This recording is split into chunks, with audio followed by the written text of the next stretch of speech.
Well, we're back. Well, I didn't give you a countdown, so. Yeah. Also, I'm not doing an intro because this is still the same episode. Yeah, technically, yeah, it's the same episode. Technically, but it's been like 2 weeks. Technically, like two to 3 weeks, I think, about technically. Not last week, but the week we before. Missed two. We recorded, and then 2 weeks went by. We didn't record, and so this is technically the third week. Okay, I can count. Yeah, it's been a quiet month in the house, so it's I don't know. Time's staying still since the fence. Yes. I've gone on vacation for a bit. Oh my goodness, yes. It was a nice vacation. It's been very calm and quiet. So we're back at it again in the Valley of Guangxi. Yep.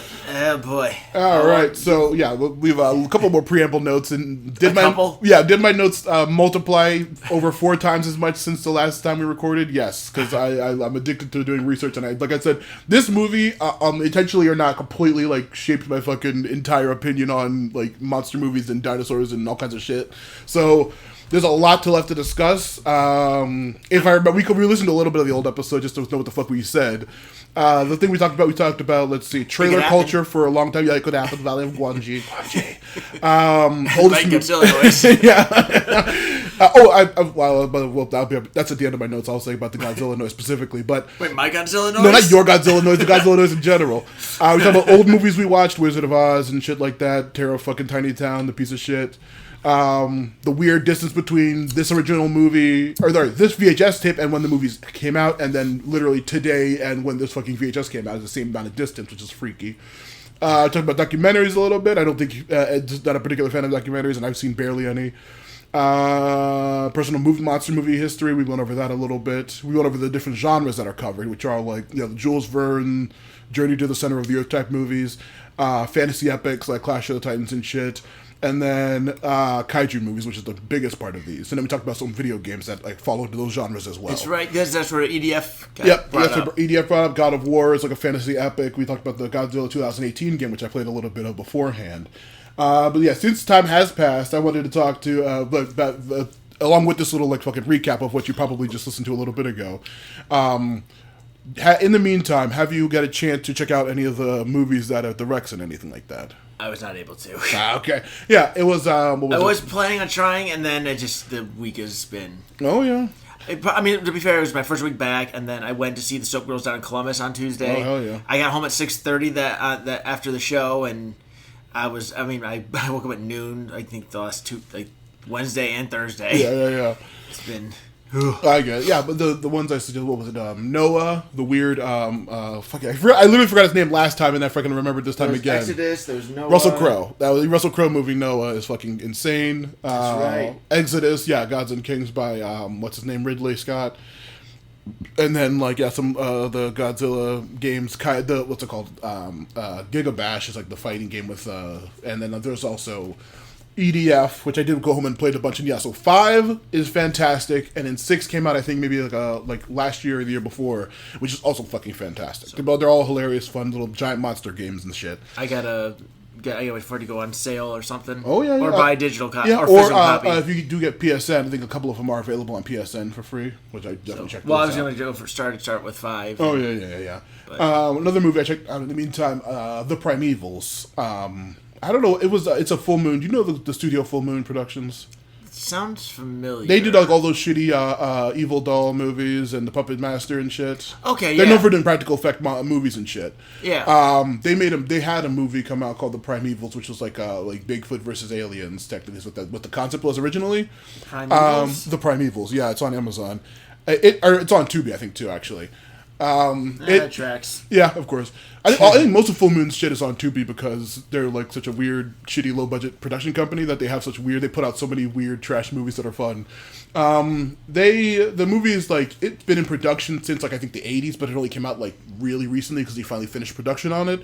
It's like stop motion and everything like all the shit in this movie is. It's like a big stop motion like Yeti thing, and he's like stop motion like lizard aliens and stuff. It's a very interesting movie. It's very cheesy. It's like all the movies in this documentary showcase thing. But yeah, it's very interesting.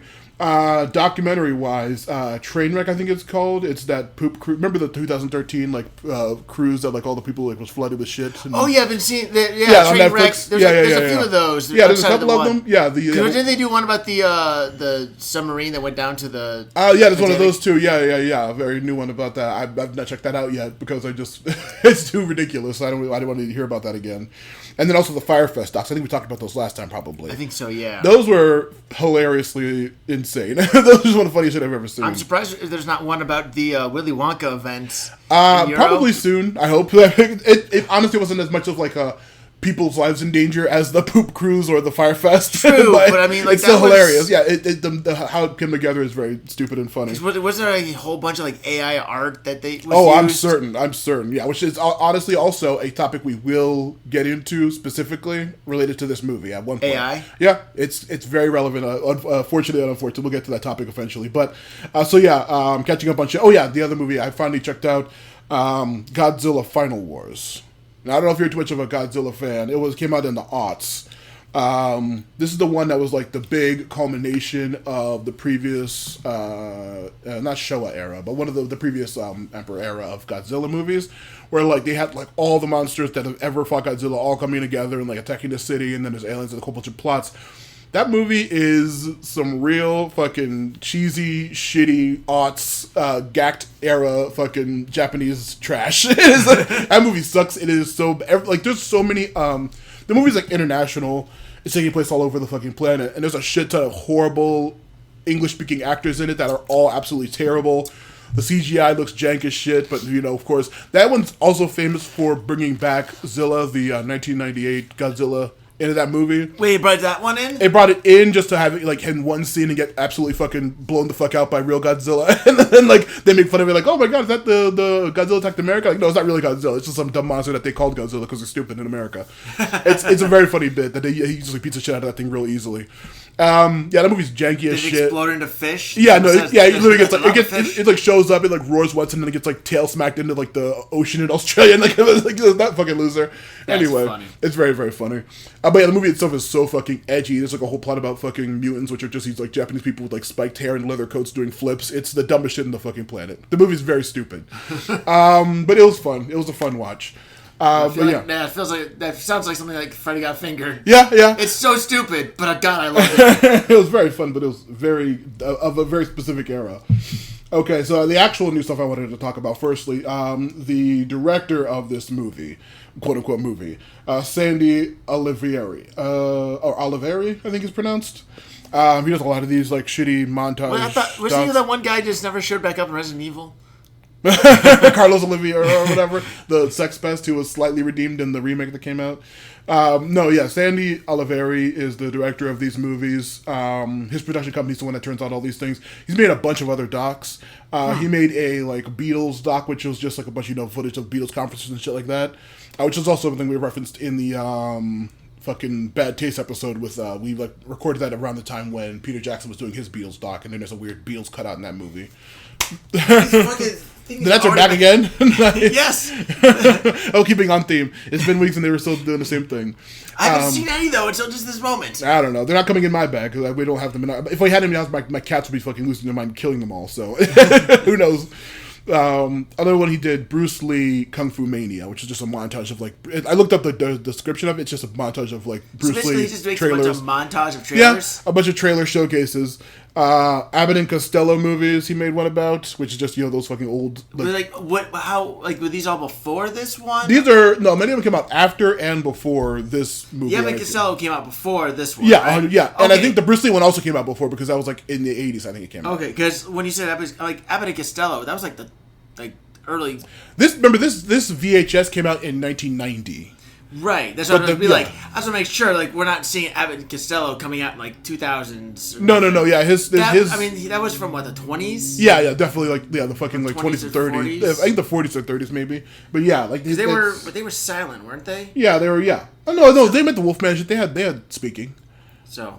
Yeah. I know it was really early, so I was very old shit. But that is, that's again if you're into that kind of genre, then yeah, that'd be interesting. I mean, like I said, this really was formative for me. Thank God my dad got me this instead of any of this shit. The actual other one called Horrible Horror, which was just, again, a montage of 70s, 50s, and 60s horror movies that weren't specifically monster-based. See, that one I'd be actually interested in watching. Maybe, yeah, if it's the same thing. It's like, oh, these weird movies, because, like, people talk about nostalgia, and, like, people say, oh, back in my day, movies were good and stuff like that, but they don't remember all the tons and tons of trash that came out that they completely forgot existed. Exactly. Like, if we showed somebody who grew up in the 50s and 60s and 70s this montage of these trailers, they'd be like, oh my god, I don't remember that. Oh my god, I think I saw a trailer for that when I was a kid. Oh, I didn't remember that one, don't remember that one. And then, like, all these weird pieces of shit that came out around that time, you completely go over your head. Yeah. It'd be fun to see, like, a montage. I think I mentioned it was like, that's one thing I love about old school DVDs. Yeah. Where you can't the DVD menus? Yeah, we talked about, yeah. Yeah, because, like, you never... I love those, they're so funny. Oh, it's so funny to see Bad 90s trailers. Yes. Like, it's that, it's that survivor's bias. It's like, you don't remember, you think it was all better, because you remember the good things, but you don't remember everything else. Yeah, you don't remember all the shitty things, because they're just like, boy, that was bad, let me erase that from my memory. And like, oh, the movies were so good back then. Because I've been listening to some of our old episodes. Oh, yeah. And we talked about, like, the Batman voice. Oh, I mentioned I don't like Christian Bale. By the Batman, you mean, Christian Bale, who was 3 Batmans ago. Jesus Christ. But, like, it's like with The Dark Knight, it's like I think people forget, like, there was a lot in those movies that was not great. Oh, yeah. We just all remember the great scenes that Heath Ledger put together. Yeah, more modern example, something I will get out to in a little bit also as well. The Marvel movies, people like, saying like, oh, this is the best. Like, they've called like so many different ones. This is the best one since Endgame. This is the best one since Endgame. This is the best one since Endgame. Not saying, like, not giving any of the ones the actual credit for being really good fucking movies. Endgame was 2018, so that was over 7 years ago now. So many Marvel movies that have been bad and have been great have come out, but like literally like nonstop they keep saying, this is the best one since Endgame, this is the best one since Endgame, like over and over and over again. It's been insanely terrible. But yeah, people don't have, like, they just completely ignore all the middle ones there. But like, I just we'll get to it actually, like, yeah, like you said, we'll get to it eventually. Narratively, it's important to this conversation. But I just rewatched Wakanda Forever because I wanted to check out Ironheart, and that movie is still legit. It might be my favorite Marvel movie. Period. It's my favorite of the 2 phases after Endgame. It's my favorite of any of them. But that movie is legit. Absolutely. I know you were like kind of mixed on it, but yeah, I absolutely loved it. I've seen it twice, and then the third time I watched it with the director's commentary on with Ryan Coogler, the art director and like head photographer person. And they talk about how many shots are practical, how many shots are CG, how like the actors ad-libbed different lines, what lines were actually in the script, how they like we did this scene with Martin Freeman like fucking 6 times. One time it was in a garage, one time it was outside, and like, yeah, like, oh yeah, Ryan, you were right. That was the outside one is the best one to do this version of it. It's so much good stuff, but I guess we're gonna get to like actual like production stuff in a bit. But like, yeah. There's so much trash out there, all these weird montage movies, which I do want to finish. But besides Horrible Horror, which I do want to check that out. It might be actually real quick, like, just because you mentioned it, like with Wakanda Forever. Just, I mean, what's a film without episode of Movie Garbage now without more huge tangents? Exactly. This whole movie, this whole episode, the last episode was a tangent. I mean, listen to a lot of them. They're just a lot of crazy tangents. But like, my biggest issue with it was like, there was good moments. I just didn't like the way they did Namor. Oh, I love Namor.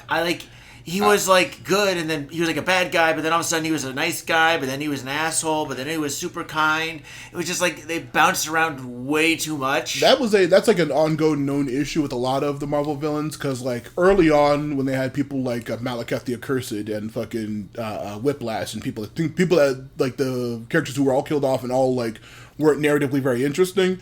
They started doing this thing where they have characters who have like incredibly compelling motivations and then completely agreeable goals and everything like that. But then like last minute they'd be like, and that's why we gotta blow up the orphanage like in one scene. So like, okay, see viewers, now you know why the hero needs to beat this person up. But like it happens a bunch. Like the Flag Smashers in Falcon Winter Soldier were 1,000% correct in what they were doing. And then, like, Baron Zemo had a point to, like, no, I don't want more super people. They're going to fuck up this whole planet because it's going to get insane. And he was like, you're right about that. But then he's like, yeah, and then I assassinated a bunch of innocent people.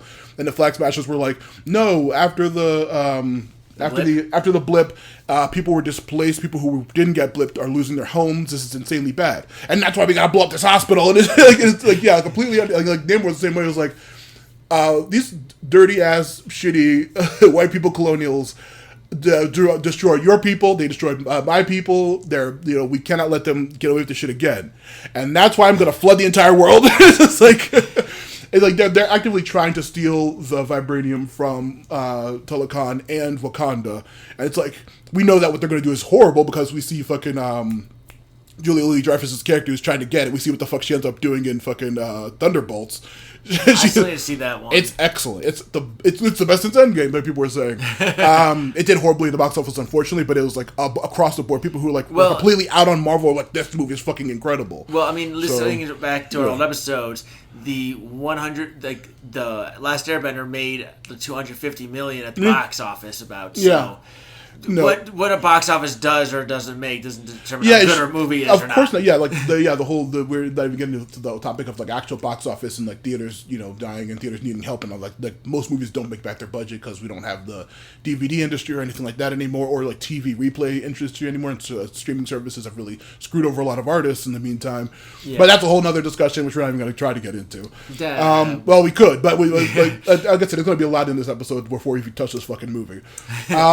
But yeah, like I was back on the tangent of the tangent of the tangent. Wakanda Forever is great, but yeah, Namor's motivations. I understand that. Yeah, he was like completely understandable, but then he's just like, I'm gonna flood the world, and then he killed fucking Shuri's mom and everything. So like, he's out of control at that point. Yeah, but I thought as a character he was great. His design was great. His fighting style, with like when he's like doing the fucking air dodging and then fucking does like a big old like shoot up and like a spear down like a fucking anime character ass shit. There's a lot of really fun stuff. Interesting. It's just like I said, it was just a weird motivation kind of thing. I think it would have been more interesting to see a heel turn, like if he'd come in and been like a kind and like where this whatever this that whatever, and then all of a sudden you see a heel turn kind of thing where it's like, oh, you're just like them.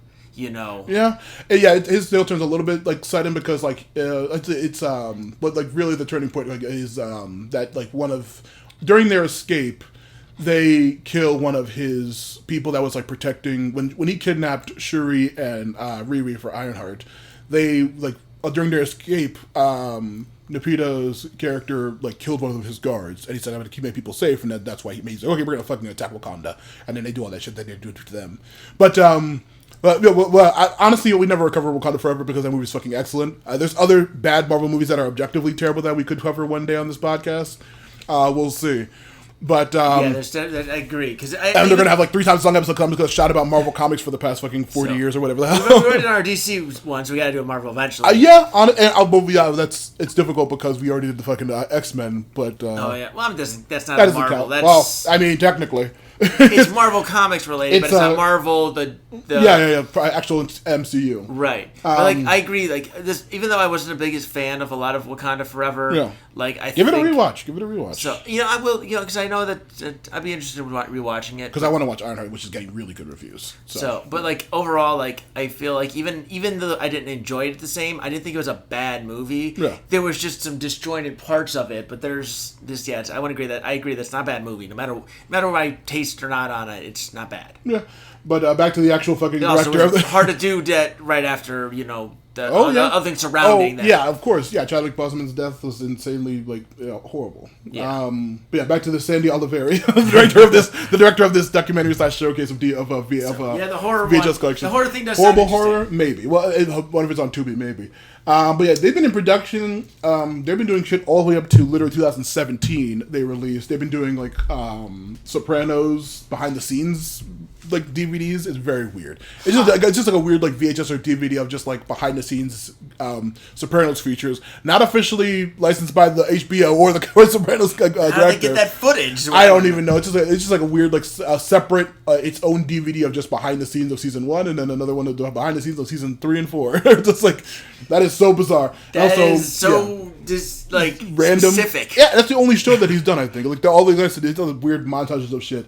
And the other one he said recently was a Tarzan doc, which is like all the Tarzan iterations there have been. Which is funny because like in the last I think 10 years, there's been a couple of them. Like there was the one with Skarsgård. I don't remember that one. Yeah. Did it count the Jungle Book movies? Jungle Book movies would be hilarious. So, yeah, the fucking I literally the other day on Blue Sky saw the bit where like the new guy in the second George of the Jungle. It's just like me knew George. Then he says like studio too poor, too cheap to hire Brendan Fraser. Oh god, yeah. But yeah, which is funny because he was out of acting for a while. Well, you know about the Brendan Fraser situation? No, it's not good. I mean, he's an amazing, beautifully noble, wonderful, perfect human being. What happened to him behind the scenes is really, really bad. And the reason that he stopped acting for a while is like a really fucked up, bad Hollywood, shitty Hollywood stuff. Because I know he came back for The Whale. Yeah, he was. But before that, he was doing Robot Man in Doom Patrol, which is like the DC. That's the team that Beast Boy was originally on. That all get killed. Oh shit! He's on that. That show's been going on for like fucking 4 or 5 seasons now. He's Robot Man. He's incredibly funny. Damn. Yeah, he's been doing great work. Yeah, but but like what actually happened with him is like really fucking horrible behind the scenes. But yeah, the reason that he stopped acting for like fucking like 20 years in that window there. Yeah, because he was like everywhere. He was everywhere for a long time. And like you had the Mummy movies. I think we mentioned Chris Kattan last week for some reason. What the hell was I? Oh no, but that was on my other podcast. Chris Kattan. Fucking Corky Romano. Fucking that weird chimp guy from SNL. He's like the guy, the like skinny big head guy from SNL. He plays all the goofy characters like Mango. Nobody touched on the Mango. I don't know why I'm thinking of. I don't even know what I'm thinking. You'd know him in a second if you saw him. He's from that era, the Will Ferrell era, Chris Kattan. Okay. I gotta look that up and see his face now. Oh yeah, we were talking about that in the Fillmore episode of Action Toon Bros. We were talking about Chris Kattan and we were talking about Corky Romano because Undercover and Girl Scouts was a relevant thing in an episode. Is it CA or KA? I believe it's C. Chris Kattan, yeah. Oh, it's K. Is it? Oh fuck. Oh, it's Jed Mosley. Okay, yeah. Yeah, it's Ted Mosley from How I Met Your ironically, I think that's who I thought it would be. Yeah, he's amazingly funny. But yeah, the I don't know how we got on that. No Can Do's avail, baby doll. He's great. Chris Kattan is hilarious. He's one of the best SNL people from that era of like Will Ferrell and stuff. But that's for another episode, I'm sure, of another weird thing we cover. So yeah, that's pretty much it. The director doesn't really do any real normal movies, so he just finds a bunch of his production company does weird showcase DVD collections of nonsense bullshit like this, which is always fun. So yeah, that was the first bullet point that I had when I only had like fucking 2 bullet points. Now we're gonna get into the actual meat and potatoes of everything. This movie, specifically besides just monster movies and like kaiju movies and fantasy epics and everything, this movie is a special effects showcase. And there are several artists who they mention, and they cover a lot of their work in the specific little bracket of windows. I'm going to point out which of these artists do which movies that we cover eventually when we ever get to this movie. The first one I mentioned a shit ton, and that was stuck in my brain growing up, was Ray Harryhausen. Ray Harryhausen was born in 1920. He passed away in 2013, so he was over 90 years old. Holy smokes. He won a shit ton of Lifetime Achievement Awards and incredibly famous, like the claymation and stop motion artists. The name does definitely sound really familiar. Was he was in the Jason Argonauts, wasn't he? Yeah, he was. He did those. He does. Yeah, he did the the original Clash of the Titans. Yes, he did both of those. Oh, did he? And a bunch of the movies on this one. That was him in Army of Darkness then too, wasn't it? Possibly. I don't know if he worked on that one. I didn't write down the specifics that he worked on. Because I know that one had a lot of those like stop motion. Oh yeah, the skeleton section and everything like that, and a little mini what's the names? Yeah. Well, there was the mini ashes, and then there was the skeletons, all the skeleton fighting, and then even to one mini ash that turned into like the weird commander of the army. Like he had a weird like stop motion and like. Yeah, Ray Harryhausen did work on Army of Darkness. Yes, it's definitely something you can see. Like you can tell because I mean like that movie and all these and like what they showcased in here. They moved really smooth. And absolutely. Like some of the, I was gonna say there was also in the Evil Dead video game that came out. There's a place called Harry's House, which is a Harryhausen reference. That's awesome. Yeah, that's wonderful. His stop motion stuff is really really cool looking. He didn't have any hand in the Nightmare Before Christmas, did he? No, I don't believe so. No. I forgot the company that did that one, but I probably should have looked it up. But because I know, like except the the stuff that they showcased and the bit I remember from Army of Darkness, like it was one thing that was always kind of came across for those is those things like the clay models moved really smooth and very lifelike. Yeah. You know, which especially because they had actual fight scenes with actual people. It really shone because it felt, you know, because I again listening back to now that I've heard them, I'm listening back to our old episodes and like I talked even too about like that was one of the things about because I went to this one a bunch and haven't in a while. Resident Evil 2 Apocalypse. Oh God. But like the Nemesis fight at the end, at the very least, the fact that it was a real like costumed person gave an extra weight. And like that, remember that was our issue. A lot of our issues with the Last Airbender was there was no weight to anything. So it's like you can tell when people are acting, it's really hard. You know, when you're having to fight against special effects and CG. Oh yeah. They're going to get to that topic because it is relevant as well. It was Skellington Productions that did the animation. They're the ones who worked with Tim Burton and Henry Selick on Nightmare Before Christmas, and also Corpse Bride. No, well, yeah, obviously, but no. Coincidentally, random as shit. A topic you got into in our iCarly episode, they worked on Kablam. Oh shit! Yeah, there we go. Call back to the 2 episodes ago, technically. Prometheus and Bob. Yeah, they would have done Prometheus and Bob. That's the main claymation. It's been dubbed the Prometheus and Bob tapes. Yeah, Harryhausen is a huge, prolific guy. He has there's special effects awards today are like named after him, like the Harryhausen Award for special effects. So he's done a huge like footprint on the industry. The other one who does a lot in this production is James Danforth. That one's not as familiar. He was born in 1940. He's about 84 now. Oh. He does a lot of the dinosaur-focused ones in this bit. I think he's also retired, but like, yeah, he's the. When you say dinosaur, you're talking about like the non-claymation dinosaur models in this one are more than likely going to be by his movies. Okay. Yeah, him and Harryhausen were like competitors during their time working together. They worked together on a couple of different movies that I'll mention when we get to them. But yeah, James Danforth is the one. I think he worked on a shit ton of dinosaur stuff all the way up to like the Jurassic Park movies, I think. And then of course the teacher of Ray Harryhausen, Willis O'Brien, who they first mentioned in this one. He's the one who did the original King Kong, and back in the fucking 1930s, I think it is. It's literally in my notes, but I'm not going to check. But like he did the original King Kong and the original like old like 1930s Lost World movie. He was born in 1886.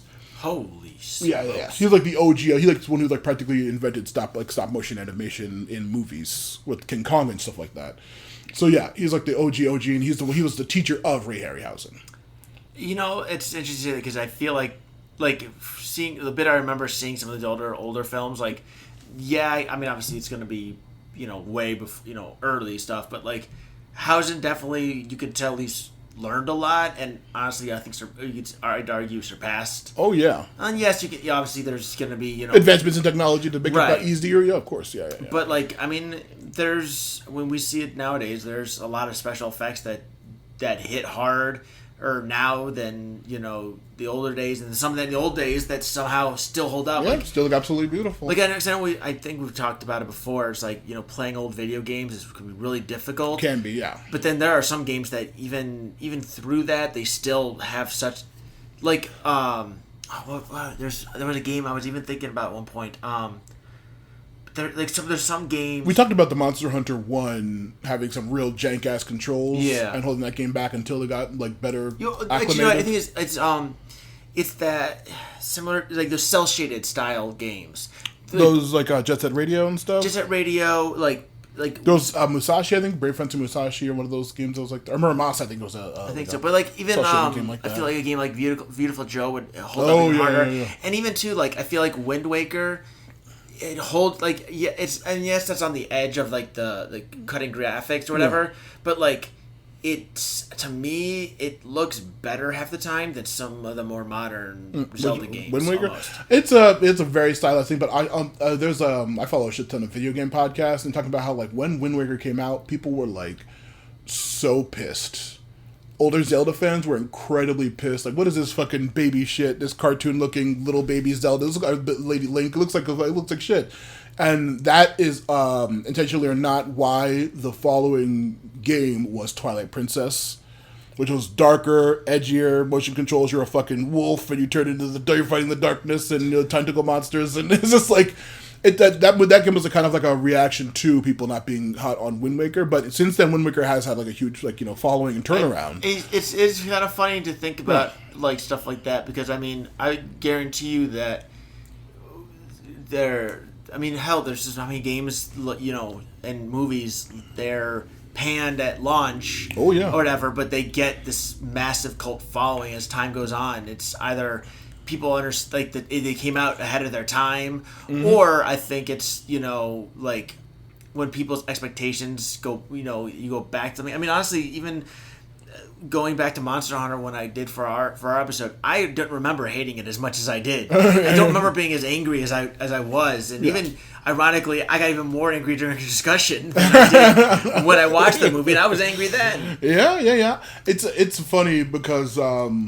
Reviews are always interesting. Like a lot of the movies on this list, I have a couple of them that did get really panned. I was surprised at other ones like I really praised. I'm like, these movies look like almost indistinguishably like shitty to me. But like a couple of them, there's gonna be like audiences like, oh, people were at the time were saying this looks so fake, this looks so bad and cheesy, and like stuff like that. But it's just like the graphics or the special effects on a movie right next to it would be like, I think this looks like practically the exact same, but I think it's interesting. And people these days will say, like, oh, it's so much unique and so interesting and well done. So yeah, cult followings are always very, very fascinating to me, especially with like older stuff, because it's always very interesting to see what people appraise that was really like panned at the time. Well, I even think too, like going even further back to our episodes is Troll 2. I mean, that is a movie that I guarantee you the reviews for were awful. I don't think anyone got reviews because it was such a tiny release. I mean, exactly. And for some of the act, and I think what it's interesting is when people pick up on something like that, and you get to see, you see these performances, and it's intriguing, and then you get a chance to see the people who, when you hear the stories about the, like the dad mentioning some of these things, and seeing the motherfucking the crazy mother, and you mentioned or the goofy director, and his wife, and everything. It's like, and that not only Troll 2, but like The Room, hearing about the behind the scenes of these. The disaster artist is fantastic. Yeah, and it's interesting because it's like I've always said a bad film is usually one that is like made without any kind of love, but like a terrible, like Birdemic is awful. The first one is terrible. Yeah. But it was genuine. Same as The Room.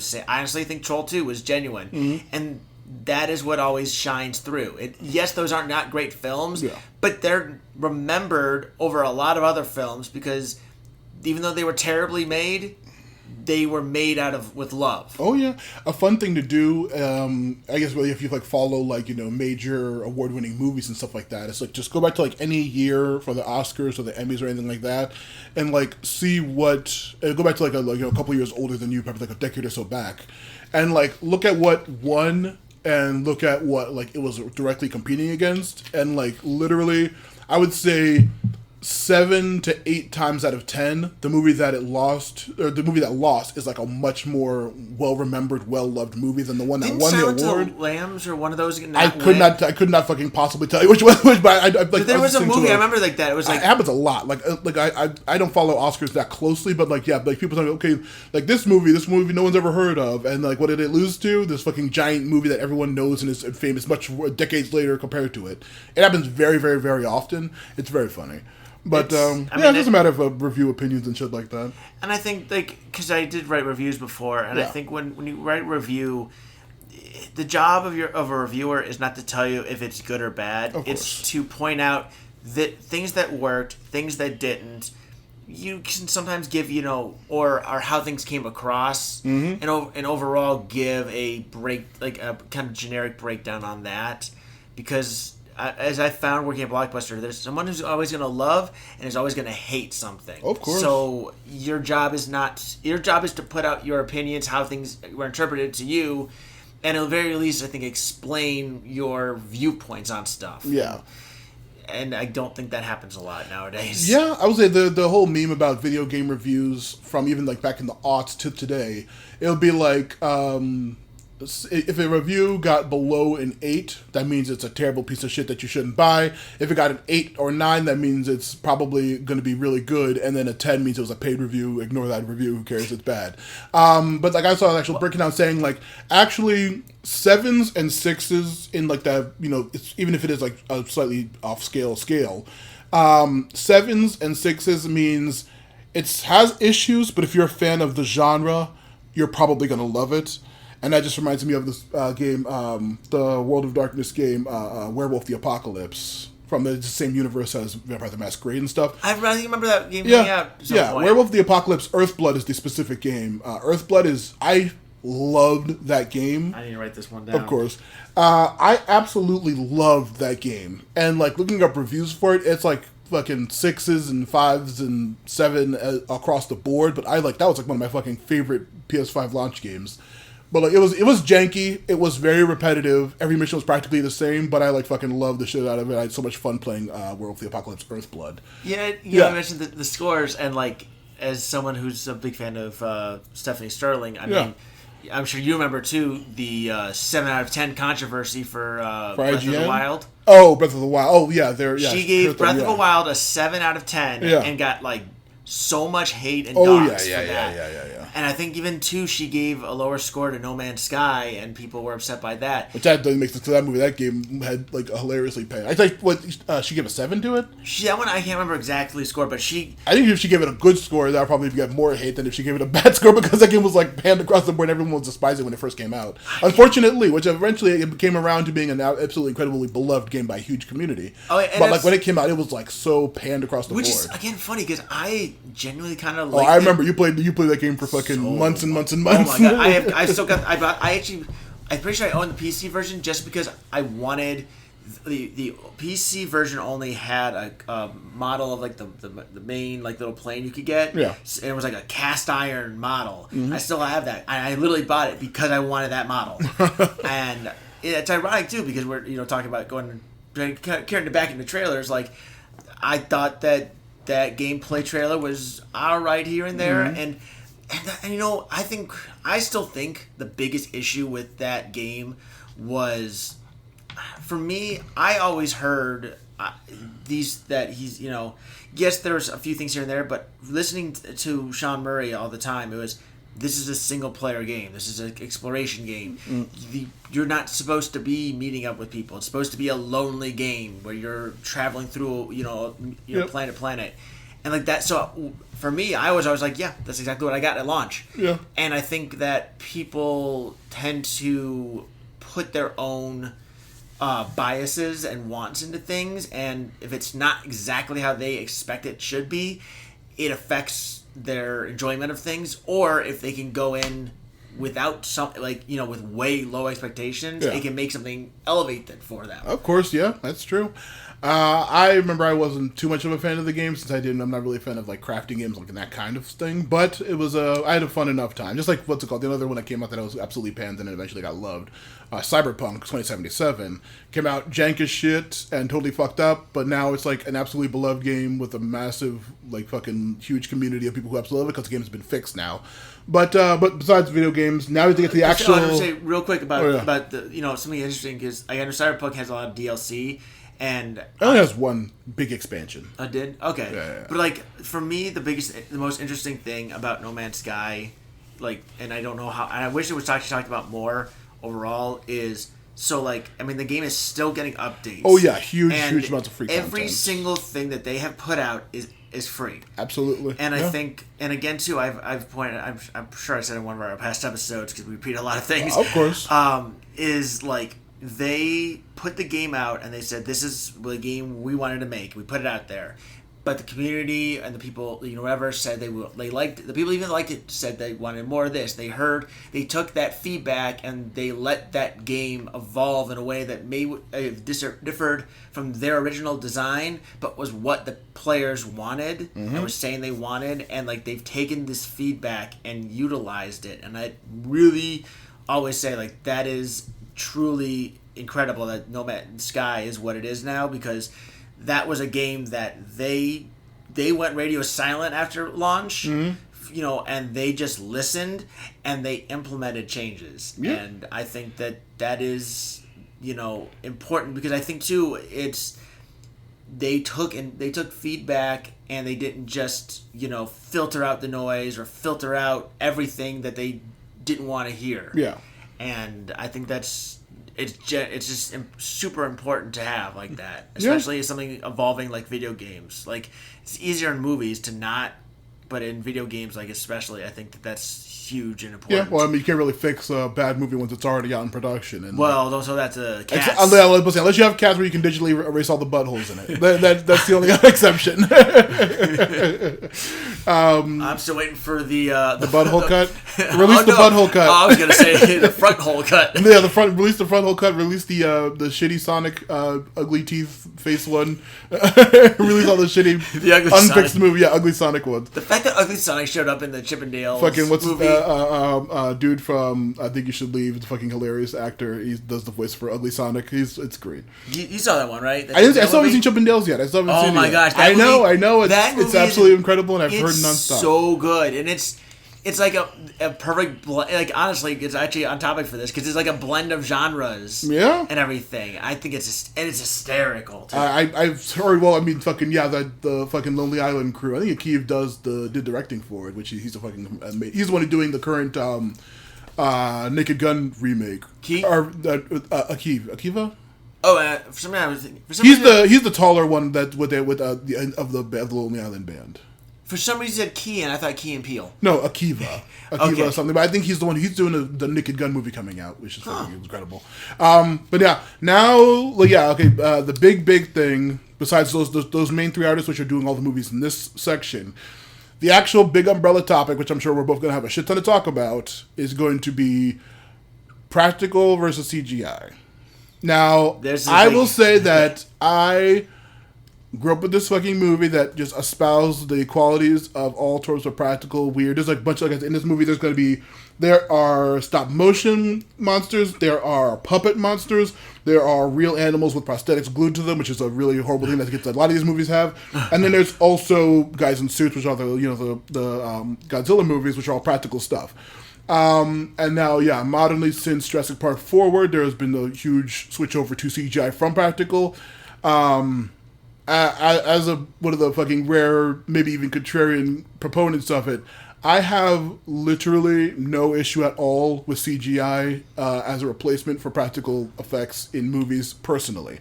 I know this is a very shitty take to have, because I know that literally I follow dozens of podcasts, video game podcasts, movie podcasts, TV show podcasts, general comedy podcasts, and it's like a blanket opinion that like everyone poo-poos CGI, and everyone thinks that it's, it's so lazy. Why don't they just do a practical this and a practical that? I'm just 100% like, no, I think that if they can CGI stuff, even if it looks good at the time that the movie is released, if it maybe aged shittily later, like the hilariously ugly alligators in the Arnold Schwarzenegger movie Eraser. Even if it looks bad later, I think if it looks good at the time, or even, pseudo whatever, arguable at the time, I think that it is a perfectly fine method of special effects, and I think that it should not be derided as opposed to practical ever. But like I said, I know it's a very contrarian and minute opinion, but because most people are all for no, don't CGI. CGI is terrible. But see, I think it's unfortunately it's an example of the all or one or all the other way thinking that has kind of permeated the current society, because I do prefer practical effects to CG, but I honestly think that the best it's a dichotomy that I think is being how do I phrase it? I think that practical versus CG is diminishing on both, because I think there's a lot of benefits to practical effects, but I think that use of CG to accentuate the practical effects and to build on to them, I think the best effects are when they go hand in hand. In all honesty, like again going back to this is our old episodes. So we were talking about the dogs in Resident Evil 2 Apocalypse, and how like those were like makeup put on dogs, but there were some effects like the jaw come off. Yeah, or the eye hole in one of the dogs. Yeah, right. Like that was CG, and I think that is actually interesting. And even too, I think on I think it was Final Destination 5. I remember. So it was the guy. Oh, it was 2. 2 is the one that like they like put a little bit of CGI over a lot of those practical effects, and people thought the whole movie was like CGI. There was one. It was I thought it was one of the newer ones. It was the guy who was doing the weightlifting. Oh, that was 3, I think. Was that the one with 3? Mary Elizabeth Winstead? Oh yeah. That was okay. 3. Like that. So like they actually did. I found like that. The spoiler alert for that one.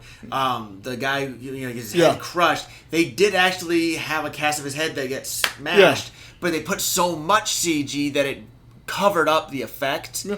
And I think like that is where CG is harmful, because I think that sometimes like that practical splatter is better, and I think touching it up is more enjoyable. Like, I mean, even too, I think that there's things that practicals can do that like, so I mean, they're talking about Jurassic Park, as you mentioned, like they built that T-Rex. Oh yeah. And it had a lot of faults, but also at the same time, like, ironically, there's a memorable scene that came about from it being practical that would not have existed otherwise. Yeah. And also the famous Jaws, the shark animatronic fucked up constantly. Yes. It was breaking down constantly, but the people said it looks great in the movie. So, so when the T-Rex is going through the roof to the kids, it genuinely shuddered and dropped. So that was real terror, because that, obviously thankfully no one was hurt. Yeah. But like that was not supposed to jerk like that. Mm-hmm. So that effect came about because of the practical aspect of it. And I think too, it's going to looking at certain like movies that use it too much, is you don't get a chance to enjoy the action on things, because it's a lot harder to control something that doesn't exist than to have something be made. And I think it's also too, there's a lot of work that puppeteers and practical effects do that just they translate. I mean, it's its own form of acting. On the set and everything, and reactions to like like Yoda being CG. I mean, he's not as charming as this, The puppet Yoda in 2 looked like shit.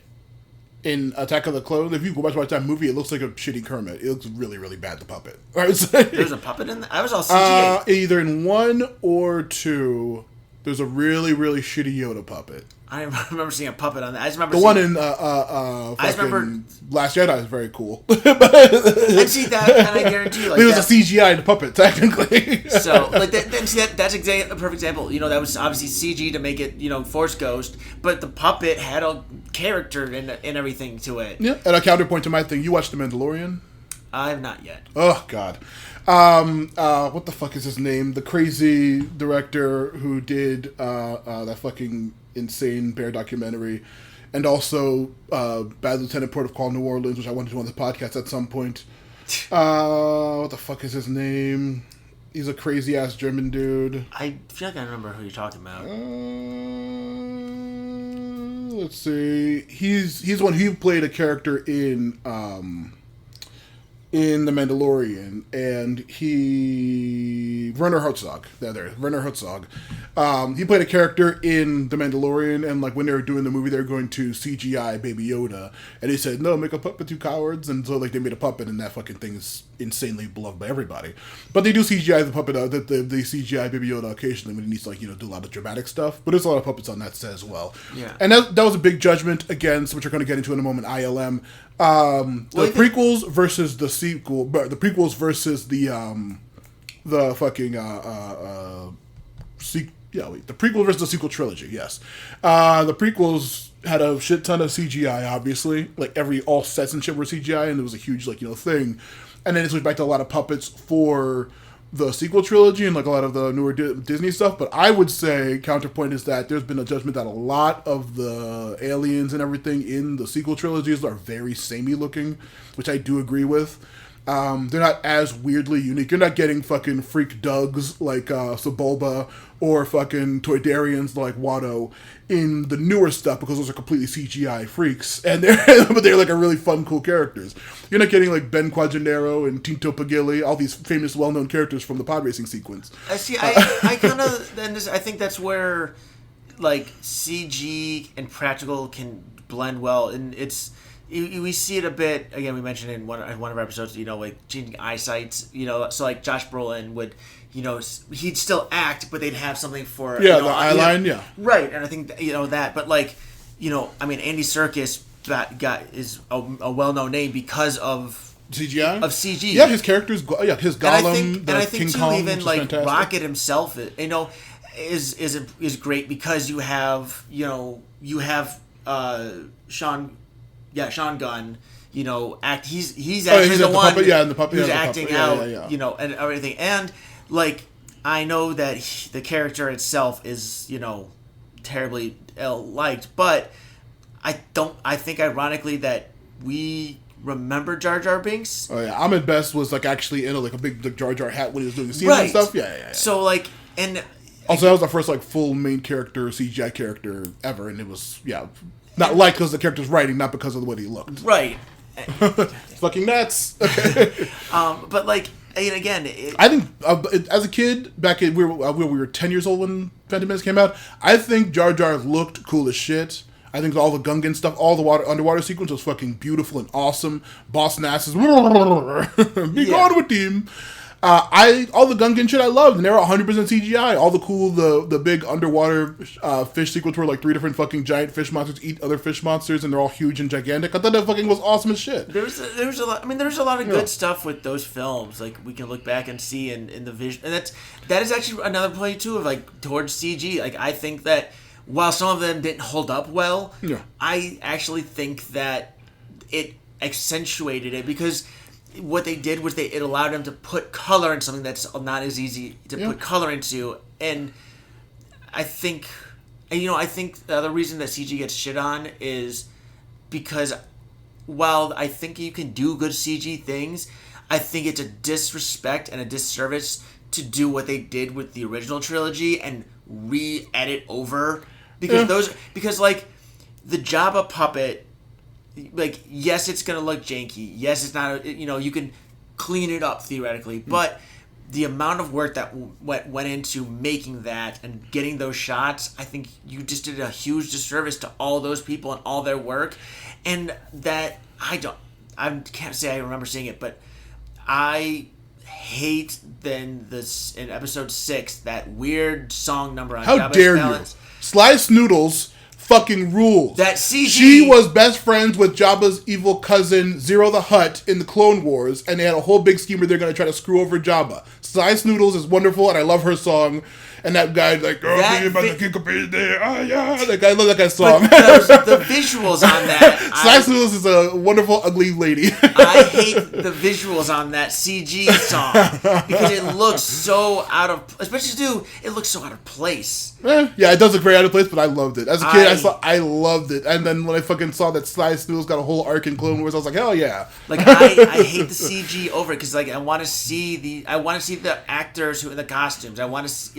Twi'leks are literally, a humanoid race. But yeah, but like that's another thing. Like, and Star Trek, and I think too, like, a lot of Star Trek characters. That's just because the '60s, like, all of them were just like humans painted blue or green. Yeah, but they're iconic. Like, or brown face, like early Klingons. Like Vulcans in their ears. Like, it's small. Yes, they're small things, but those. I think too, like the practicality of things allows for you have to innovate for it. I mean, too, like I think that like stuff like Chucky. Like, that is a character, like, seeing a doll, even if it is janky, seeing a Chucky doll, awkwardly lumbering towards somebody, there's weight to it. There's a reality to it. I think that the fucking, like I said, already brought up, Sebulba and Watto and even the Geonosians like Pago the Lesser and all those fucking weirdo bug aliens, I think all those look so much more significantly iconic than any aliens besides Jabba in the original trilogy, and I would say literally any aliens in the sequel trilogy. All the freak monsters, like fucking Jarl Poof, that really long, skinny head, fucking Jedi. See, this is why this is why we had to cut that fucking Star Wars episode short, because that would have been our first 7-hour episode if you let me go on like this. But I think those aliens in the prequels are so cool and so much more interesting because they were like completely, at a time when CGI was new, they were trying really unique shit and really unique ideas. They ended up with some really cool, amazing, beautiful, interesting ideas that George Lucas never could do. And also the remasters that George did in the 90s, which were despised by all original fans, I think those were the original versions I saw growing up, but like I had no issue with the Hanma Boogie, which I referenced last week in a documentary. The scene where that was a scene in episode 4 that was taken out back when it was just like a regular fat greasy guy with some face paint on was supposed to be Jabba the Hutt. Oh yeah, and then they later in the remaster he put in a CG Jabba the Hutt talking to Han, who he steps on his tail, and you see a very janky Han Solo like move like they moved the model like a fucking bad PS5 thing. PS1 thing, where like boots over his tail and the Jabba's like, oh, he's up to my tail, Hanma Boogie. But like, I think that the uniqueness that those brought in, like someone with a huge imagination like George Lucas can do with an entire CGI budget, are like, I think really, really fascinating, and I love to see that kind of shit. The weird giant alien fish eating other fish sequence, the battle droids themselves, which are some of my fucking, I almost exclusively play battle droids in Battlefront 3, or Battlefront 2. There's never going to be a Battlefront 3 in either generation, unfortunately. But the Battlefront 2 battle droids are fucking cool. They're hilariously stupid. But I love their design. As a kid, when I was 10 years old, seeing those battle droids, even though they all got like killed in a second by the Jedi, they looked really fucking cool in the Roger. It was like so many really cool, 100%. Like there was like no practical, I don't think there's like a single fucking model until like the sequel trilogy, where they have like a battle droid hanging up in Babu Freak's like lab or whatever the fuck. But like they're 100% CGI, and I think that they were absolutely cool as shit. See, I think that because I feel like with practical effects, I think you can do some really good stuff. You can. I think it's limiting yourself to one or the other. Like, and I think that I agree that there are some great designs, but like also too learning the history on like the cantina scene, like those are a lot of iconic that big rat and I would start fucking naming randos like that fucking Deveronian dude who's just like the big devil head smiling guy, or the fucking the big white thing talking to the little bat lady. I can't remember. I know he has a specific name. I think the band, the Biff. Yeah, Bib Fortuna. Yeah, the bits of the band. Yeah, and then even too, playing like, their jizz. I know. I think he was in. I think they were in this in the cantina scene, but I forget what their name is. But they're like the weird, like they have like the weird crescent head guy. They were in what's it called? They were in Knights of the Old Republic. They were like really peaceful kind of race. Mm-hmm. Like they're like kind of like scaly, and their heads are like their eyes are all the way at the top, and there's like a weird like crest, almost like their head is like a crescent, kind of like. Oh, you mean the Ithorians? Yes, that's the. Yeah. I think they were in the original trilogy. Oh yeah, there was an Ithorian during that scene. That's like one of the most iconic races of Star Wars. Yeah, and I think like that's where like again practical effects can be used really well, and I think that there are a lot of great things the CG can bring, and I think it's limiting yourself to one or the other is where, because also too, like honestly, I think that you could easily take a practical design and build it, and then you use CG to maybe just like they do that a lot too, where they'll use that to like distort people's proportions, and I think that that's a good thing you can do, because there's only so much you can do to a certain person healthfully. So like, but like taking using practical effects to have like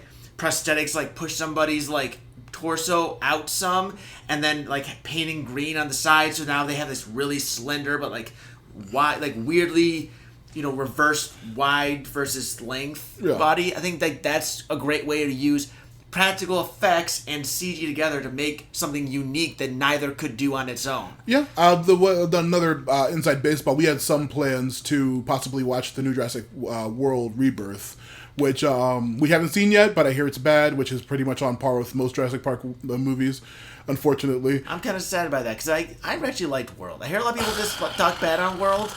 No, I think we talked about it last episode. I was not a fan of World, and then I think they got like worse from there, unfortunately. But I'm a freak who loves Jurassic Park 3 the most. So yeah, okay, you're a freak. The one that everybody hated before the World Series.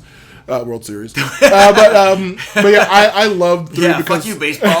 Fuck baseball. I was going to say, like, leading up to this, I watched a bunch of James A. Janice's Jurassic World videos because I didn't have time to watch every single one of those, like, 3-hour movies. He talked about how in the first... Also, there's going to be a bunch of more stuff when we get more specific into the CGI versus practical thing.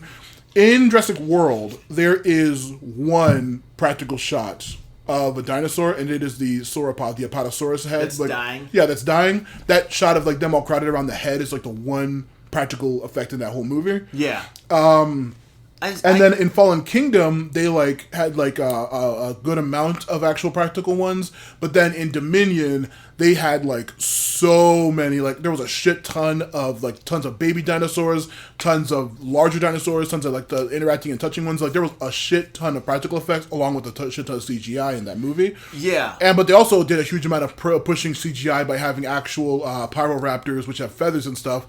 And he went on about how insanely difficult CGI feathers are for as opposed to scales, which are normal for the dinosaurs. Yeah, and it's a huge effort for that. But on top of that, they had a shit ton of like the puppeteers puppeting all the baby dinosaurs in the movie and everything like that. Yeah, I see that. That's another example. Like bad movies, but like visually, my issues with the Jurassic, all the Jurassic World series. Like honestly, think like every dinosaur just looks awesome. Yeah, I wish they wouldn't keep fucking doing shitty mutants instead of just fucking stick with cool ass real dinosaurs. But fuck me, I guess, because now there's the biggest fucking xenomorph headed idiot dinosaur ever in Rebirth. So great. Oh god. see, and that's what pisses me off too. And I think that's kind of going to where I was at with like, you mentioned like the sequel trilogy. As many interesting monsters. Like I think you start getting too stuck in the same route. Because maybe we should just do Jurassic World eventually because I feel like that. I feel like this is like but I wanted to. There's one. If I was gonna pick one, I probably would do 3 so I can defend it with my life because I love that movie to death. I feel like we should do that would be like another double feature then. Or the longest one I was gonna do, which I think is Fallen Kingdom. Unfortunately. Yeah. I mean, I think we agree on that one. It's the longest one, but it's pretty shitty. So. I mean, we could always just do Rebirth and make it on brand. I mean, honestly, yeah. But the reason I liked World is, and I think the I-Rex is like actually like it looks cool enough. It looks cool, and I like too the idea of like. Yes, it's kind of dumb to say. Oh, people are not excited by dinosaurs anymore. Yeah. Especially because if I recall, like weren't dinosaurs like fully like discovered like in like the 1920s or something? Like it's no, 1800s there were dinosaurs. There was like mock-ups of what they look like and shit. So, okay, yeah. I thought, but I overall like but it was like the late 1800s. It was late, yeah. I mean, we are literally like I think it's been like America was founded before we had any idea of what the dinosaurs existed. Yeah. Like it's so like and everything too. And I even know that the first Jurassic Park movie like used actual like research and helped like build up so much interest in something that did not have the same. It sparked a huge resurgence in the interest in dinosaurs and paleontology. Shit ton of paleontology and stuff like that. And like there's a whole like meme about people like me, literally like me, saying like, oh yeah, after Jurassic Park, like millions and millions of kids were like, I want to be a paleontologist, but there's like no money in it and it's impossible to get into. It's a very difficult science and like nobody does that. And like no, what you wanted to do was get into movie making, but then of course, but personally for me, as you can tell, I'm a fucking hyperfixating psycho, so I still to this day read like on my own time on my Audible list will like occasionally just buy a like textbook on fucking dinosaurs and paleontology and the fossil wars of the 1800s, which are fucking incredibly fascinating. Motherfuckers were fucking fighting in the streets, assassinating people, their rival paleontologists to get their hands on fucking bones and figure out what the fuck they were. It was great. Nowadays, and then now we're in a world where Nicolas Cage went out and bid Leonardo DiCaprio for a dinosaur skull. He buys a huge Apatosaurus skull or whatever the hell it was. Yep. Oh, that's so awesome. But with World, I thought that the I-Rex was again. It was it was different enough, and I liked the idea of that they were taking and mutating, taking basically they were, because it to me also too, like Jurassic Park, the initial one was about playing God in terms of like reviving an ancient species. Yeah. So like by doing with World, I liked it because it was taking that same concept but putting a new spin on it. They played, these dinosaurs that they had, they're, whatever, but now they're playing God by creating a new form of life, thinking that they can control it. Yeah. The same way that they thought they could control this ancient species. Yeah. But the problem was then I thought it looked cool, but then the Indoraptor was well underutilized in the second one, and then in the third one, and of course there was more. Like the third one is more in line with the original, playing God because they did a whole plot about those fucking dumbass, shitty. Bugs. I can't believe they wasted my fucking time with the fucking ancient locusts. Yeah, what a fucking dumb piece of shit plot line. And then they had a Giganotosaurus, which they fucking just wasted getting killed by a Therizino. It was whatever. Fallen Kingdom sucked. Oh no, Dominion. Dominion sucked. Fallen Kingdom had a couple of good bits. But I mean, it spent way too. They should have started and just moved a lot quicker. The last sequence of like I said, I've said it on multiple podcasts now. That fucking Indoraptor smirking at the fucking screen. I've never been closer to walking out of a theater since Moonfall, a movie I did walk out of the theater and get my money back for. But the Indoraptor was so shitty, I literally almost walked out of the fucking theater because it was so fucking stupid and it smirked at the camera. Fuck that movie. Unfortunately, it's the longest one. So, but yeah, I thought that Jurassic World did a good job of taking the concept, bringing it into something new. Yeah. Even though they put way too much time into the shitty kids. Yeah, we didn't need the backstory of why they were there. Yeah, and also those cute kids where neither of them were interesting or funny or had any skills. And I thought they had to fix the Jeep. They could just fix that Jeep. Oh yeah. Remember we helped out with the segment. They're like 12 and 6 or whatever the hell. Of course, yeah. And I also a 1990s fucking weird ass propriety John Hammond Jeep that probably has no real normal parts in it, but whatever. Yeah, they were able to find this parts out of nowhere. Yeah, of course. But anyway, I thought it was stupid and goofy, but I thought it was fun enough and it was an interesting enough concept. Yeah. I like the Indominus Rex had a very, very cool design. Also, I mean, how great was it? It can camouflage. The sequence where the Indominus Rex killing people was great. The Raptors killing people was great. Genuinely terrifying. I loved it. Yeah, I think it's a very fun dinosaur. I just wish they would have just used that design and just said it's a fucking any other breed of dinosaur, but like a real normal dinosaur and not a shitty mutant. And then they continued that dumbass idea into making it worse. The dumbest thing for part of that though was I hated when they fuck some dumb people in this. Let's use raptors against this giant thing. But I don't know what the hell they thought they were doing. Right, but then also too, it's part raptor. You mean you didn't figure that out? Yeah. I knew just looking at it. Yeah, it's part raptor. What the fuck do you think they used to make it? Right, it doesn't look that much like a T-Rex. It looked. So you should have guessed. Also, no one did any research and we also put cuttlefish DNA and they can camouflage. No one told any. Well, those movies are predicated on incomprehensibly stupid oversight by bad management, and it's just completely incompetence, utter and top to bottom. No sane person is smart. There's no fucking due diligence and no actual chain of command. Everyone's an idiot and everyone fucks up. When they're the computer engineer needs to run down to the fucking breaker because no one else is on the island except for these 5 people in the first movie. Weird too. There's a whole bunch of goofy shit. At the very least, in the first one, there's the deniability of this DNA that we used to fill in the gaps had more of an influence than we expected it to have.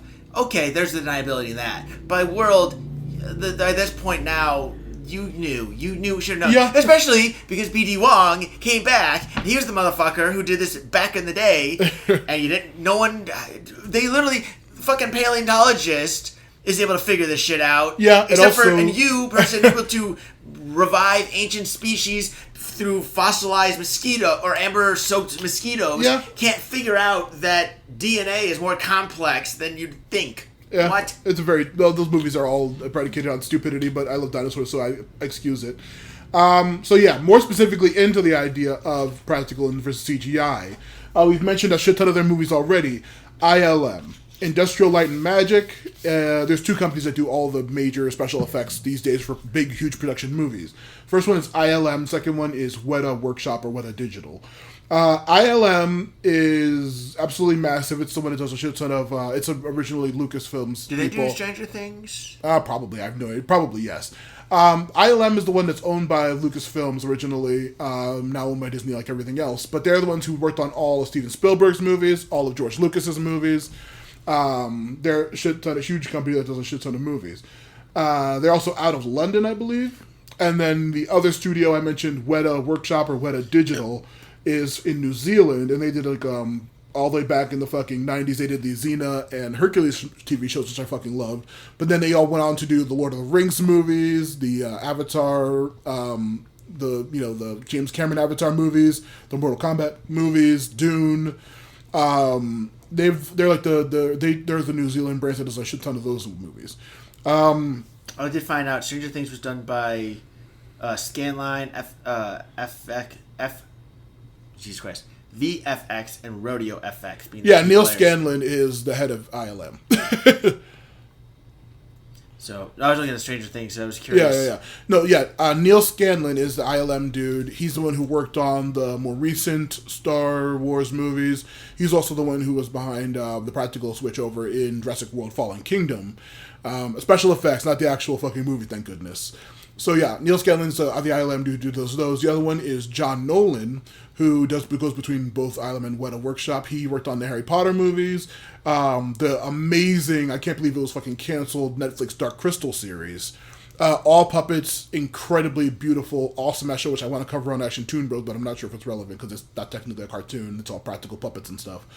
And then also Jurassic World Dominion he worked on as well because Scanlon had to go do some Marvel stuff. John Lettieri is the Weta Workshop's head. He's the one who worked on all of the Lord of the Rings, Avatar, Way of Water, King Kong 2005, which is fucking incredible. And of course, Ed's favorite, the Snyder DC stuff. As well as Eternals and Multiverse of Madness, which are fucking beautiful movies. Yes, they are. There's a couple other founding members of ILM, which along with Spielberg and George Lucas, there's Dennis Marin, John Dykstra, all people who we've heard about before. The ILM does a shit ton of movies. Like I said, all those movies you mentioned, they all use a shit ton of practical effects, shit ton of CGI, shit ton of actual costuming and stuff like that. And they're all huge, massive production companies. But those are the two big dogs in current special effects. And they're fucking both. They deserve all the love in the world. The other thing I wanted to mention. Okay, so you haven't watched you haven't watched any of the Mandalorian. Nope. I'm guessing not Boba Fett, Ahsoka, Skeleton Crew, Obi-Wan. None of them. I think I started Obi-Wan.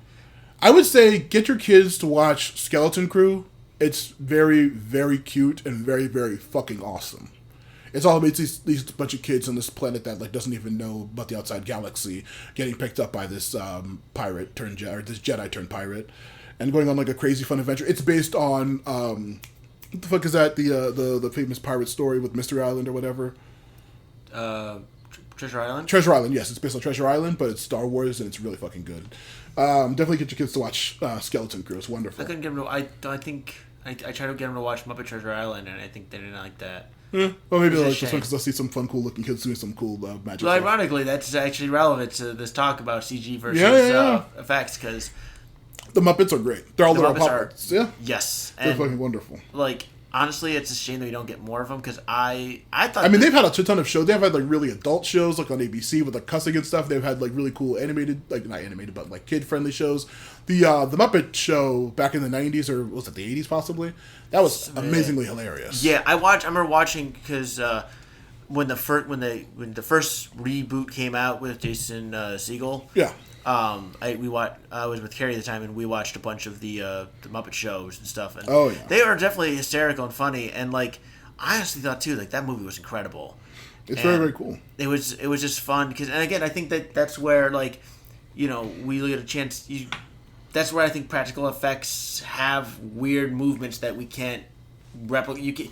You don't expect it until you do it. So the Kermit face. Have you the stretch of Kermit face is... Have you seen the trailer for what the fuck was that called? That puppet boxing game. Did you see that shit? But boxing game. It looks okay. Well, we're about to pull a thing where we have to fucking pause the episode for a second to show Ed this fucking incredible looking fucking game. What the hell? Before I want to say Felt That Boxing. Yeah, Felt That Boxing. I'm gonna pause right now. We're gonna put that trailer on because it's fucking great. All right, we just watched the Felt That Boxing trailer. That didn't even look like a video game. That I know, yeah. Looked genuinely like a real life thing. The Muppeting, yeah. So Puppeting is dead, CGI forever. So I was thinking about what also, too, we took a quick break, and I was thinking about, like, because I do this a lot, I skirt around stuff, and I don't put my full opinions out there. Go ahead. So I'm going to kind of put this out there. I genuinely think, like, if given the choice, I want practical over CG, but I'm okay with CG as long as it's done like with care and precision. Like I think that's my issue with the stuff is when people get too in and too on the same, it has to be this or it has to be that, and you don't allow for one or the other to work. Like, give me a good design. I will, if you have good design work and you have good intentions to make something, I'd rather if you feel like you can only do this with CG, go in and make it CG. I think you should aim for the practical on it. But if you can't do it practically, do it CG. I think for me too, I genuinely like it more when there's something physically there to interact with, because I can tell when they don't put the same care into CG, or it's used as a crutch. I'm fine with it, but don't use it to replace actual things where you can have something actually there. But I think CG, when used with like real life performances, also can be better than practical. Like against Andy Serkis. Yeah. Or I was gonna say, I don't think you did. You see the second Avatar movie? Nope. Okay, you saw the first one, right? I saw it. I don't remember it. Of course not. Well, most people don't. I saw Way of the Water more than once. That is one of the most beautiful movies you will ever see in your life. Completely inarguable that this movie is absolutely fucking gorgeous. Almost 100% CGI, except for like occasional, because fucking Jack Sully's body's 100% gone, so there's no yeah, 99% of the movie, the spoilers, like, the antagonists are mostly fucking Na'vi. There's, like, no interaction with humans at all, practically, except for this one shitty idiot kid. But, like, he's this asshole with dreads who was raised by the Na'vi. But that human is, like, the only human in the entire fucking movie, practically, except for a couple scenes with the antagonist, shitty Earth humans. But, like, that movie is all CGI. It all looks incredibly tactile looking. And everything feels weighted. Everything feels tactical. But it is 100% all fucking CGI. And it looks fucking beautiful. And it's amazingly done. Well, I know, too, like, referencing the kill count again, is like Jurassic World Dominion, like, that chase scene through the streets. Yeah. Those, like, they mentioned, like, they had an actual stunt rider, and the dinosaurs, they used CG to influence, like, the environment. Yeah. They had like a couple of, like, boxes and a couple of stalls, like, set to tilt over, but, like, the 100% the raptors were not actually in the scene, and they were, yeah. And, like, that's good use of CG, because, again, there's a practical thing, and they used, manipulation of the environment, and again they fluffed it up with the CG, and it blended well. Yeah. I was going to say, the reason I brought up all the Star Wars stuff in the first place wasn't just so I could scream about Star Wars again. It was hyper specifically because you haven't watched any of the like ILM docs or anything like on Disney Plus? No. Like, I don't know if you like follow the Disney Plus shows or Disney Plus movie, all the Marvel stuff, all the Star Wars stuff. Like, every time they release something, they always have a shit ton of behind the scenes documentaries and like mini stuff like that. I saw something like that for Zootopia. Yeah, they mentioned everything. They always release like a cool behind the scenes thing. I know Zootopia actually like pushed a lot of CG because like they didn't have like hair effects. Oh yeah. They were like, no, we need to figure that out for Zootopia because there was so much fur, and they genuinely created like a new technology to animate animals with hair better. Yeah, and it showed. It's beautiful. Yeah, that movie's incredible. Yeah, and I mean, I'm not opposed to CG. I just. Yeah, full CGI movies like the Pixar stuff. Of course, Yeah. no one's going to object to those. They're all fucking incredible. But no, besides that, I was going to say even though they had Andy, and Black Andy in the first one. In which one? So if you yeah. all the kids are Andy, Toy Story. except for the One Black Andy. That's so stupid. Yeah, it's so fucking hilarious. But yeah, they have all this behind the scenes stuff and all their production things. But like more specifically, you haven't heard of The Volume. Nope. Okay. The Volume is the new main proprietary software that Disney has been using for all of their current. They used it on the Mandalorian, Ahsoka, Obi-Wan, and stuff like that. But also like they've used it for other studio productions like our Percy Jackson TV show, which is fucking incredible. It is House of the incredible. Dragon, the Avatar Netflix show, I think also the One Piece Netflix show as well. The Volume is a massive real-time rendering set. It's like, blue screen or green screen or whatever those are. Yeah. It's kind of like that, but all things are done in camera while they're filming. So you can actually like directly put all of the like actual special effects, CGI, background stuff in the actual like thing. It's like this huge, gigantic, ovular, massive, huge set thing where like they can actually like on set put the stuff in the scene as they're actually filming. Fully CGI sets and everything like that. Now it's been judged. Some people say like if a set looks bad, it's like really obvious or something. But like I would say that every single shot looks like you can tell some of the shots in the Percy Jackson or Avatar stuff are completely background CGI. Everything was completely rendered. It's just like the actors in front of like a normal green screen. Otherwise, technically, but like everything's put in scene while filming. And it's like this new super pro that ILM's using for like their proprietary software. That like it's been like huge amount of behind the scenes stuff about it and stuff like it's been divisive. People like the actors acting against that kind of stuff is I think more easier than normal CGI stuff like that they would put in post or whatever. It's not in post. It's actually like I said like on set. And the funny thing is, so is it kind of sometimes and I watched Whose Line Is It Anyway, where like it would be like the reporting one where everyone can see Colin. He's in front of a green screen where everyone can see what is behind him, but he can't see it. Basically, this technology is allowing Colin to see what's behind him in reality. I think they would also, that as well as like actually putting like CGI characters and stuff in the actual scene and stuff like that, like on the camera end. But it's like a huge new software that they've been using for a shit ton of their shows. It works. Like the One Piece show, like genuinely, like a lot of those effects are really good. Fantastic, like for a TV show, yeah. I mean, especially when you think about what One Piece is. Yeah, an insane fantasy world. Right. I mean, like Luffy's stretching genuinely looks really, really good in that show. Oh, yeah. Also, am I the only one who actually liked the chopper? I've heard a lot. I've heard good from people. I was kind of like, I wasn't sure how to feel about it. I want to see him in action. But, like, the people I've seen were positive about the chopper. Okay, because I remember seeing a lot of negative stuff for a while, and I swear. And I was like, A, I thought he looked cute, and B, I thought they nailed his like dialogue. Yeah, I haven't seen any dialogue. I'm trying to say it was like a little like there was that Netflix trailers thing. Like they showed him there, and he was like, don't compliment me, you whatever. Like he had that like like he had that weird Tony Chopper. Thing. I thought like he was referred to him as Tony Chopper and forever, just Chopper. I was like, I forgot the full name is Tony Chopper. He's cotton candy lover. Cotton candy lover Chopper. I swear to God, I saw something that said like there's a Marine. I don't know if it was a fan thing or what. There was like a Marine like absolutely loved him, and that's why his body is so low because he's trying to Oh, that'd be cool. Maybe it was in the fan letter. Who knows? I didn't see the fan letter, but possibly. I always see those occasionally here and there when there's like a big lore reveal. Yeah.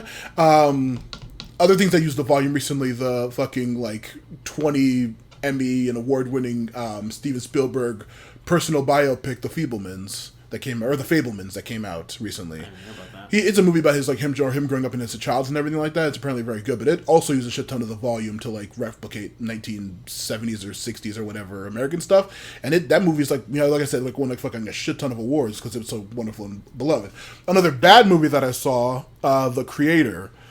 Heard of that one. It was a shitty fucking sci-fi movie that came out like a couple years ago. It was so fucking boring and shitty. I was so upset. I was hoping it was going to be good. But it's like, yeah, one of the typical fucking AI robot child that needs to be rescued, and it's like, the guy's protecting it. Some cool sci-fi vehicles, sci-fi shootouts, but like that movie sucked. So random question, by the way, with this, is it overall cheaper than actually making these sets? Yes, I do believe so. The production, the actual like computer engineers and the designers and the artists who do that stuff, and also I was going to say another thing against that, like a weird minor, just like a personal little like, hey, what about that? For practical effects, the amount of like warehoused or thrown away or trashed animatronics, puppets, that's a huge amount of material in a world that's already well over cluttered with too much trash and too much stuff. Is another like minor thing against like actual practical stuff, because like, yeah, that big cool ass metal T-Rex should be in a museum, the original fucking T-Rex statue. I don't fucking, who the fuck, no one knows where it is. It probably could be like in a landfill or something for all the fuck we know. Like, polluting up the planet. There's a shit ton. There's like thousands and thousands and thousands of versions of every single Muppet that are just completely who knows. The Godzilla suits for all the monsters, there's always multiple because they're constantly destroying them, constantly blowing them up, constantly, having them torn up from throwing on shit. That's so much more shit in our already, like I said, well over polluted world. So CGI is better. Just use computers. See, this actually we get into, for me, like, because I know one thing my favorite film of all time is still Team America World Police. Uh-huh. And I know that they wanted to make everything, it's a marionette film, and they wanted to make everything practically. Like, they literally, all those puppet heads are full animatronic to line up, sync up. Yeah. But, like, there's, like, one thing where they have, like, a bombing, and I thought this was cool. The way they filmed it was they had built this town, and they had it sitting up vertically, so literally they just shot fire up, and because they were filming directly down, they could augment your perception. Stuff like that. Or like even in the original Nightmare on Elm Street, so when Johnny Depp gets killed... the blood scene? That was flipped, and actually if you watch, you can see it pooling on one side of the ceiling because it came loose from its hinge. Yeah, I was like, yeah. And so it was whatever, and then it's like I feel like that had a fun look to it on set for stuff like that. Mm-hmm. But like with props and movie stuff, like honestly, even if the movie's not terrible, not even great, how many people would spend $10-$20 to own you can say they own a movie prop?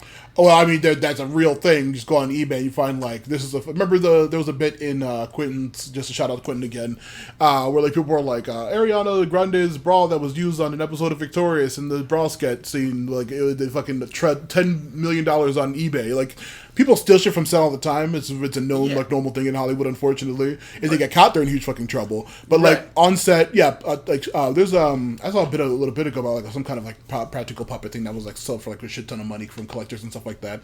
But then it just goes to some shitty collector who leaves it in their house and it's never seen again because it's annoying. Which of course, as collectors who have a shit ton of stuff, I get it. So yeah, but like at the same point, like again, what if instead of just throwing away some of these things, like they would, after the film is released, you could sell them off.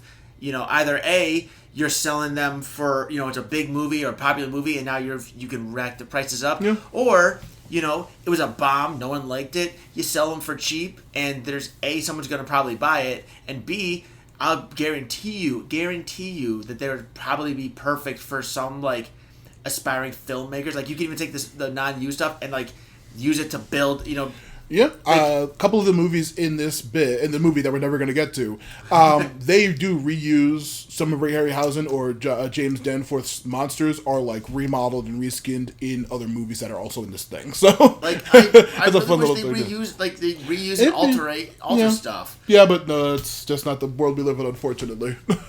Yeah. But yeah, besides, yeah. I mean, literally, my suggestion here is pure capitalism. I mean, 100%. Yes. It would also, you can think about this way too.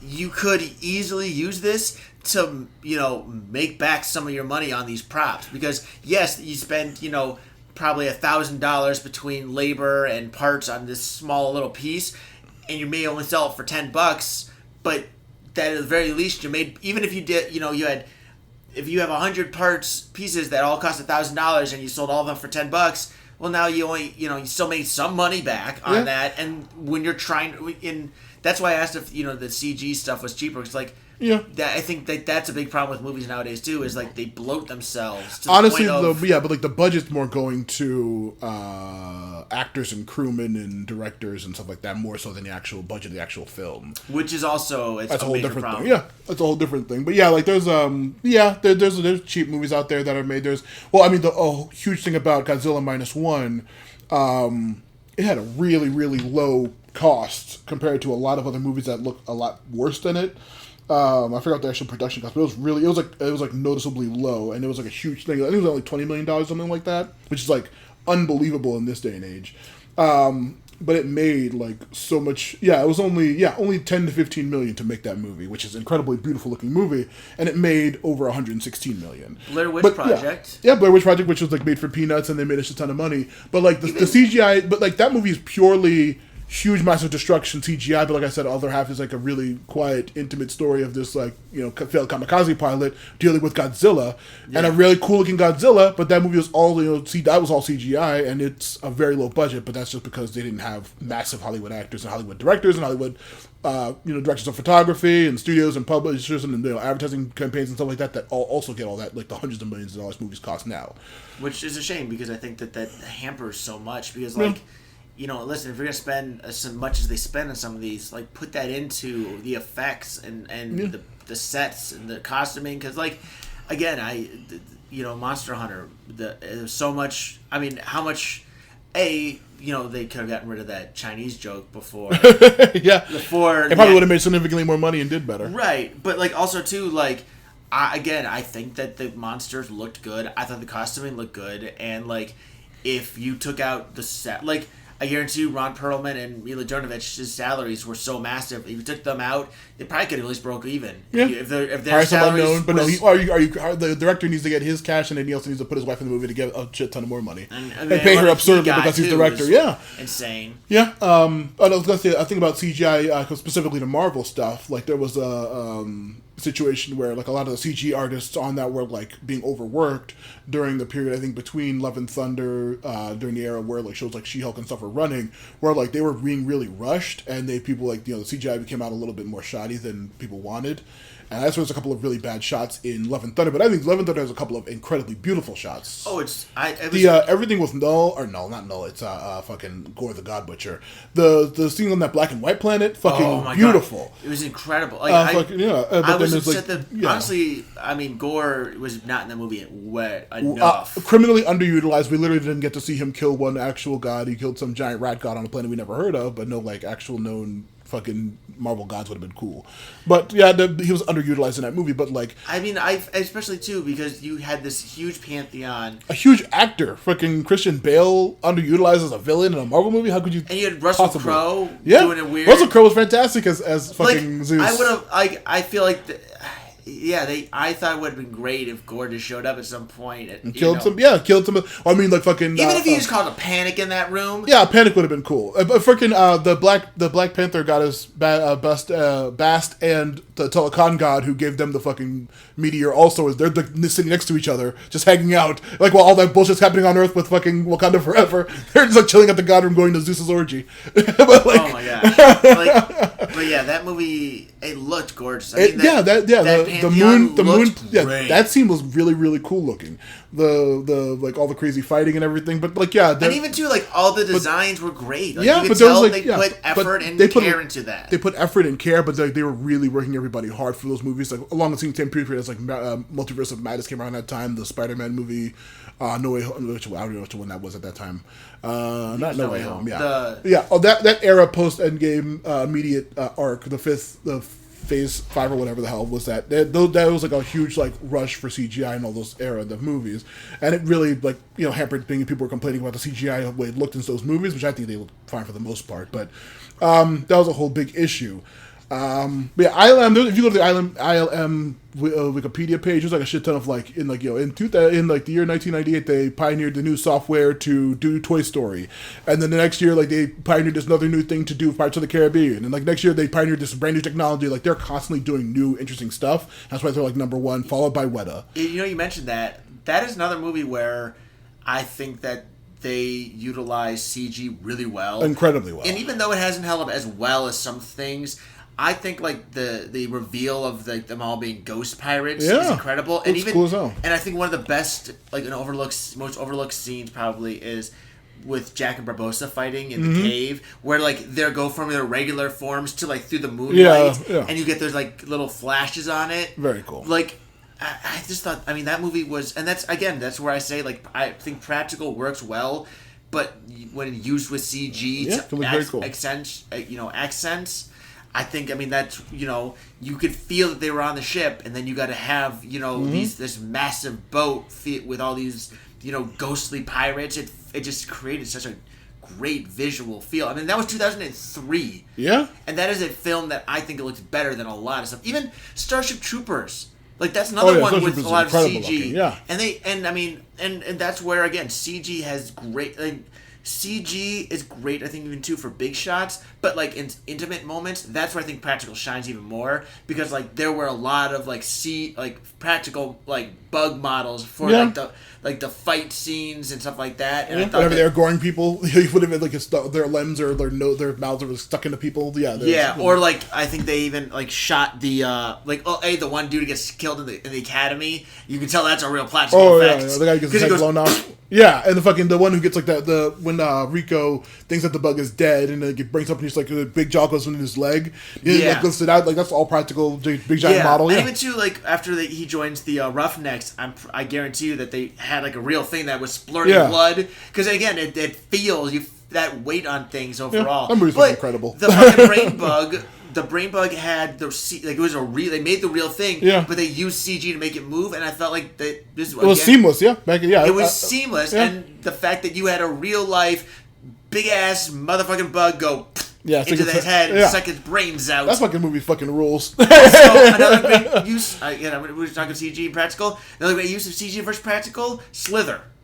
So that was great. That movie, like the fact, and I think too, that's where I think when you're gonna go in, you go all in. Yeah. Because I mean, they made like the big Brenda boob, like he wanted to make a big Brenda boob, and that was a real physical thing that can move. And also Michael Rooker at the end there is right. That's one of my favorite things to learn was that Michael Rooker sat in that on his birthday for 12 hours, and unfortunately that he's got hurt from it, but like he got like back problems because of like the motorized things inside of it.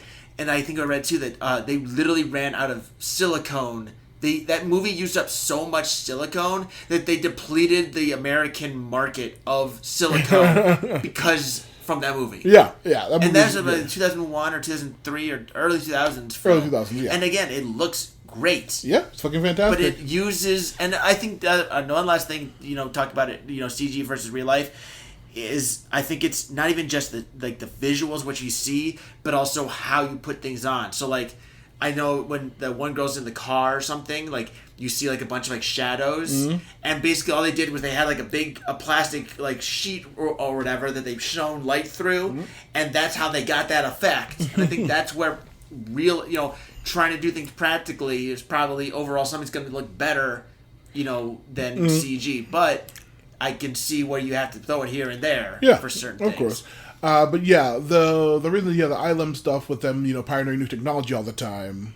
But of course, the year of our Lord 2025, just this year, they pioneered their first AI generated production bit. Nope. It was one of the people who works on the Star Wars current stuff. It was a weird little video of like this Star Wars creature. I think it was. I didn't watch it myself, but I saw like a single image of it. Some kind of weird like tentacle faced manatee. Star Wars monster. I think it's generated like a Star Wars monster alien or something like that, and it's like a weird little video of this like nasty tentacle manatee creature. But yeah, that was a big deal that they just pioneered their first use of an AI thing at ILM ever this year. I don't like it. That sucks because of course we're pro artists, anti AI here. I've personally never ever used ChatGPT for anything in my life. I never used it. I don't know how or the programming of it.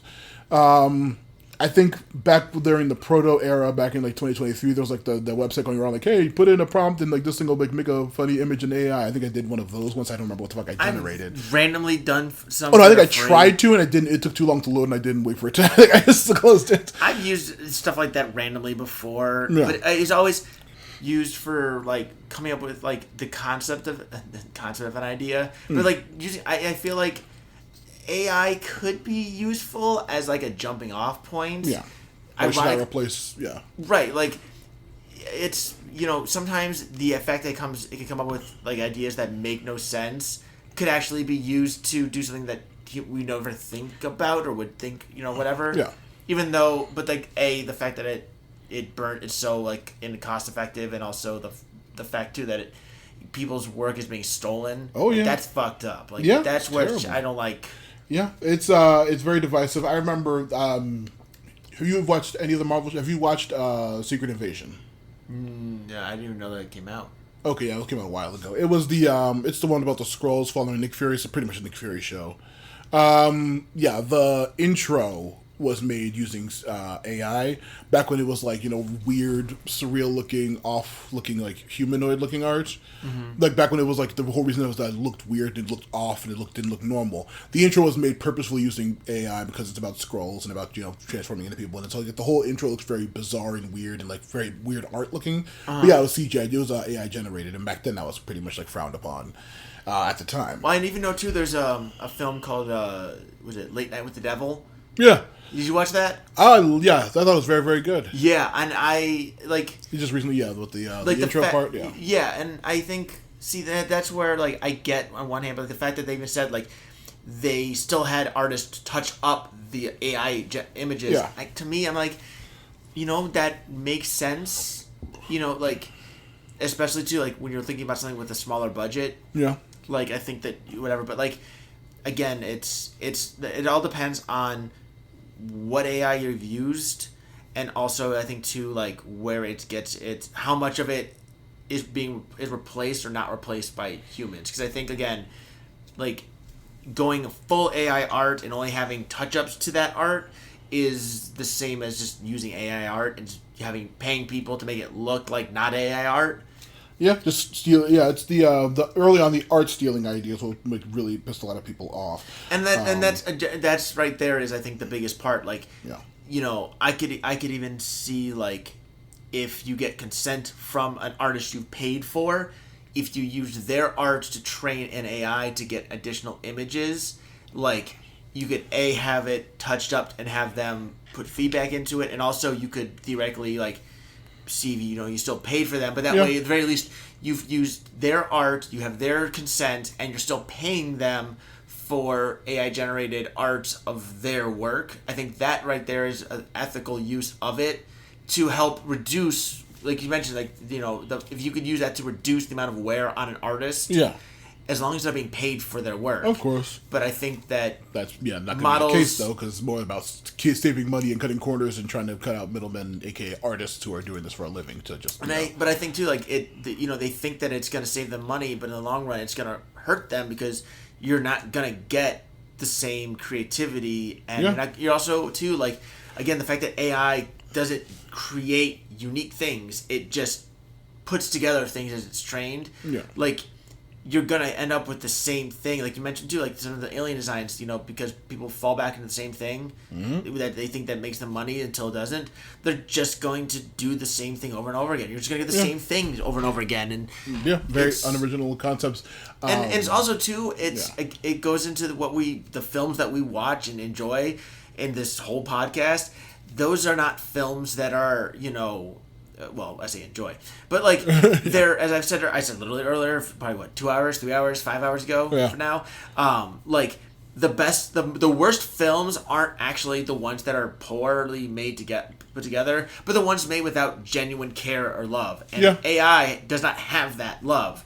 You can't, like, that's why someone trying to make Birdemic purposefully will never recreate it. Yeah. Because it is impossible to recreate it when you don't have a genuine attempt. Like, it is the genuine attempt that people fall into the trap of and love.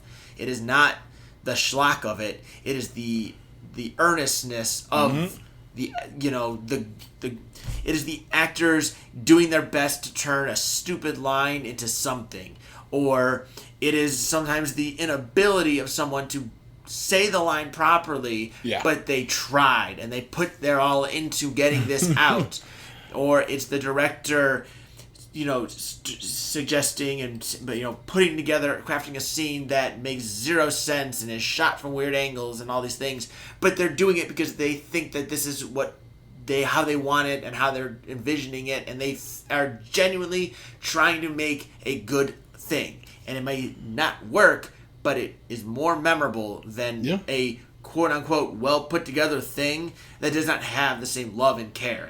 And like, AI doesn't have love or care. Yeah. AI doesn't have emotions. Yeah. It's very divisive, but unfortunately, currently now, the other AI programs besides ChatGPT or other ones like that, or whatever ILM developed, the one Midjourney, which is like an art-generating one, I believe, currently is being sued by Disney because a lot of the art that they use is Disney-owned art. And so now, with that kind of fucking, I've heard earlier people are saying, like, now with the mouse on it, that is serious money and serious actual litigation might actually happen with something that big, saying, like, whoa, what the hell's going on with this AI stealing?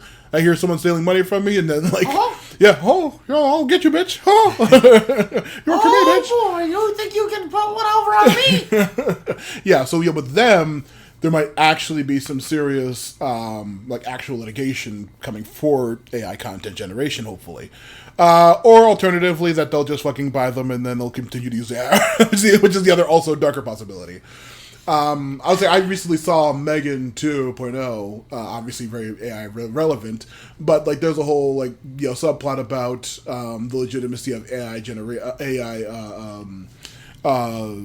and legal laws and stuff being made about it, because obviously in that movie it needs to be, but it's very interesting because the movie it starts with the person being very anti-AI, obviously because it's the protect from the last one, the woman who was almost killed by Megan, and the movie's all about she's very anti, she's going to making speeches to the UN saying how they need to literally restrict and stop AI stuff, but by the end it's kind of weirdly pro AI. It's very weird. The movie's fun.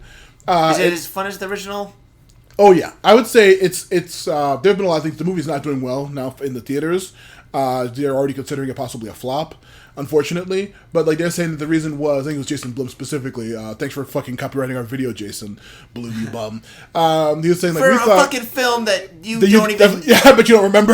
Yeah, you don't even remember you own that. Like I said, I could just I'll 100% re-upload it and it'd be fine. Go for it. Yeah, do it. Who cares? But no, it was make it happen. Fucking what the fuck was they were talking about? Megan. So yeah, the movie at the end is weirdly kind of pro AI in a weird, bizarre way. But the movie, they said that they thought that Megan was a fun. People liked Megan because she's a hero or whatever the hell. But in the first movie, she's literally the antagonist and a bad person. That's the point. And in the second movie, she's literally a fucking practically Marvel superhero, heroic person who gets all these great angles and is heroic and saving people nonstop, while being slightly catty and slightly hey, why don't I just kill you? But for the most part, she's a good guy, protag hero trying to fight another evil person. The movie's very weird. But if you go in knowing that it's, and also I knew I was in trouble when I went into the movie, and speaking of trailers, in case you forgot, this movie's about trailers, every single trailer before the movie, not a single one was a horror trailer. Oh, God. Not a single horror trailer before the movie came out, and I was like, "Oh boy!" I knew from the Megan promo stuff that it didn't seem like it was going to be horror anymore, and the slide was an action movie, a fucking John Wick action movie where they're fighting another evil robot. That's unfortunate. I knowing it was that, and then seeing through all the trailers and not seeing one being horror, I'm like, okay, this is not going to be a horror. They're completely dropping that tone. This is a different genre now. And then I watched it as a very, very campy, over-the-top, goofy action movie with this funny, silly AI who was a murderer in the last movie. I had a fun time. I thought it was very fun. Weird pro-AI message at the end, notwithstanding, which is obviously just the people saying, Jason Blum kind of planting, hey, we're probably going to use AI in the future for our horror movies. Get ready, motherfuckers. Which is not great. Not great, no. But yeah, hopefully with Disney actually suing Midjourney, actual litigation is the fingers crossed. The best outcome, worst outcome, they fucking just make a deal and they use AI. So I know I think I did use, I don't know if it's chat or I remember using something at one point, and it was it was like one of those like themed kind of AI things, and I remember like realizing that the AI I realized too, like, if you fight up against the AI, it doesn't take context clues or hints. Like, it does what it thinks you want it to do. Mm-hmm. Or it doesn't do what it thinks you want you to do. It only does what you tell it to. It will not pick up on context clues. It will not.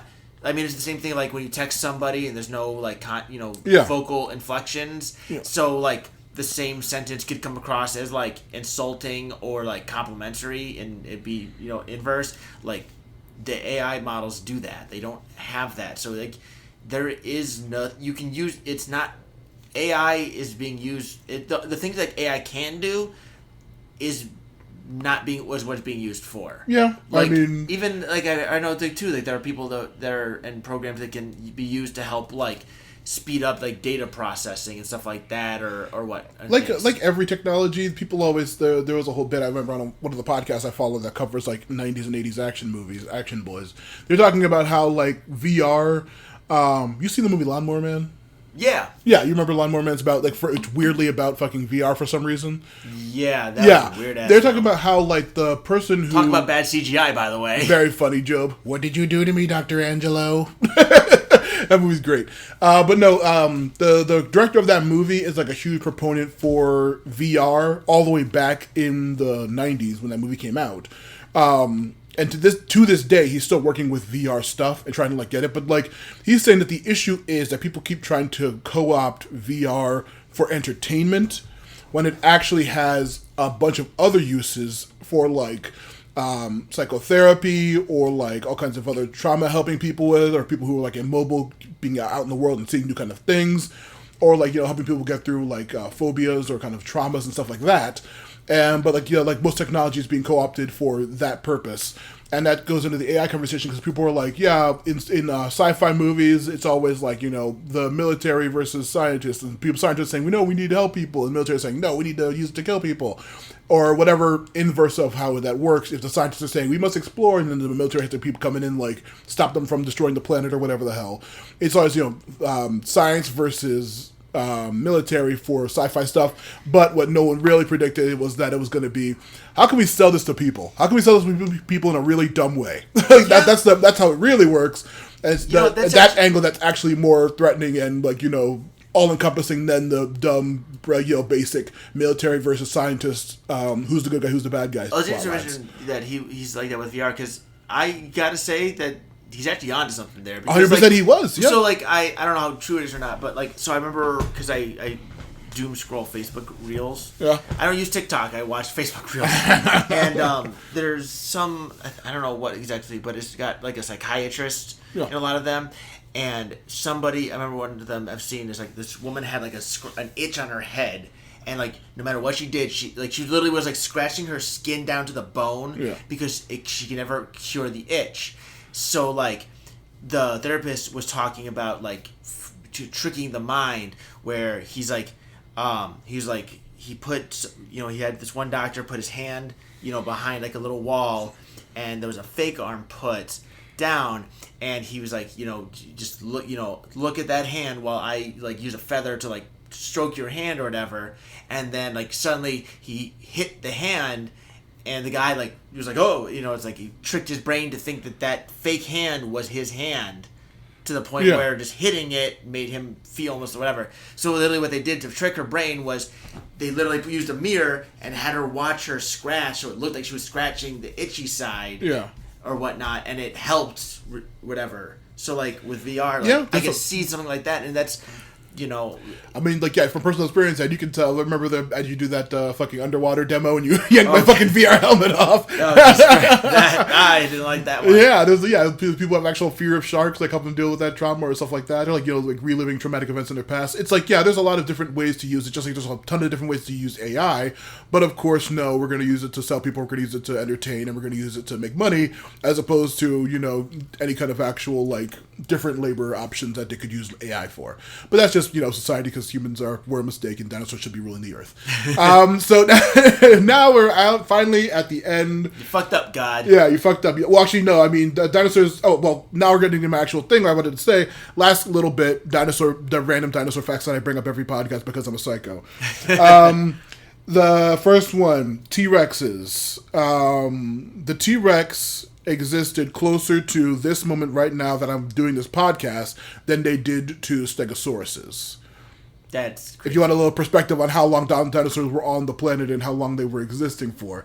And also, of course, Stegosauruses were around. Remember I told you that the quadrupedal four-legged dinosaur or creature with the fin in Jurassic Fallen Kingdom? The Dimorphodon. Yeah. I told you that's literally closer to mammals and humans than it is to any actual dinosaurs. That existed for about the exact same amount of time before the Stegosaurus to that thing. Damn. So, you'll see, all kinds of dinosaurs that should not be interacting because they've existed, hundreds of millions of years apart, because that's how long dinosaurs had the planet for, before humans had their... I've heard, too, that, ironically, even though we think of the T-Rex as, this apex predator, it was potentially more of a scavenger. No, that's been disproven forever ago. Okay. that was just the vision based off movement from the original Jurassic Park was, immediately disproved. The size of the raptors was immediately disproved. They were, they're like a fox, like a hawk and a fox mixed together. They're tiny little things, but they're almost like Compsognathus. Yeah, they're a little bit bigger than those. No, there's the T-Rex Alan. was actually Alan. That's fucking great. I thought three's great. The T-Rex was a regular ass normal hunter and probably would have been the dominant hunter on this planet. It didn't the Allosaurus, which was the predecessor to it, and existed before it, was a much more regular predatory dinosaur. There's a shit ton of one. The Giganotosaurus was the other Tyrannosaurus who's like that. But yes, beyond that thing I always mention about the distance, and also another one, Cleopatra, exists right now to the era of PS5s and AI than she did to when the actual pyramids were built. Yeah, that makes sense, actually. Trip your ass out. That's weird. But, of course, the other thing I was mentioning, I brought it up nonstop in our primal episode of Action Toon Bros. Ed, how smart do you think a T-Rex would have been? How I would assume if they were a predator, they'd I don't know. Just a random guess. What would you compare its intelligence likely to? Probably something like a lion. Okay. What if I told you that they were likely as smart as chimpanzees? Huh. Yeah. There's a method that scientists use for creatures beyond just literal brain size, because that's worthless. The actual proportions of the actual brain matter in the head, the proportions of the skeleton, and then the actual studying of the creatures that exist today. They established that given the brain pan size and everything of the T-Rex and the size of its skull and the size of the brain and everything proportionally wise, it would have been approximately as smart as a chimpanzee compared to most other creatures. So it'd be smarter than a lion, smarter than most creatures on the planet, honestly. So in theory, all the goofy shit that they do in these movies is probably possible. Well, say figuring out doors, figuring out prompts, figuring out clues and following people and shit, that could 100%. Are you talking about just raptors? No, T-Rex specifically. So T-Rex could open a door. 100%, yes. it could literally learn your fucking life pattern, or a random thing I learned because also for I live into one of the movies in this thing. Spiders. Did you know that spiders actually do know me and you humans' schedules? And they know when you're around, and they know when you're gone, and they know when to hide, and they know when to come out. Because they know your schedule, because they live in the house with you for so long. I can believe it. Yeah, that's an actual known thing that they actually do. They know your life schedule, and so they know that's why you don't see them. But they're, of course, everywhere, and they're always around. See, ironically, you say that, and it's well, then that makes zero sense when I see them. Yeah, when you see them because they're fucked up. Now it's time for them to die. Yeah, I'm listen, if I don't see you and I don't see your webs or whatever, yeah. You listen. Who cares? You're here. You take care of anything else, any other little bugs. Get rid of those goddamn centipedes. Exactly, yes. You take care of all the other little bugs. I don't see you. We'll live in harmony. Second I see you, though, it's over. Yeah. It's over. I was gonna smack harder, but I figured that's... we've made enough fucking banging around noises from cracking my ankles and shit. So we've been around a bunch of random noises at this. Well, I was trying not to too hard blow the mic. Oh yeah, I go to Apple and Guanji. Okay, speaking of Guanji, one last random dino fact. The Godzilla noise, which you made earlier. Do you want to give us another one, Ed? I go screonk. That is actually... What do you think that sound is? I'm going to guess like a whale. Okay. It is not an animal at all. It is a glove covered in pine tar ran across a double bass. That's pretty awesome, actually. Yeah, and then slowed down and distorted to make that weird scream. I mean, we could have a whole other conversation about sound effects. Oh yeah, the noise. I remember back in probably way back in the early '90s when I was a little kid, just like when I watched this movie. The T-Rex sound effect was like it's like an elephant, car horn, and a tiger, or like a lion, elephant, and a car horn noise like mixed together for the Jurassic Park T-Rex noise and stuff like that. I know I've seen like someone on those Facebook reels too, like do like old school stuff, and like when they're flipping through, like it's funny how you see these things like what they're actually doing, like how you like certain things you think how they sound, but they don't actually translate to that noise. Yeah. Like and everything. It's one of the funniest ones is the bald eagle. When they picked the bald eagle, they picked it because it looked cool and it was a uniquely American animal. Unfortunately, I don't know if you've ever heard a real bald eagle's call. It sounds like shit. It sounds like a little bitch, and it sounds like shit. So every time you hear that, like, yeah, as long as you hear that big, beautiful squawk, squawk, yeah. But every time you hear the noise, oh, Jafar! Yeah, that'd be cool if it sounded like fucking what's his name? Gilbert Gottfried. Yeah, Gilbert Gottfried would be awesome. Every time you hear the noise of an eagle, whenever you see an eagle, and you hear like that, like high pitched eagle noise, it's actually a peregrine falcon because bald eagles sound like shit. But yeah, that's noises. Now, Ed, are you ready to put on your transatlantic accent because we're finally at 2 hours ready to get into this movie? Oh boy! Oh, let's go. Let us explore. Fantastic beasts. And where to find them. Fantastic Dinosaurs of the movies. The film opens up on the history of filmmaking. It's a weird fucking shot of like a weird theater. It's like, oh yes, this I even asked him, I'm like, what the hell is like? Is this gonna be how the whole film is? Yeah, this weird shitty little box of like theater people that are stiff and not moving. And then I also too like it's the noise would start off like really quiet, yeah, and then it kept getting like louder and louder and louder and louder and louder and louder. Yeah, it was like a bunch of like a bunch of quick shots of dinosaurs and random shit, just about the history of filmmaking. And it's just like you see a weird shot of a Ceratosaurus fighting a Triceratops, and you see like all these weird, cool CGI things about early dinosaurs. They go into the actual dinosaur park. Like, dinosaurs have fascinated people since forever, and they show dinosaur parks. And also, we didn't even mention, this movie came out like 2 or 3 years before Jurassic Park, when dinosaurs actually started being popular again, so it's very funny. But like, they even mentioned too, like those dino tours. Yeah. So I used to live out by SeaWorld in Aurora, and I remember when it was open, they would have stuff like that every year, and I loved going through that. They fucking ruled. There was a show, a traveling show called like Dinosaurs Forever.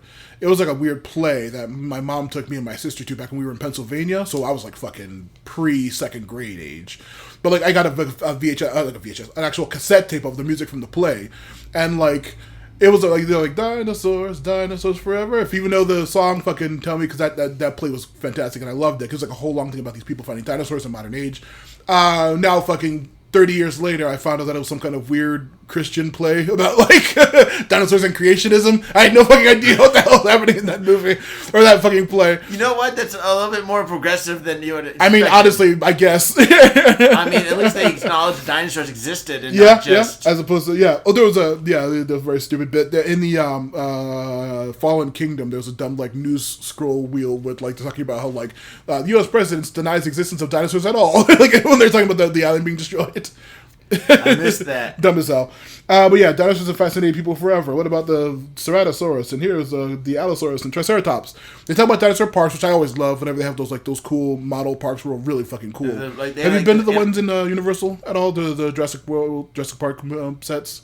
I've been on the ride. I rode the ride multiple times. Like back in the day when it was like not the insane lines that it is now, I rode it. It was like really late at night, like almost like 8 or it was like probably like 7 or 8 at night before the park was closing for the night or whatever. And I rode it like fucking 3 times in a row. No joke. It broke down at one point. We had to like get off, but it was fun. I know. I used to have a shirt that said, I survived the Jurassic Park ride. Hell yeah. And I think Leanne was the one. She said that it broke down on her once when she was right there by the Oh T-Rex. yeah. It broke down on me when I wrote it like 3 times in a row. And it was like, so you know, it's scary to go down, but when you're sitting there watching it just kind of go, it's like, oh boy.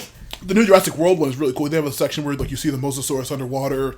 The Indominus Rex replaces the T-Rex at the end where it's trying to attack you. It's fucking cool. That is really cool. I like that. Yeah, they talk about the La Brea tar pits, which I've always wanted to visit since seeing this as a kid. I was like, oh, I want to see that, the fucking weird-ass dinosaur. There's like all kinds of skeletons and shit down there. I mean, it's amazing crazy, too, with like those kind of parks, just because, like, I feel like that feels like a lost art of animatronics. Yeah, those which, weird. Yeah, ironically, we did not talk about as much in our Willy's Wonderland / Banana. and well, I mean, we weren't doing this shit where we spent 2 hours. So now it is a cumulatively 5 hours and 40 something minutes now of preamble to this fucking movie. Meanwhile, back in the day, we were like, wait, we're 20 minutes in. We should probably start talking about the movie eventually. Yeah, 5 hours and 48 fucking minutes. We're psychos. But they in the actual Fantastic Dinosaurs, they mentioned the La Brea tar pits, and they show like the Smilodon and stuff like that. And this is when they first mentioned Willis O'Brien scaring audiences with the original King Kong in the 1920s or whatever. And then they show one of the first animated things was Gertie the dinosaur, that long-necked dinosaur. 1909. Yeah. Yeah. Wow. Crazy old. But yeah, it's like one of the first ever animated things. And this is when they talk about Ray Harryhausen for the first time and Dynamation, which is their stop-motion animation with all their figures and everything like that.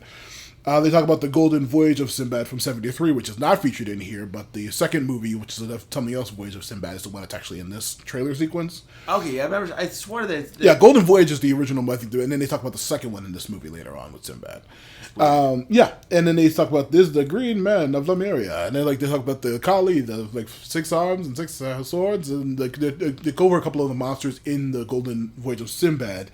But it was really weird because this was the only part that felt original. I mean, it's the only part that is original, I think. Because even if it was being behind the scenes, it was talking about. It was actual documentary footage at that point. Because, I mean, literally after this is where it's just trail after trail after trail. Oh, yeah, without any kind of input. It is just no commentary, no anything, yeah. Yeah, which is weird. It's very bizarre. It's very trippy as shit. But yeah, I think they mentioned all the weird monsters and stuff in Sinbad, the Colossus of Rhodes, and all the, you show you Dynamation, and they don't really go into what Dynamation is in any way. Very funny. They did use there's a few terms here and there, like Dynamation and, conflagration and flatulation. Yeah, of course. Oh, God, you better not have farted yet, Ed. No, not yet. Okay. Not a party. Yeah. So yeah, we get to the first trailer of the movie, Journey to the Beginning of Time. This was a 1955 Czech movie that was dubbed in English in 1966, which is the one we see. The kid's like, don't worry, I hear that the pteranodons only eat fish. He's like, that's because they never had a boy before. The weird fucking, yeah. Is this one that had the regular looking animals? As a couple, yeah. This one is it's kids take a boat down a river of time through a cave, and as they keep going further and further down the river, they're going further and further back in time. So the first, and it's because I know because I didn't mark. Oh down. No! The first few I didn't mark down names. So okay, no. This one, not yet. This one is it's just the kids driving down. It's these bunch of kids on a shitty little boat. It's based off of a Russian novel called The Plutonian. Okay, of 1912. Oh, so my notes were from the mysterious because the Harryhausen, the mysterious island stuff. I had mentioned the crab, the gator, and the bees. Yeah, the crab looked incredibly cool. I thought the crab looked the best. Okay, I'm still all right. These were all my notes from the Sinbad thing with. Oh, that's right. Sorry, I missed it because. This is the first time we're pulling out your notes the entire 5 hours. So. Yeah, there's a funny part where so they were the actor in Sinbad is, had to climb up a 75-foot rope, and you can see there was no safety net on it. Yeah, of course not. Meanwhile, his co-star is doing pin-up shots. Oh, of course, even some risque nude shots. Yeah. And then she gets carried away. Yeah, my crazy man. It's like, oh boy, that that's the 70s for you. Also, there was the weird oracle effect that I wrote Zordon. Yeah, yeah. How do you bring a fireman to life? Also, the one thing to do, I was like, oh geez. So the centaur carried the lady away. Yeah. I do know what lore. Yeah. Talk about centaurs. Oh geez. Yeah. And then I did mention that the sword fight with that monster was impressive. The Kali fight, the Kali. Yeah, that was. Yeah, yeah. Then the crab looked incredibly beautiful. Oh yeah, all those animals looked so good. Mm-hmm. So. But yeah, the first trailer was Journey to the Beginning of Time. Okay, I wrote the effects for that was not the same as the previous one. No, they're very shitty effects. It looks very weird and bad. Spielberg specifically does mention that there's a scene in the movie Journey to the Beginning of Time with those kids where they come across a sick dinosaur, and Spielberg specifically said that scene did influence the Triceratops scene in Jurassic Park. Huh. Yeah. But that's all I have for that weird-ass movie. Yeah, there's a bunch of ugly boys who are actually Czech and not speaking English, dubbed in English to say goofy stuff. The next movie was The Lost World, 1960. That movie looked a lot different than I remember. Yeah, let's do a cooler later. It's a plateau in Venezuela that has prehistoric monsters and cannibal ape men on it. This is based on a 1912 Arthur Conan Doyle movie. It was remade in 1925 as a silent movie with effects by Willis O'Brien. This is the one that used live animals instead of stop motion, the Lost World one. Is that Frosty the Poodle? I don't think so. The next one? It might be a little bit. Possibly. Frosty the Poodle. I wrote down Frosty the Poodle, Michael Penn or Wren or something. And then also I wrote down Claude Rains, found him. Yeah, Claude Rains, Invisible Man. But yeah, fucking that movie I think is the one. Yeah, the first one with a weird little random animal in it. Second one, the third. So the next one is going to be King Dinosaur. Fun name. I don't know. It took me a while to start getting names. Oh yeah. They're very quick. King Dinosaur is 1955. It's the distant future, 1960. Astronauts find a new planet that's coming towards Earth. Oh yeah, it's just real animals superimposed over real people shots. Oh yeah. This is the one that has a bunch of it's like there's just a bunch of dinosaurs on this weird other planet. This one has stock footage from another movie called 1 Million BC. It also has only four actors in the entire movie. That was the prequel to 10,000 BC? Yeah. The prequel to it. No, literally, I think it's same production company. Well, but 10,000 BC came out in the 2008 or something, didn't it? Because that was the one that they had it was supposed to take place ancient time, and all these people had perfectly white teeth. The newer movie? Oh, the one by that movie fucking is weird as shit. It's fun. There's a cool sequence with a big ass Smilodon. But it's very janky. The only four actors. That's one of the first times you see actual real fucking lizards. Just it's like an alligator with a dumb thing on its head, and then a fucking some kind of monitor lizard, and then you literally see two animals that are just attacking each other. You see the fucking alligator doing a fucking death roll on the arm of the fucking other lizard, so you're actually seeing actual animals just killing each other on screen, which is really fucked up. But that's the 50s. Yeah, that's the 50s. This one I did watch actually. I saw it. It was on YouTube. It sucked. It was a shitty hour-long episode. It was only 55 minutes. It's so weird. But it was an episode of The Twilight Zone. It was so weird and shitty looking. Huh.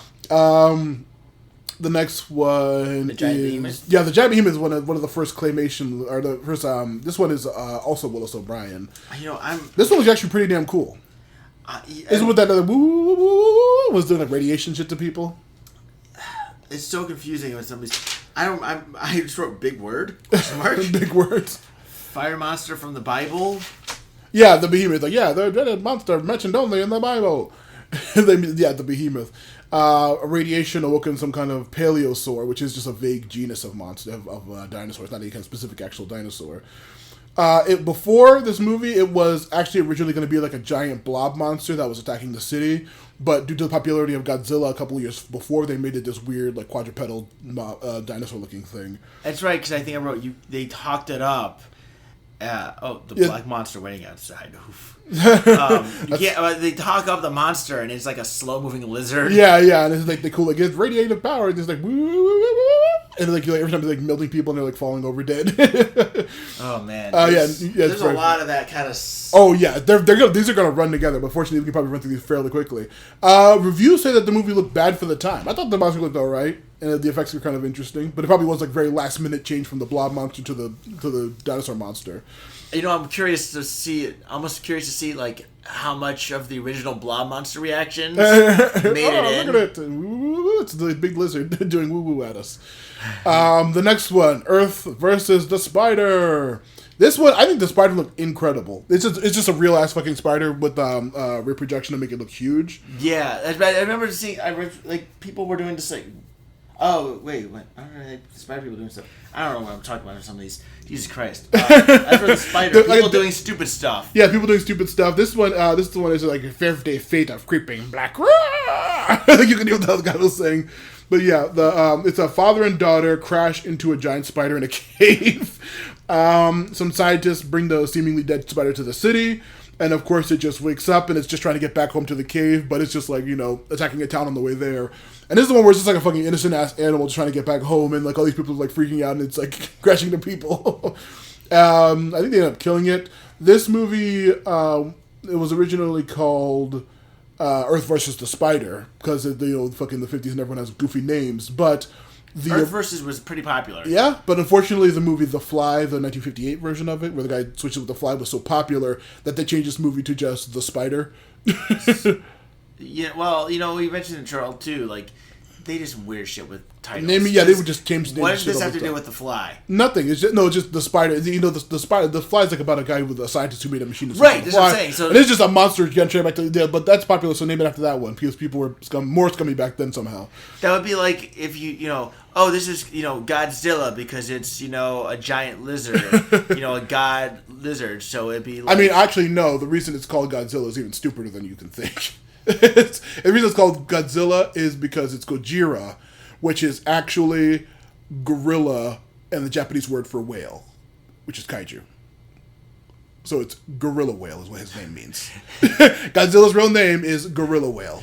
That's incredible. Yeah, actually. That's fucking great. But like, it would be like but it's like, instead of naming your monster movie, something original, you named it something like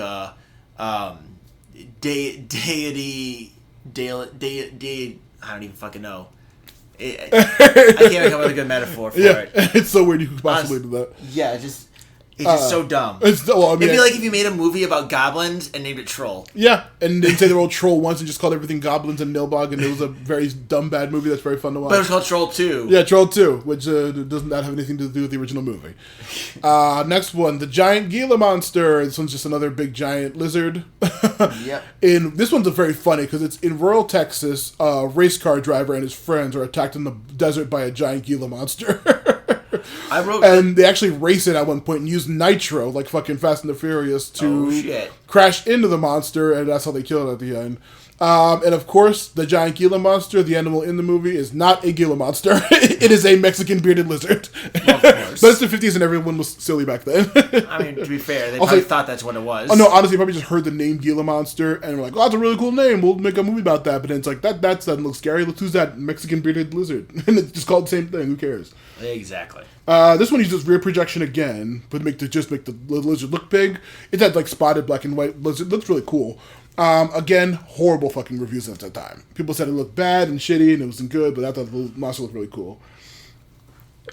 Next one is this is the most modern one in the whole bunch. The Loch Ness Horror. Oh, this is ironically where I thought about the Velocipaster because the effects had a very similar feeling. It's 1981.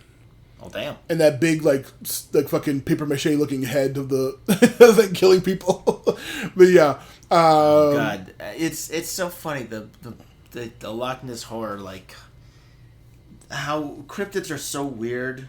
Sometimes they're all very stupid.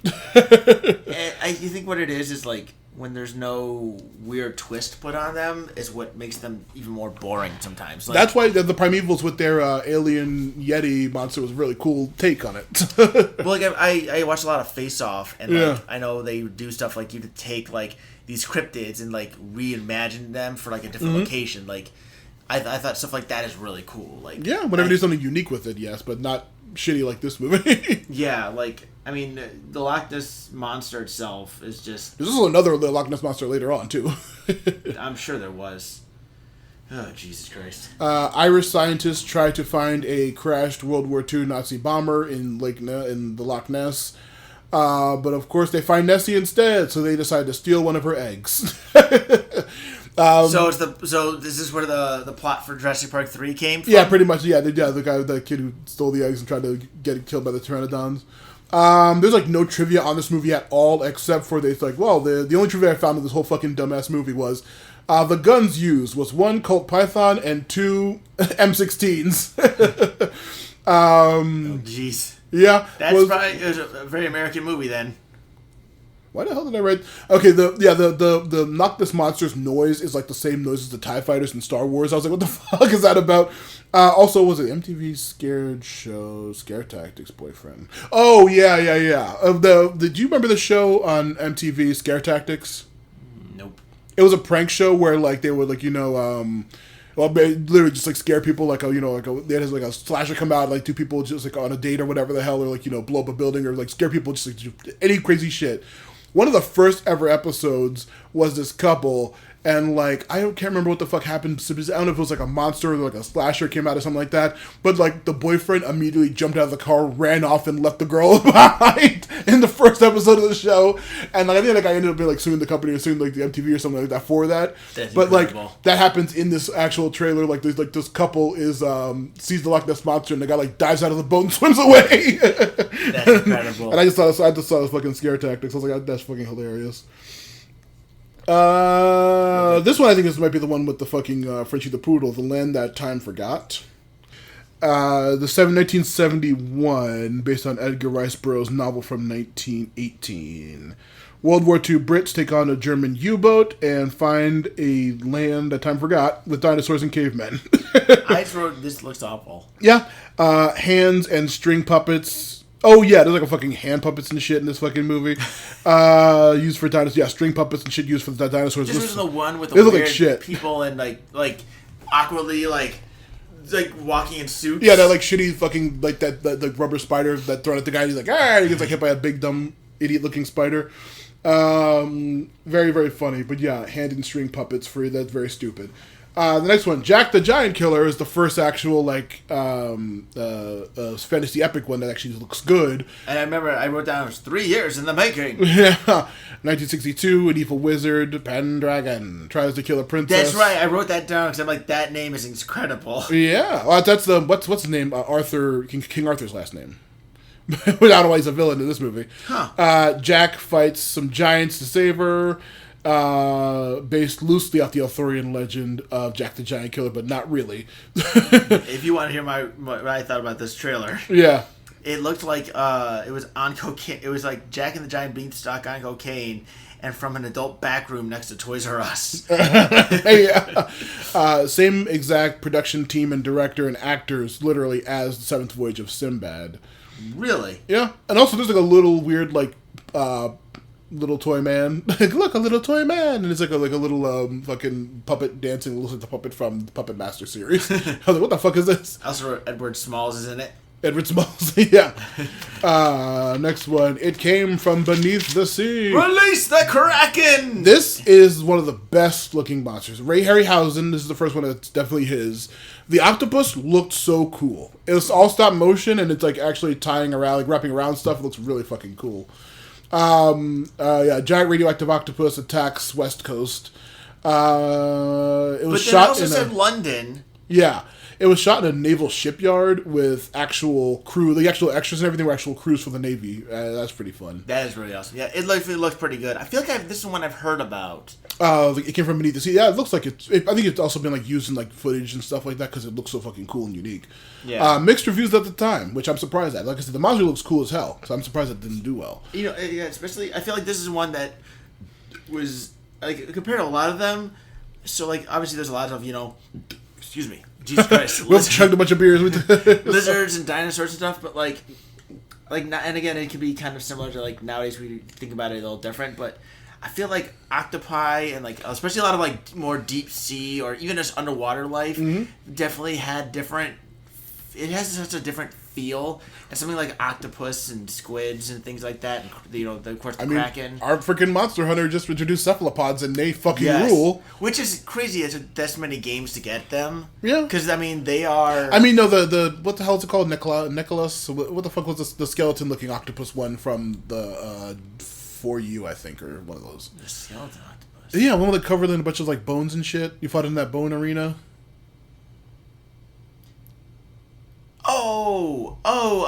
I know what you're talking about. Yeah, I mean, he kind of what? Yeah. Oh shit! I wonder. It might be the same skeleton. Honestly, I wouldn't be surprised. I don't think 100%.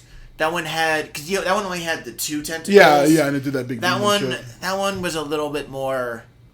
Because that thing moved a lot differently as well. Yeah. Though now you said that, I really kind of hope we get that dude into World. Because can you imagine that fight in World? What was that? I keep thinking the older. There's another octopus-like monster in the fucking shitty Freedom Unite online one.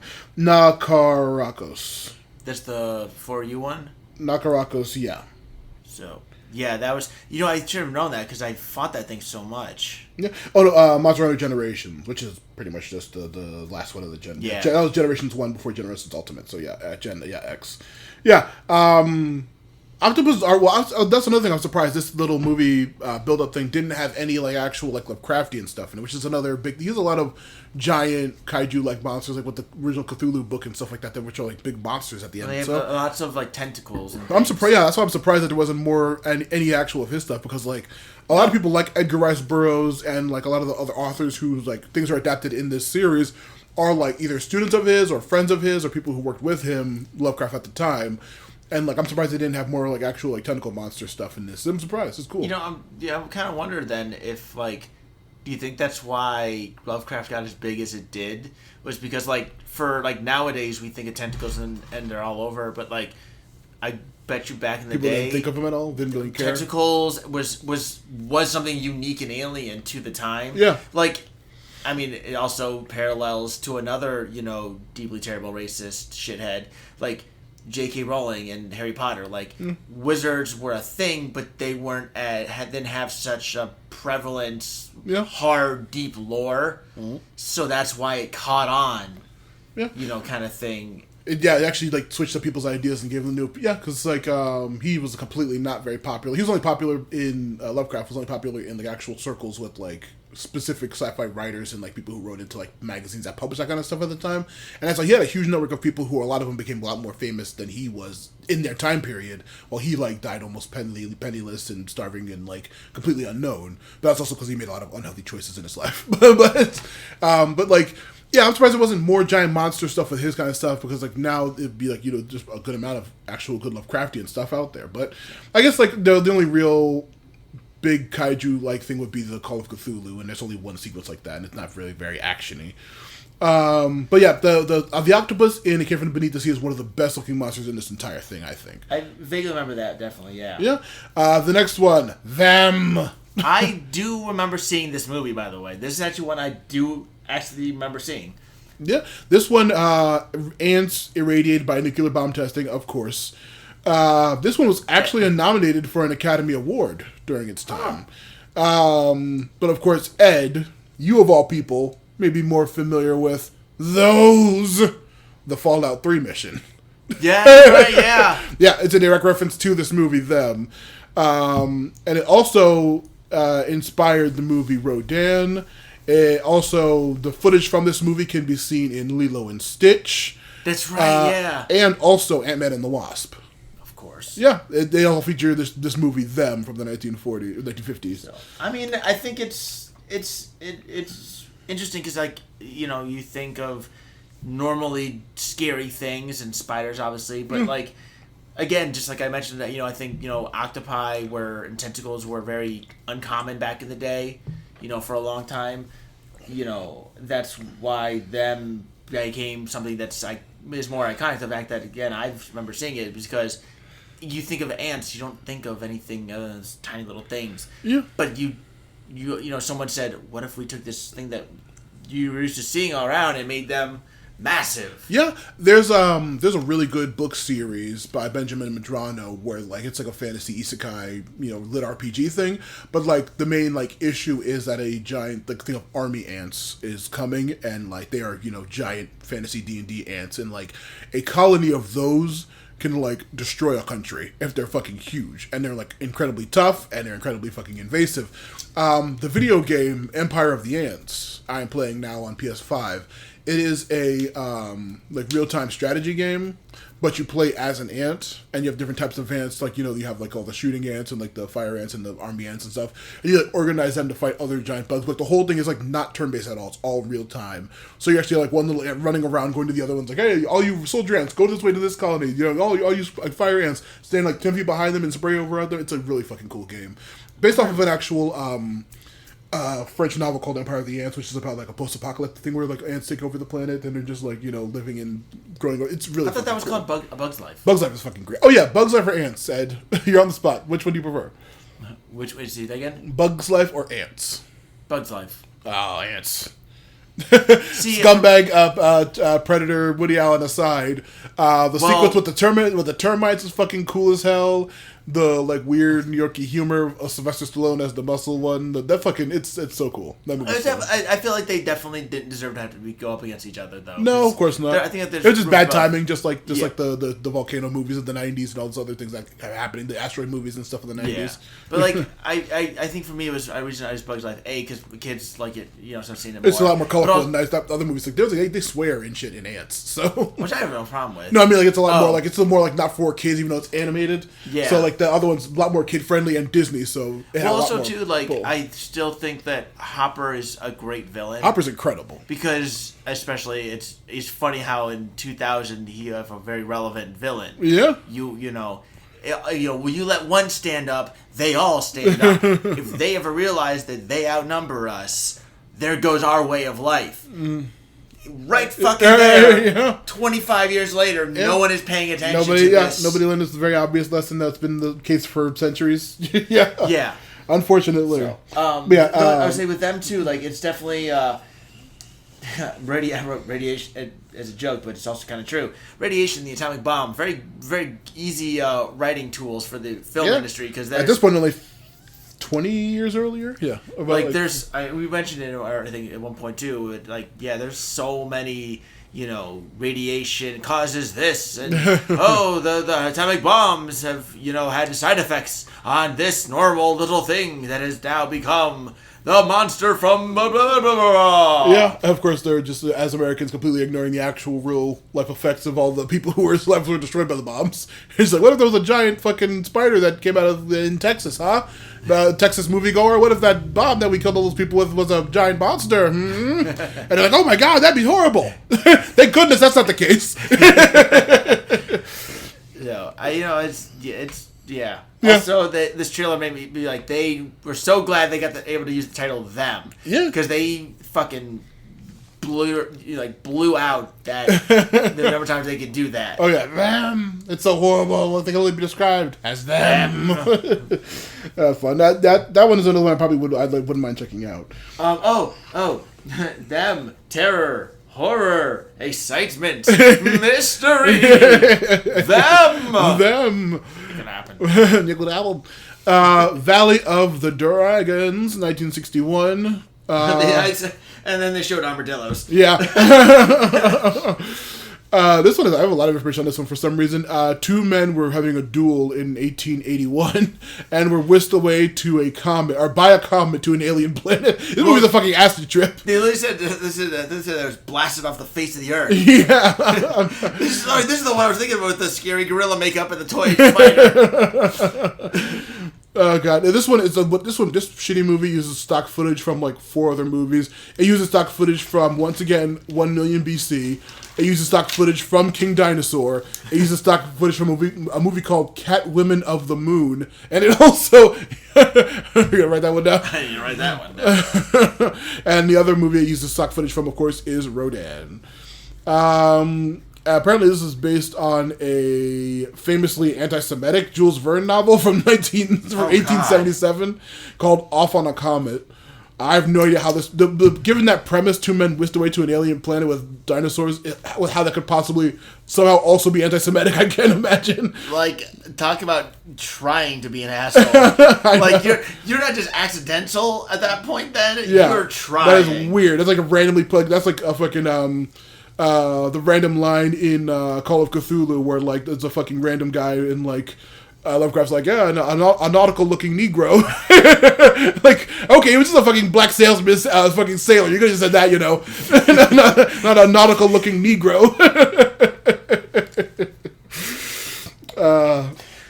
But yeah, we see a bunch of lizards being thrown over a gap. Very like dangerous, a bunch of dangerous shitty side effects. More animal violence, yay. Which is like, yeah, it was terrible, like, it was like a paper, like, an unpainted toilet paper roll in, like glued to a real lizard's head. Yeah, the lizard's kind of looking around and you see like getting like thrown across a gap, like it's like completely ineffective. Or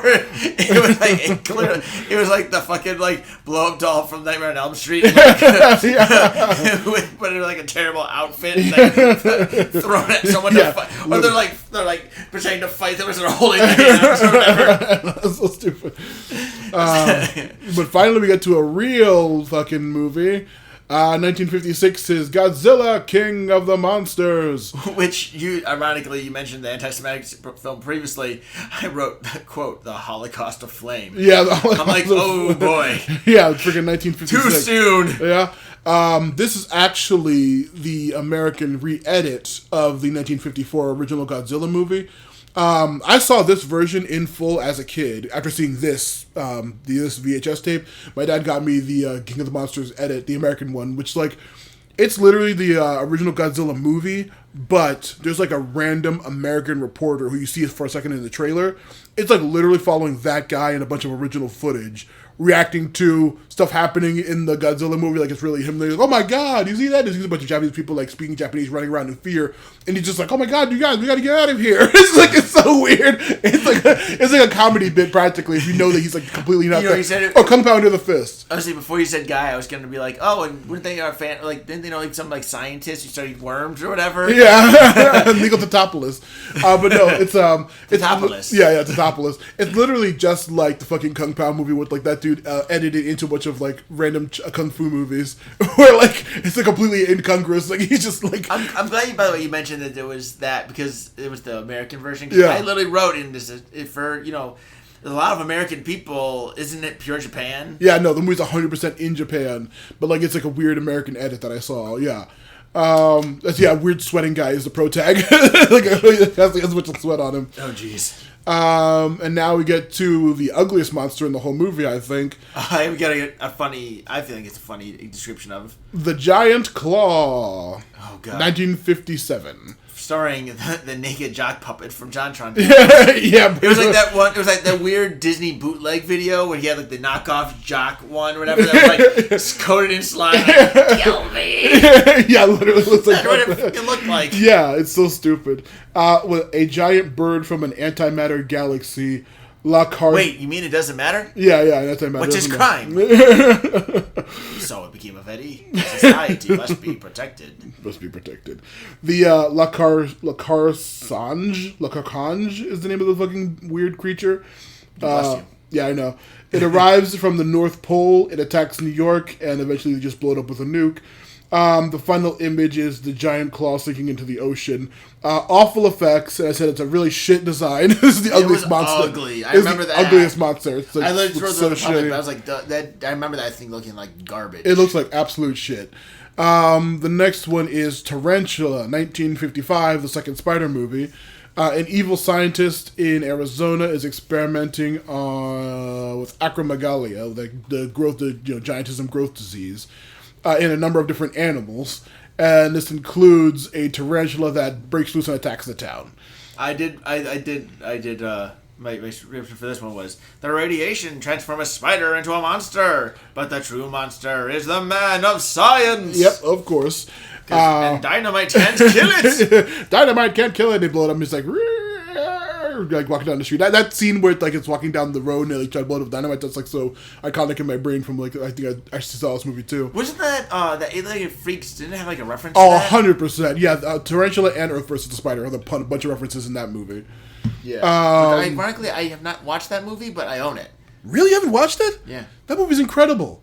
I've seen it a dozen. It. Yeah, probably. I've seen the movie a dozen times. Isn't David Arquette the star? Oh yeah, he's fantastic. You ain't like get back. You ain't legged freaks. That movie's fucking great. I fucking love that movie. Yeah. Okay. So I'm back to this shitty movie. Ran it back. Oh yeah, that's what I was going to mention. The spiders knowing your schedule thing. This movie actually got great reviews at the time. Yeah, I can see that. I mean, it looked. If I remember correctly, like it looked.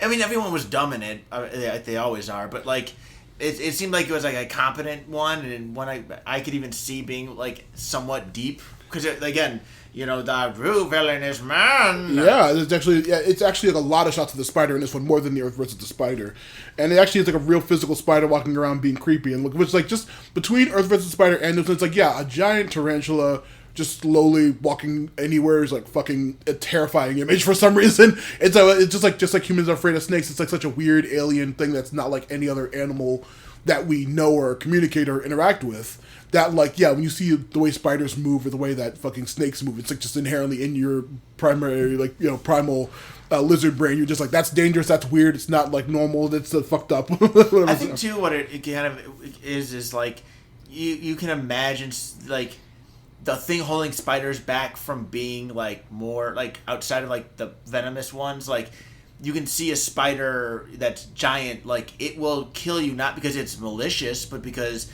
it can eat what it wants and it's going to set its traps. Yeah, and it's an apex predator for the most part. And I think too, like because again you mentioned that it's a little alien, like there's a lot of things that you can do with it, like we've seen with The Mist and Monster Hunter with spider eggs. Oh yeah. Or whatever. And I think too, like the idea of being like trapped in like the webbing, everything they do is weird. Yeah. Hell, the Lord of the Rings has the spiders and those. Shelob's great. And like even the scene of the Hobbit where they all get captured or whatever, and it's like the Hobbit, the Hobbit, the other spiders. Yeah.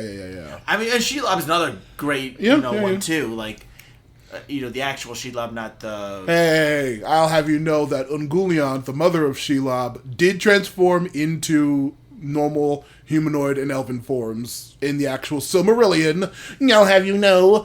So it was completely not out of pocket for Ubisoft to have Shelob turn into a sexy elf. So actually, in the lore...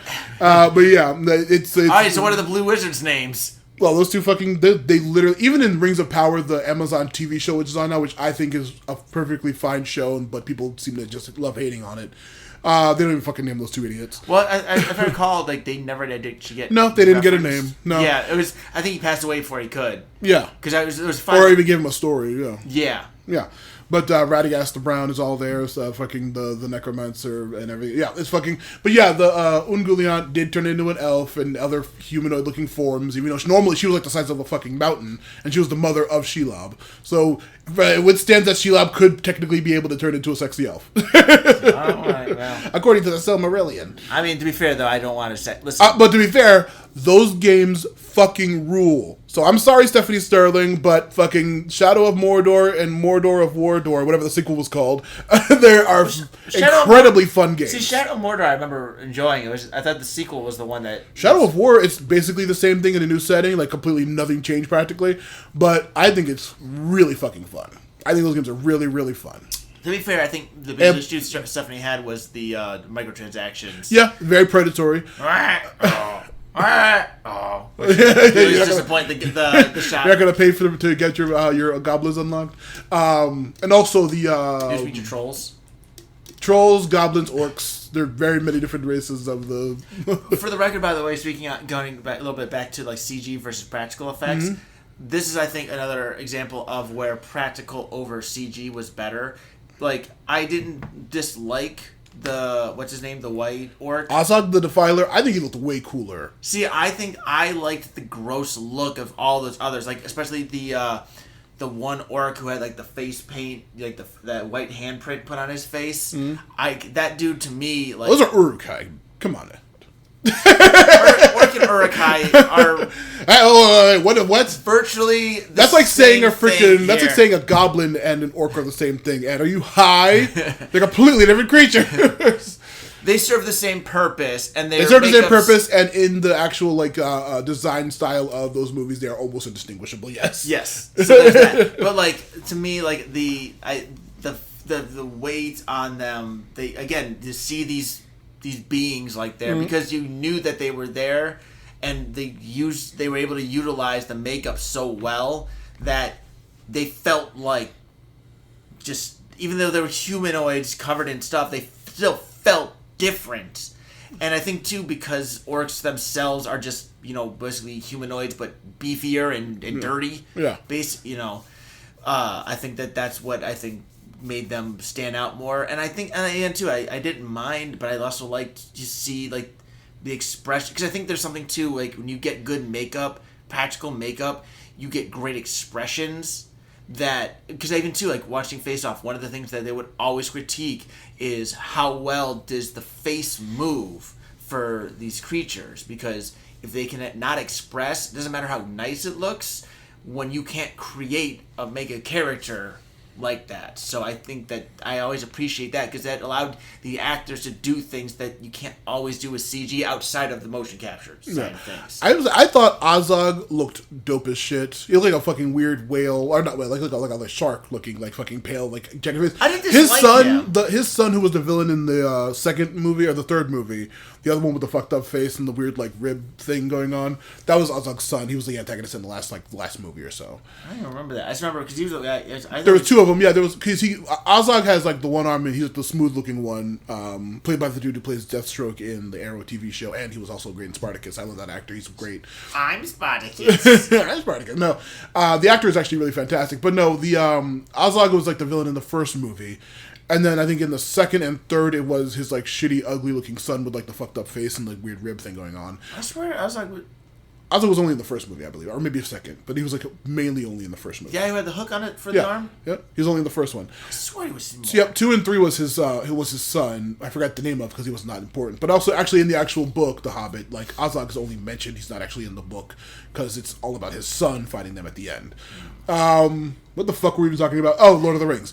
I think Azog looks cooler than most of the orcs. And also, Ed, if you love practical effects so much, how did those orcs know what a menu was when he said, well, meat's back on the menu, boys? Huh? Checkmate. I win. Next movie. I don't even know. How's that affected by CG? Practical effects. 20 million miles to Earth. This one, I love the design of this monster. This is that weird monster from Venus. Venus? The planet Venus? U.S. spaceship crashes in Italy with an alien egg from Venus. The monster then goes on to attack Rome. It's the weird monster that fights that elephant. And then I wrote down the random line where the guy's like, Misericordia. I wrote the same. I couldn't figure out what I wrote. When he said that, I'm like, oh, that's what I wrote. Yeah, Misericordia. I did write solid effects, and do they use a net to capture it? Yeah. So it also had a very aquatic look. Yeah, the creature is called the Giant Ymir, based off the fucking, let's say Roman, what the fuck is it called? The fucking people, Vikings people, Norse mythology Ymir. It's supposed to be, so the alien's called the Giant Ymir. This is a Ray Harryhausen joint. Okay. The guy says Misericordia, which is Latin for mercy, but I only know Misericordia because that's the name of the weapons that the Adeptus Custodes from Warhammer use. And it's the actual name of an actual sword type. But yeah, Misericordia is what he said. As a kid, I was like, what the fuck is he saying? He's like really on some random fucking shit. Yeah, hey, you know what? It stood out. It stood out, but yeah, but this one I actually also watched because it's available on YouTube. The actual like creature, the giant Ymir, it actually when it's fighting the elephant, there's like one elephant noise that they repeat over and over and over and over again. The entire sequence, it's so annoying and terrible. Also, it was like a squawk. Yeah, pretty much. Squawk. Also, all the actors have way too much makeup on, and like it's really boring, slow moving. Like they're like fucking everyone's eye lines are all over the place. Like people looking down there talking to somebody. It's like really fucked up and weird. But Ray Harryhausen did a great job, and this real nice. Now it's a party. He just farted. Jesus Christ, Ed. The fucking skeleton for this monster was then again used in the Sinbad as the Cyclops. So they used the same model for the Cyclops and Sinbad. Now this is the halfway point of the movie and halfway point of the trailers. Oh jeez. Yeah. But we are getting through this pretty quickly, actually. I told you we were going to get through this part, yeah, because like I said, I'm just like... If this was his own episode, it'd probably be one of our shortest. No, we're already at fucking 2 hours and 45 minutes. Sorry, I meant if, just the movie. If this was like our old episode, yeah, we actually started talking about it like at the 5-minute mark. Oh yeah, we're 45 minutes into it technically, if that part. Godzilla versus the Thing. Which I thought was actually like supposed to be like the John Carpenter or whatever that thing. Where it's like, no, it used Mothra. No. Yeah, originally called Mothra versus Godzilla, 1965. This is the second Mothra appearance after Mothra's original movie. Some people steal Mothra's eggs, and she's trying to save them.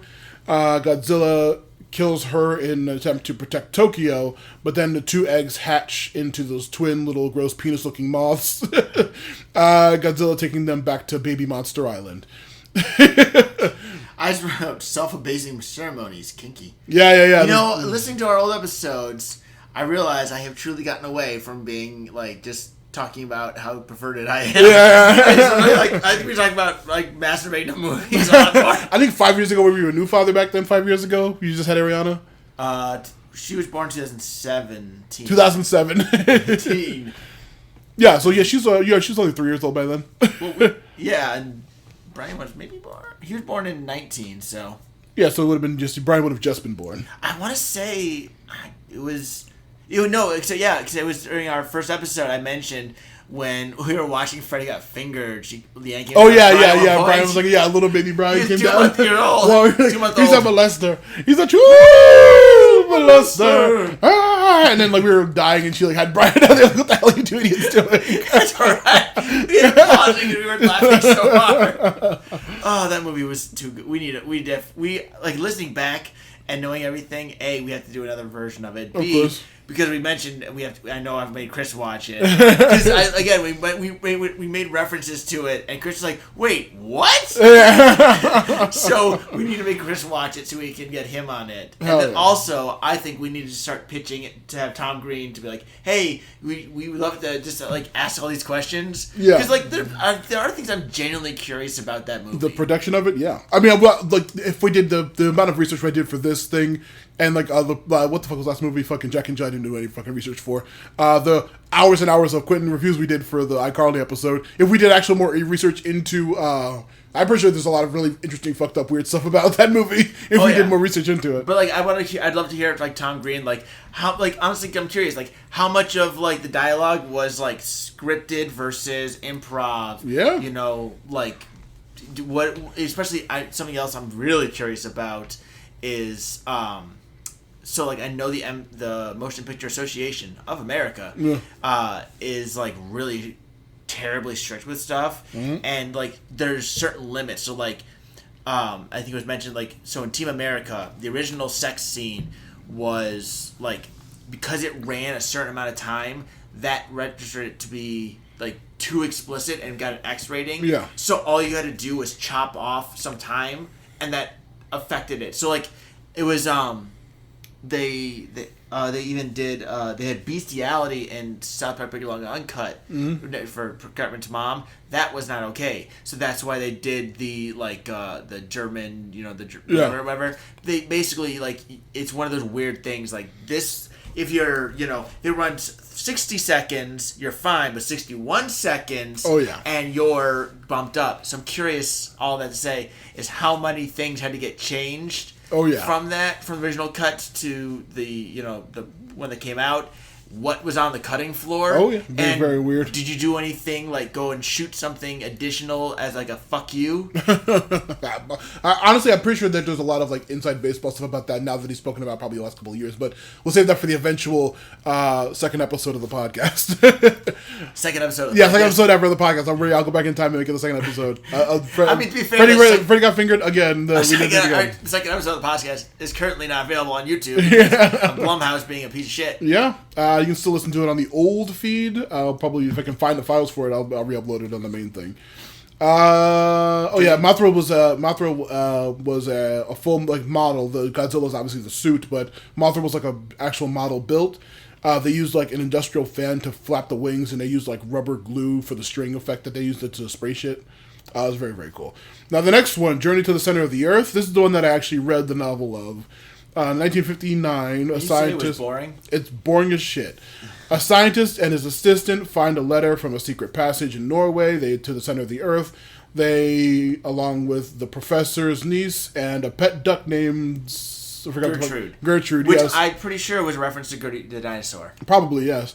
Fight monsters and the man that sent the original message.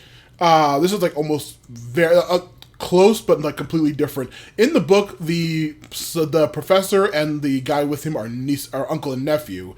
And he's also marrying his cousin. The girl in the movie is his cousin that he's trying to marry. It's fucking weird as shit. The guy who wrote the message died like centuries ago, so I don't know why he's like a villain in the actual movie for somehow. It's very stupid. He also eats the duck at some point. The villain kills and eats Gertrude the duck. That's funny. See, I just got annoyed because they were like, see them explore the underground ocean and encounter underground earthquakes. Like that pissed me off. Like you can't just add the word underground to make it something different. It's still an ocean. Yeah. Well, also, if it's underground, it's either part of a main ocean or it's not even an ocean anymore. Yeah, the book was very incomprehensible. Like I said, along with being boring. An underground earthquake. That's just called an earthquake. Yeah, it's just called a fucking earthquake. Where do you think the earthquakes? Where do you think the tectonic plates that are shifting are? Yeah. Listen, I know like this was old, but they knew about earthquakes back in the day, right? Of course. I was gonna say James Mason's voice is fun. You'll join me, the professor, and Gertrude the duck. James Mason has a very fun voice. I'll probably put that on my list of voices I'd love to do. But yeah, what a waste of time reading that book was. The movie looked like shit. Next movie, The Crater Lake Monster. A comet from space awakens a plesiosaur from a lake in California. It kills people in a town like a slasher villain somehow, even though it's a fucking major city and it's like a giant fucking dinosaur. I wrote it's like the Loch Ness and Brachiosaurus similar monster again. Yeah? Brachiosaurus. You mean a Brachiosaurus or Brontosaurus? Yes, that. Brachiosaurus. No, Brachiosaurus is punching everybody to death. The sheriff kills... Hey, more interesting. Yeah. This one the sheriff kills with a bulldozer. Also, the Crater Lake Monster is actually claymation, and it looks really cool. I would say this is actually one of the trailers I thought did the best job at like hiding the monster. Yeah, and only giving you only like tiny little pieces. Yeah, which to me because that was the thing about a lot of these is they just show the monster straight up. This one is the most like a slasher movie I hear like from the description of it, so that makes sense. Yeah. So, which again, if it was like I want to say Brachiosaurus yet. If it was like a Loch Ness like monster, how the fuck is it killing people from like the shadows and fucking knows. I don't know, but the claymation this monster looked really, really good. I'll say that's one of my favorite. One of the better designs of this movie. Next one, Seventh Voyage of Sinbad, 1958. So yeah, the 1958. This one, the Ray Harryhausen one. This one is the one that originally happened, and then the 71, the Golden Voyage, is what he was talking about at the beginning of the documentary. Mm-hmm. But this one's the one with the Cyclops and the actress like boredly explaining like, and that's me. I'm the little lady who's you gets shrunk down at the movie, but eventually I get larger and I had to sleep with Sinbad. And also there's a Cyclops. Big girl. Yeah, I'm a real big girl. Yeah, I know. And he fights. This is him fighting the Cyclops, and this is another one of him doing something else. We're gonna use dynamation, but don't ask me what it is. I'm just a woman, just a ditzy woman. It's like the 50s for you. I did write some of the names here: Kerwin Matthews, Richard Eyre, Douglas Farbanks Sr. Oh wow, that's a fucking U.S. name. God, yeah, a bunch of very good-looking CGI, a bunch of very good claymation from Ray Harryhausen. Oh yeah, it definitely like the trailer was not bad because of the effects; it was bad because of the voiceover. Yeah, the bored weird actress just explaining the movie that she doesn't understand, obviously. I mean, again, you think about it. You think what the film has had her doing. Well, there's an action scene going on. She's doing nude pinup shots in the beach. Pretty much that's all things were back then. The next one, Rodan, 1956. Rodan erupts from a volcano mountain due to nuclear testing, of course. That's right. I did. That's right because they had a really good opening where it's like, "From hell it comes, the abyss of horror opens up." Rodan. Hell yeah. In the movie, he's like eating some other giant monster called Megaguirus' larva, and this is the twist in that movie that there are actually two Rodans in that movie. Oh, a mating couple, and they are eventually what a twist. Yep, they are eventually killed and they die falling in lava. Wait, what? Yeah, it doesn't make any sense. But of course, I was saying that ironically, in King of the Monsters, the trailer I showed you is actually coming out of a fucking giant volcano, the new Rodan. So that's fun. It's awesome as hell. Rubber suit actor fell from a line while flying and fell 25 feet. Oh gosh, don't say they died. Yeah, no. The suit absorbed most of the damage, so he was fine. And there's the power of practical effects. Well, if it was a CGI, which the new Rodan, you said yourself did that King of the Monsters bit not look fucking dope as shit? Oh yeah, it did for the day. Yeah, full CGI, cool ass Rodan being a piece of shit, awesome ass. They're destroying that city. I know too. Like, so I got this also from what you showed me. But Rodan, like, from all these monster films, ironically, I know there was like some that were just big animals, but this is actually one that felt like something that was destructive, not purposefully, but because it was so powerful that I know we mentioned or like. Isn't that a lot of Cthulhu or H.P. Lovecraft monsters are? It's like they're not trying to be like malicious. It's just being in its presence drives you insane. Or just straight up like them walking from like point A to point B causes like massive destruction because they're just so overpowered and so like OP. It's a common thing. Yeah, I was gonna say in the speaking of Werewolf the Apocalypse, there's the actual tabletop game mechanic where if you transform from your werewolf form to the human form to the big giant bipedal werewolf form, it literally drives people around you insane. So they're seeing it. It's like it's just like too powerful. Like, Rodan, it came like and I say this all to point out like the trailer did a good job pointing out like Rodan is powerful, but it didn't show it again maliciously attacking a town or something. Mm-hmm. It was so powerful that the flap of its wings, the gusts were enough to rip stone off, the mountainside and cause tornadoes to form just from it. Yeah, just existing. It was like fucking people up. And I think that was like really interesting that trailer did a good job of putting that out there without having to explicitly say it. And I think that at the end of the day, like with this whole stuff, it's like that is what the power of a trailers can do. That made me interested. Yeah, I was actually somewhat more interested in Rodan seeing this trailer and seeing and it translated to that scene in the film in the newest one you showed me. Like that's again a power of a good trailer. Absolutely, to tell a story without giving away the details of it. Yeah, it's a fantastic job. That's why from even a young age, Rodan stuck in my head as like I want to see that monster in more shit, and then I fucking got that in King of the Monsters. Absolutely fucking incredibly done. Now this is the major one. Fantastical, unbelievable. I tell you, it could happen. It could happen. It could happen. The Beast from 20,000 Fathoms. 1953, nuclear tests in an Arctic circle awaken a Rhedosaurus, which is not a real dinosaur, based off of the Ray Bradbury story from 1951 about a sauropod, the long-necked dinosaur, from Ruisuikian. What the hell does that mean? I wrote some kind of weird-ass word down to Willis O'Brien. Willis O'Brien designed from this monster. Apparently a lot of people did not like the design of the Beast from 20,000 Fathoms, but this one from 1953 had some of the largest influence on monster movies going forward, including all kaiju movies, including Godzilla and other ones.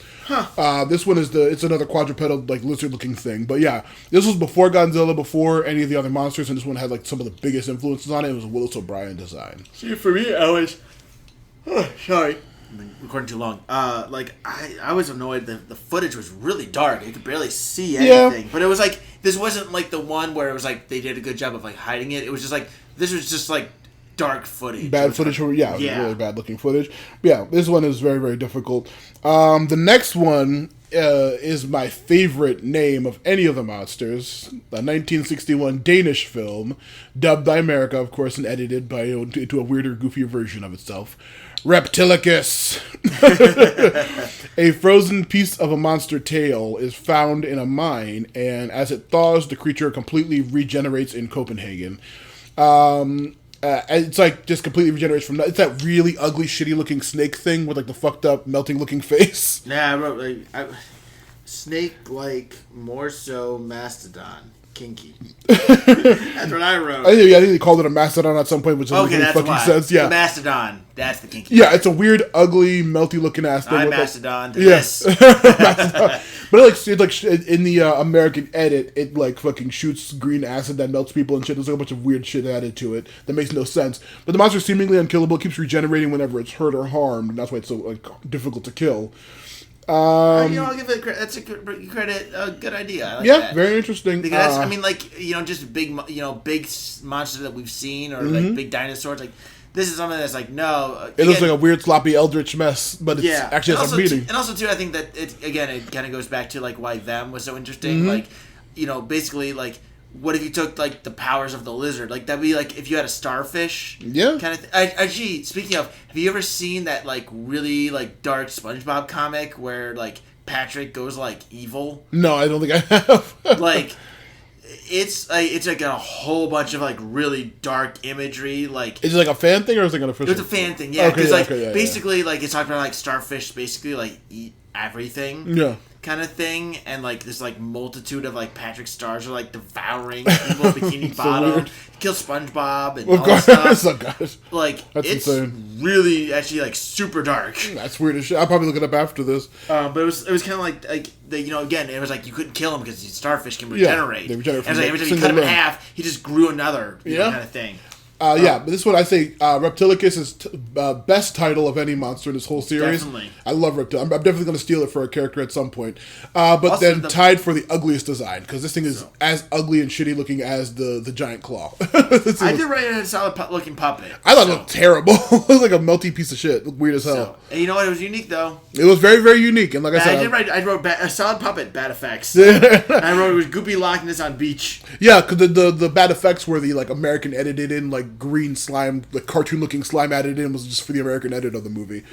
Because tracks, America's ruined everything. And of course, this movie actually, Reptilicus, did have a long running stage play based off the movie. Was it made by Yoko Taro? I mean, no, it's like a shitty weird movie, and I don't know if it was Danish or American, but yeah, like since 2010, it had a fucking stage play. Incredible. Yeah, it was long running too because it was so funny and weird and bad. Real quick, I just want to mention because you mentioned like there's an American edit, like. That is something that does annoy me at times. Is why do we have to put Americans into these films that aren't American? Because you're not going to watch subtitles, and they can make more money if they steal the footage, I guess. It just. I mean, how often is it just ruined because of that? Yeah. There could be potential comedy in that, but at the same time, like, let these films play.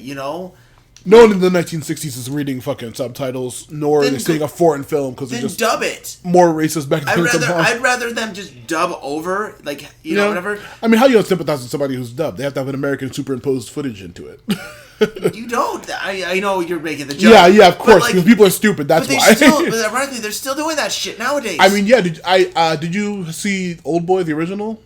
I did see. Did you see the Spike Lee remake of Old Boy? It's comedically horrendous, but also with another version of it. There's Let the Right One In. Did you see the original movie? I don't think I've seen either of them. Okay, I read the book and saw the original movie. There was a early aughts American remake of it called Let Me In. Not as fucking good as any of the fucking original, but yeah, just making an American remake because they think American audiences are dumb and don't The read. Ring. Yeah, The Ring, which we almost did. Yeah, the American Ring is nowhere near as insane as the original fucking Ringu or the other part of Sadako vs. Sayaka, fucking The Grudge, Ju-On, is insane nonsense. That series gets more and more goofy as they go on, but it's like fucking much more terrifying than the American one was. Even though the American one was pretty okay. And I think it's just like it's annoying because it's like it'd be one thing to like make a version like inspired by, but it's another to just like take something and try to like say superimpose yourself into it. Ironically, not even ironically, it's straight up. I mean, that is what the idea of cultural appropriation here. Of course, because it's one thing. Again, it's one thing to take like you could look at the like as terrible as it is.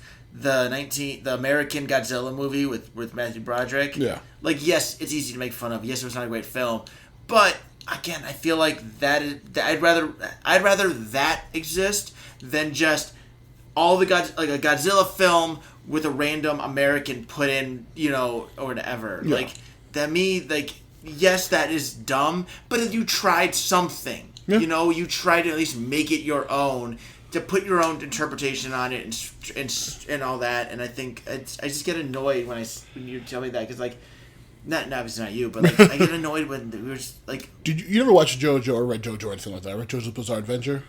No. Okay, because there is in the early aughts and shit. I think it's Gene Simmons' son made a comic called Diesel, where they one for one, panel for panel, dialogue for dialogue, ripped JoJo's Bizarre Adventure and made like an American comic book style version called Diesel. They still called the like powers stands, and they still had like all the same abilities, just completely stole the story of it. But then when asked why the fuck would you do that, because it's just like such a blatant copyright infringement and the lazy shitty thing to do, his reasoning was that he didn't think that JoJo would ever get popular in America. It would never be translated in American. The people wouldn't seek it out. Anime he didn't think was popular at the time. So when he read this great thing, he wanted American audiences to experience it. So he just fucking lifted it, made it an American thing, and set it in America and all kinds of goofy shit like that. And guess what? Nobody knows what the fuck that comic is, and everyone who does knows it hates it and makes fun of it. While JoJo's Bizarre Adventure has been did gangbusters when it finally got an anime like 10 or so years later. So like, yeah, there's people still do shitty fucking ripoffs all the time and shit like that. So yeah, it's like.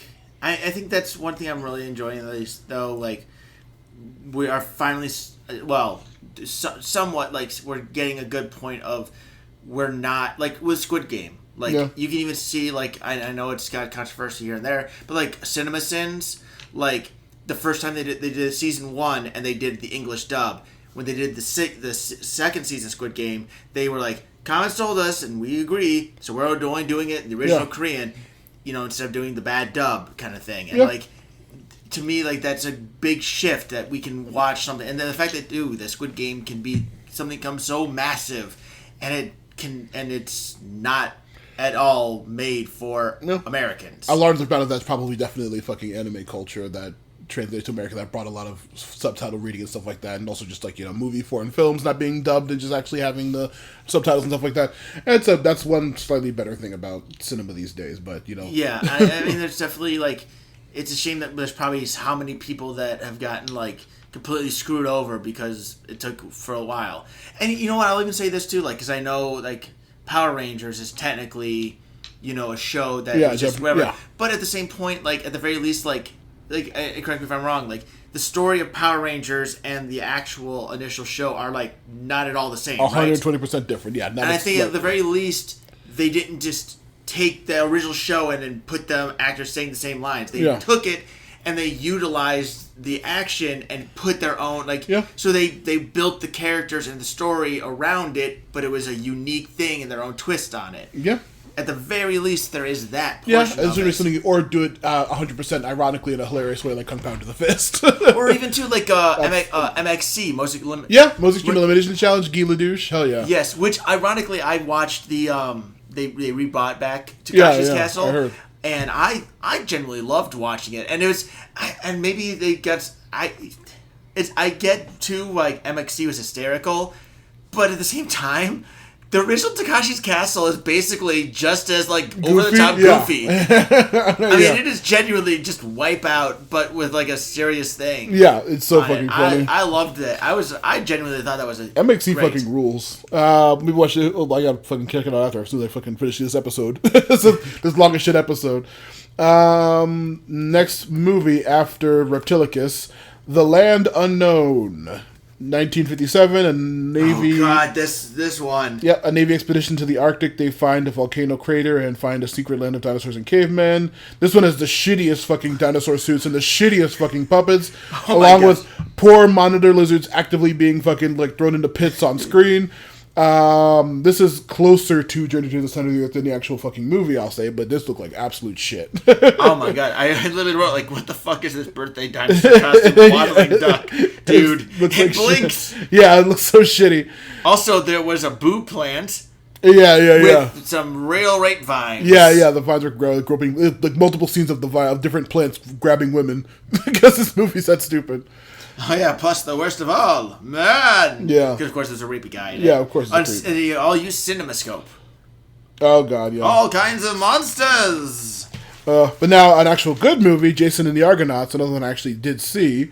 This is Jason's journey through ancient Greece to find the Golden Fleece.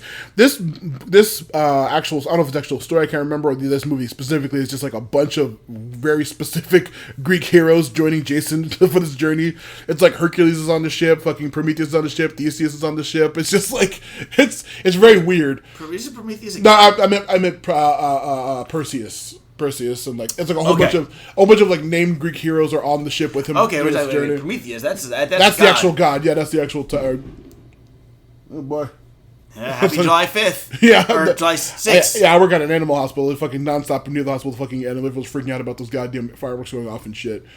At the very least, it's the weekend of 4th of July and not like the day of. Or I was gonna say like when people just set stuff off in the middle of March. It's like happy March, Wednesday, March 20th. Yeah, very stupid.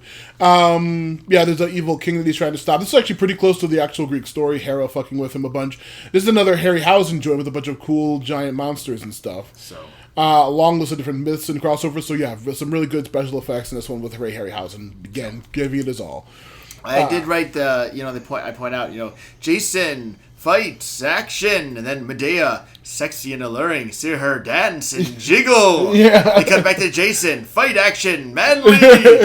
Yeah, that's what those were in the 60s. Oh my gosh, that movie's actually pretty fun. I'll say that. I definitely believe it is, but it's just like you see something like that, and like it gets so upsetting sometimes because, like, listen, I'm not trying to poo-poo anyone's good time, and just how all the I like to watch big-breasted women dance and jiggle around just as much as every other guy. Of course. Who's into that. But like at the same point, like I don't want to see just that. Like listen, give me a little bit of give a little bit of full frontal male nudity in there. Yeah. And also, too, let my big-breasted jiggly woman, like, stab somebody and covered in blood. If you're going to have her just dance. Hostel 2. Hell yeah.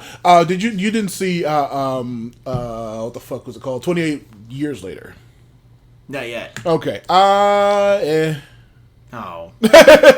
I'll say this there's a shit ton of male and female nudity. Hey.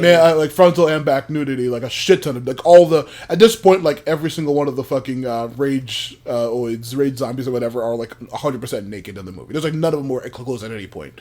But boy, that movie has one of the fucking most incongruous, goofy, shitty last minute endings I've ever seen in my life. Oh, spoilers, like what happens, but it's like real fucking weird, and I was like, what in the fuck am I watching in the theater? Because it's fucking crazy. And not in a good way. It's crazy weird. But like, well, see, I need to get the movie up until then. I need to have a happy ending here because just like somebody did to Human Centipede 2, I was totally going to go to the theater and jack. It's a real story. Oh yeah. Someone got taken out of the Cedar Lee Theater for masturbating to the Human Centipede 2. That movie's terrible. Have you seen that movie? Oh yeah. That's an insane thing. Yeah, that's an insane thing to do. Masturbated to that one. That's an insane thing to do. Oh my god. That is a person that needs to be locked away. I hope they were. That sucks. They probably are the same person who's in fucking... It's probably Bernie Moreno. Fuck Bernie Moreno. Fuck you, Bernie Moreno. Welcome to the political podcast. I'm turning this into a political podcast. Yeah, now. Of course. Fuck you, Bernie Moreno. Yeah, now really? That's why I was building the case for this podcast. But now we have Ghidra, the three-headed monster, which is not the name of the original movie. It was Monster Zero or Monster X, and this is Ghidorah. I don't know why they call it Ghidra. I use another American edit. 1965... American Fireball from outer space. Yeah, this one is like the fucking first MonsterVerse of Godzilla movie Avengers because it has Godzilla, Mothra, Rodan, and King Ghidorah. They all join forces and they fight the space dragon King Ghidorah. It's very fucking cool. Remade, obviously, in the King of the Monsters Godzilla movie from Legendary.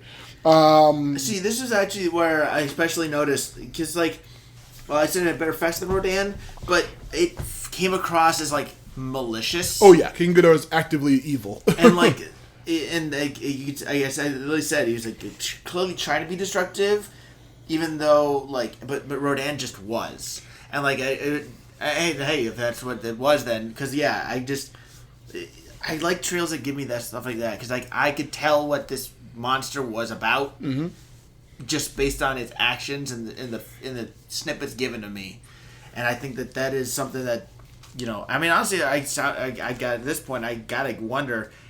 Is part of the success of Godzilla the good trailers? 100%. I think that, the movies do so well because there's so much good press for them, but then also the movies themselves have been pretty consistently fun. So, but and it's clear too that the trailers are representative of the film, because again, if Ghidorah is coming off Ghidorah is coming across as like a malicious being that needs to be stopped by all these other monsters, like.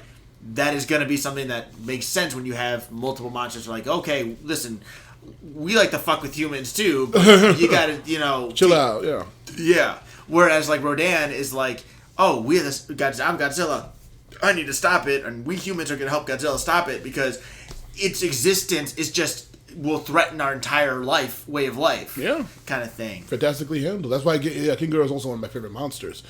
Next one, At the Earth's Core, 1976. This is the one that had Peter Cushing, fucking Grand Moff Tarkin in it.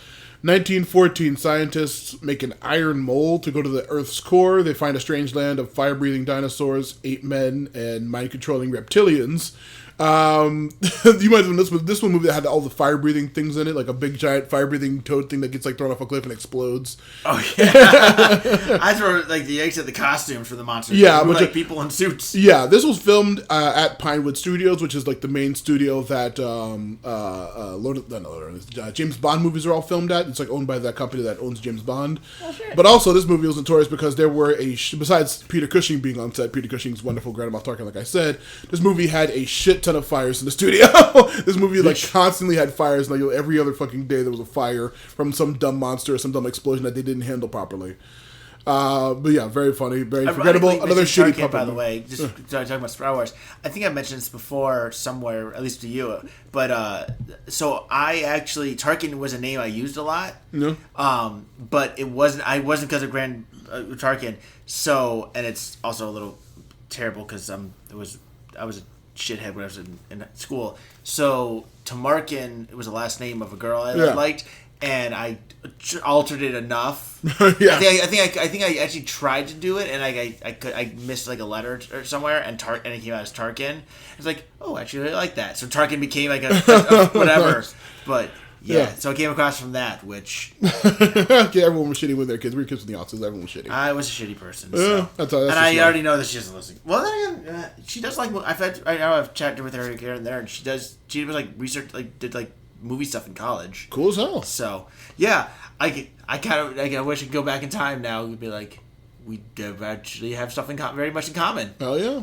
Yeah, who knows? If it's and buts for candies and nuts. So, We'd all have hey, if you're listening and you wanted to suggest a movie and be on the podcast, hey, that'd be great. Yeah, I rented a couple people at my work from Beechwood. I saw Michelle Weissman the other day. I saw her at Pride, actually. Yeah, I saw her and her partner came to the hospital with their pet, and we were chatting about cons and shit.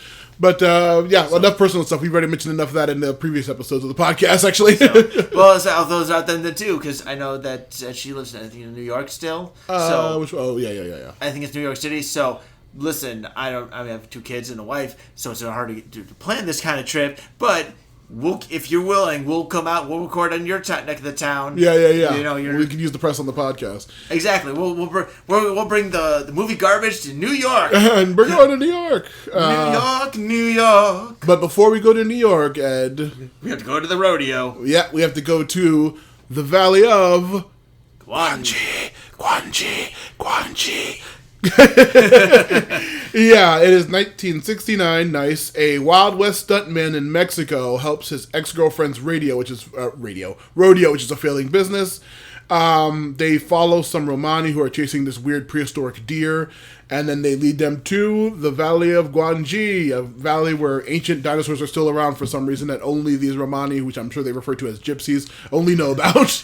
Also, it's the same rock area as every other movie. Yeah, same desert as all the others. Though I did like because so many of these films are like so repetitive. Yeah, they're all cities and all monsters. Yes, and so I like that it was like a rodeo style thing. Yeah, then of course they leave that to go to the same rock quarry. Everyone is filmed in. They were probably they had the random giant lizards being thrown down a mountain to explode. Yeah, this one actually fortunately was just stop motion. It was another Willis O'Brien joint. Guanji is the name of the Allosaurus, which is what they actually managed to rodeo. They like rope it in a really cool sequence, and they take him to the rodeo. This was, by the way, the fun fact. This was the prequel to that Cowboys vs. Aliens movie we saw. Oh yeah. I don't like this movie anymore. I'm pretty sure I'm damn sure we mentioned it in our last episode, so let's not go into it yet. Eventually people figure out what we're talking about. He shot him. Oh boy. Yeah. We fucked up. That movie. One of the biggest regrets is not staying there. Iconic. That would have made the movie 1,000 times better. That boring, almost nothing movie. Again, though, we were young and like, we're trying to see this. We're trying to see this Daniel Craig, Jon Favreau alien movie. God damn it! They're ruining our experience. Let's leave, Ed. Go watch Transformers: Dark of the Moon, the better movie. That movie was probably. I think that's the one we saw with some Transformers movie. Yeah, some shitty Transformers. We really should have stayed. And then we went back and saw it afterwards. Yeah, we're like, oh, that movie was mid. We should have stayed. We should have fucking stayed. But this one, Willis O'Brien joined, but Willis O'Brien actually passed midway through production on Valley of Guanji. Yikes. And then Ray Harryhausen finished the work. That's why I said this one was the most interesting looking. This is one I wanted to check out the most. There's a game, I think it's called Dino Rex. It's like an old ass fucking like early 90s fighting game with like dinosaurs and shit. It has actual, it's like, they look like the stop motion monsters in this, and the T-Rex or Allosaurus one look really a lot like Guanji. It's very, very cool.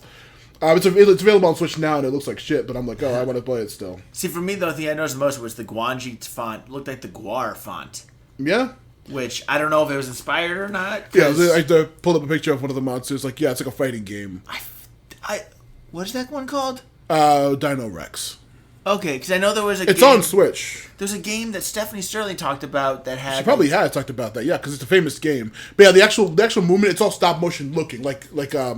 I think that was one, because there was like one that was like you fight as a sexy... You like a bunch of sexy snake ladies. If you're talking about the other one, you're thinking it might be of Primal Rage, which that's is where, the one like, I was thinking of. People turn into the monsters. Yeah, no, in this one it's like actual like weird stop motion looking dinosaurs that you fight as in like a really shitty thing. But that was similar though. That had a similar kind of visual. Yeah, very similar looking visually. Like, yeah, to be fair, like all the Mortal Kombat games even looked like that. Yeah, it's not like those are all real footage. Like, yeah, superimposed. I'm showing them like weird gifs of the dinosaurs looking goofy.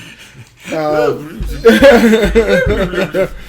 that's one of these two Triceratops is getting on both two legs and fighting. What the fuck? Yeah. I was gonna buy this on. It's like $7. It's like I think, $8. Yeah, like $3 or $4 right now on Switch. I was gonna buy it and play before the podcast. Valley of Guanji looks like the best. Guanji. That's playing throughout the music the entire time.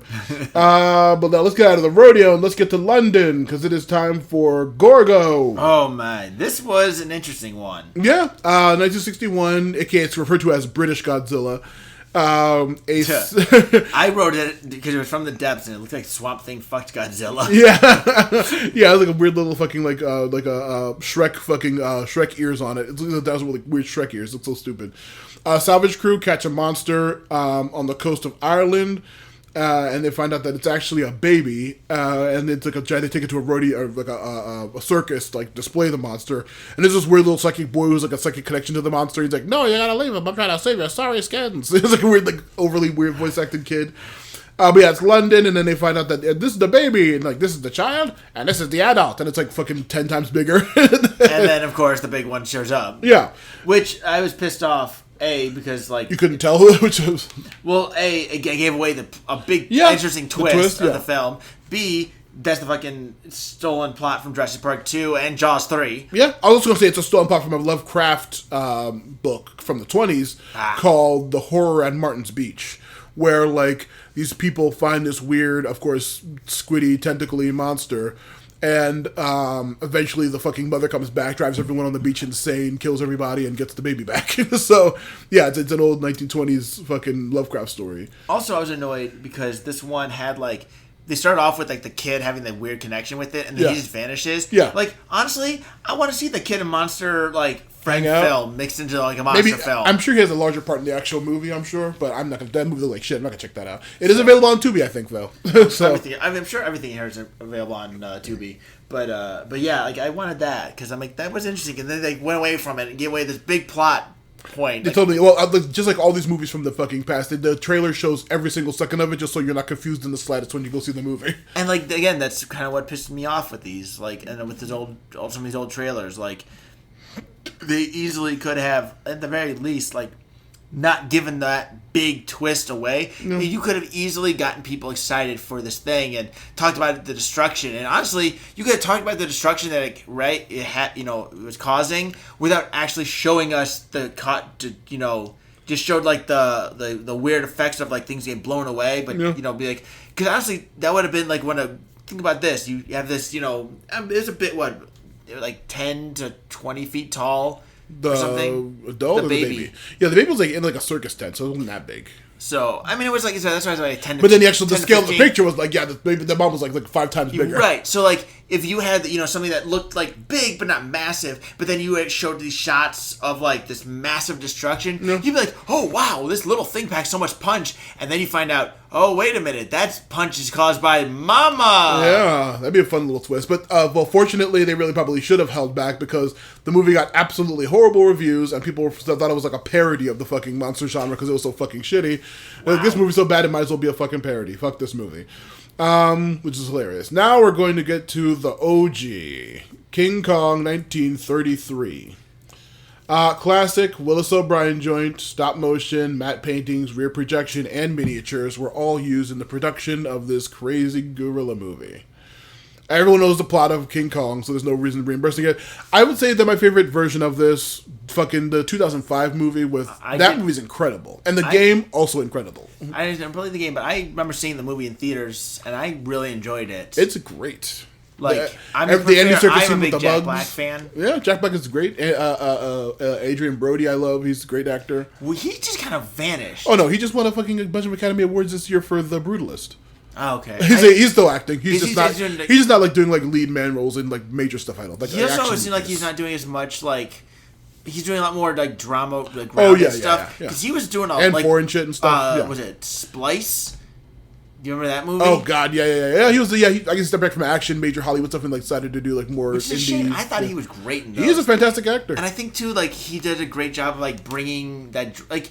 I can see where because he was a great drama actor. Mm-hmm. I didn't know he was bad at action, but I think he did great with the drama. So like, I think I miss him from that because I really liked his take on that, and I think that again we talked about too, and previously like adding that kind of feel into these like monstery films or these weird horror-y films.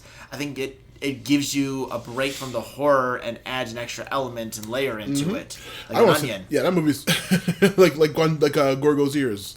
Layers like an onion. Now, that movie, that was a famous plot. Everyone knows we've seen it 1,000 times in 1,000 different iterations. The trailer, by the way, was just the end of the entire movie. Yeah, just showing you the end of him in the city and everything. It literally showed up to the last second before the plane knocks him off the building. Almost. I did write that because Fay Ray and I do Rocky Horror. Of course, yeah. And apparently, this is the second time I found Fay Ray, but. I've always said if I ever had to like leave Cleveland and go to another town that didn't have a Rocky Horror cast, and I started up one, the cast name I would choose or I try to go with is the Fay Ray Searching Committee. Whatever happened to Fay Ray? Yes, exactly. Why? That's funny. And now a mere 7 months later, Son of King Kong, also in 1933. Put on by RKO. Yep, RKO. RK who? Son of Kong came out 7 months later. The filmmaker. Well, hold on. This is actually the third film, though. There's a lost second XXX rated film with the monster and a woman making the Son of Kong. Oh yeah, of course. The original filmmaker from the original movie went broke after Kong killed all those people and went to the roof of the building. Gets the crew back together, goes back to the island, and finds a young white ape named. They refer to as the Son of Kong. They tried to capture him, but like the ape's like very nice and kind to them, and then it eventually gets killed on the island. I'm pretty sure. Like it just ends also sadly again. They try to get him to come to America, but it fails, And so that's the end of that, of King Kong. Now, you remember the Disney movie from the 90s, Mighty Joe Young? Yes. I saw the movie that was also almost fully practical. If I watched it or not, but I do remember it. Yeah, I've seen it a couple times. I remember back in the day, I used to watch it. Another big, giant, practical, creepy-looking ape. like Amy the gorilla from Congo, but no lasers, Oh my god! no monkeys were shot in the How have we cut in not half done with Congo lasers. yet? That movie is. I mean, if we're gonna do anything Michael Crichton, I probably would rather do a Jurassic Park movie. Well, I guess we'll have to talk about do a mini Congo, 5-hour segment in our Jurassic Park. I mean, assuredly yes. Speaking of Kong, we have one more: King Kong versus Godzilla. Oh my gosh, this one I was like, there. This was clearly an American film, by the way. 100. Well, yeah. Willis This O'Brien was 1,000% worked with the pure people. American. This was not at all had any Japanese influence on it. If I had to make No, a guess. it's a joint effort, but you can definitely tell this is probably another once again not clarified American edit because it is silly. Here's what I think. This is. I don't know if they're ever going to say this. I don't know if this has been disproven, but this is how I think it was made. If it was a joint effort. Basically, what happened was they filmed a shit ton of things of Kong vs. Godzilla. They said, okay, here's all the footage files. Here's the copy. Here's the footage. We got 2 copies. Here you go, Americans. Here you go, Japan, Japanese. You make your movies from here. Because this edit right here was the American edit. Sensuous maidens being sacrificed. All right, we'll just gloss over that one. Yeah. But they talk about Godzilla as being, he's pure instinct. He's so dumb. He doesn't think about what he's doing. He just does whatever.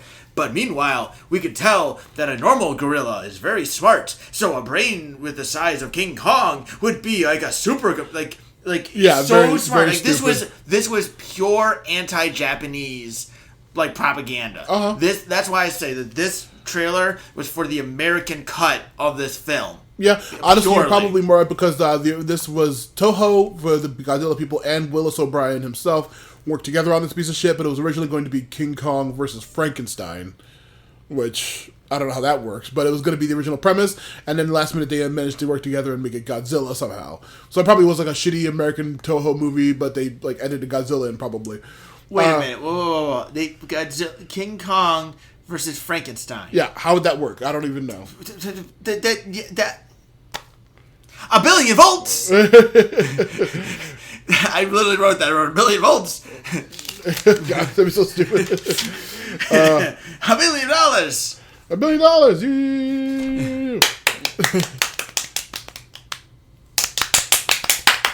I'm trying to find that hilarious GIF of where is it? Oh, there it goes. Yeah, there it goes. King Kong vs. Godzilla. Shoving a tree down Godzilla's throat. Your deep throat game, bitch. Yeah. That's like the one famous frame from that shitty movie. I mean, that is how the Son of Kong. We found the second film. Yeah, the one that predates Son of Kong. Dumb as hell. There's a porno out there that is Kong and Godzilla. I mean, the new movie, they might as well. They're fucking Kong. They've had XX Godzilla. Yeah, they've had 3 movies already together. They're fucking practically married in the new series. 1962, a pharmaceutical CEO needs more money, so he hears about a giant monster on an island and wants to use it for promotion. It's King Kong. The Japanese Defense Force can't kill Godzilla no matter what, so they trick the 2 monsters into fighting on a mountain. That's the plot of the movie. So basically, it's Japan needs to kill Godzilla, but they can't do it, so they're going to use the Americans to get it done. A very, very dumb premise from top to bottom. That is a fucking American edit of that film. I would say the new Godzilla vs. Kong movie is very enjoyable. I don't think it's as good as King of the Monsters, but it's a very fun premise of how they get the King Kong and the Godzilla to fight. And then the Mecha Godzilla, which is the actual final villain of the movie, is pretty well handled. And then the second movie that just came out of Godzilla vs. King New Empire is very fucking fun because King Kong's fucking hilarious in the movie. And then fucking Godzilla's just going around losing his goddamn mind, killing like a shit ton of other kaijus. It's really fun. Then the actual meaning of what's going on is really fucking fantastic. But again, I don't think any of the ones after King of the Monsters have been as good, but they've all gotten like glowing reviews because they're very well received and they make a shit ton of money. And now there's already a third one coming out, Supernova, which people are hoping is Space Godzilla and King Kong and normal Godzilla fighting, so who knows, we'll see. Fingers crossed. Now we need a Mech Kong. There's Mecha Kong. There's a Mecha Kong in the series. And he's There's a Godzilla versus there is a King Kong versus Mecha Kong movie already. Like, well, there needs to be King Kong and Godzilla teaming up against Mecha Godzilla and Mecha Kong. Hell yeah, that'd be awesome as shit. Maybe it'd be the one because the true villain is man. Man is the one true villain. Speaking of man being the one true villain, it's time to get rid of all these dinosaurs and monsters and go 1 million years BC and fight with turtles and plucked birds. Yep. 1966 remake of 1 million BC, but from 1940.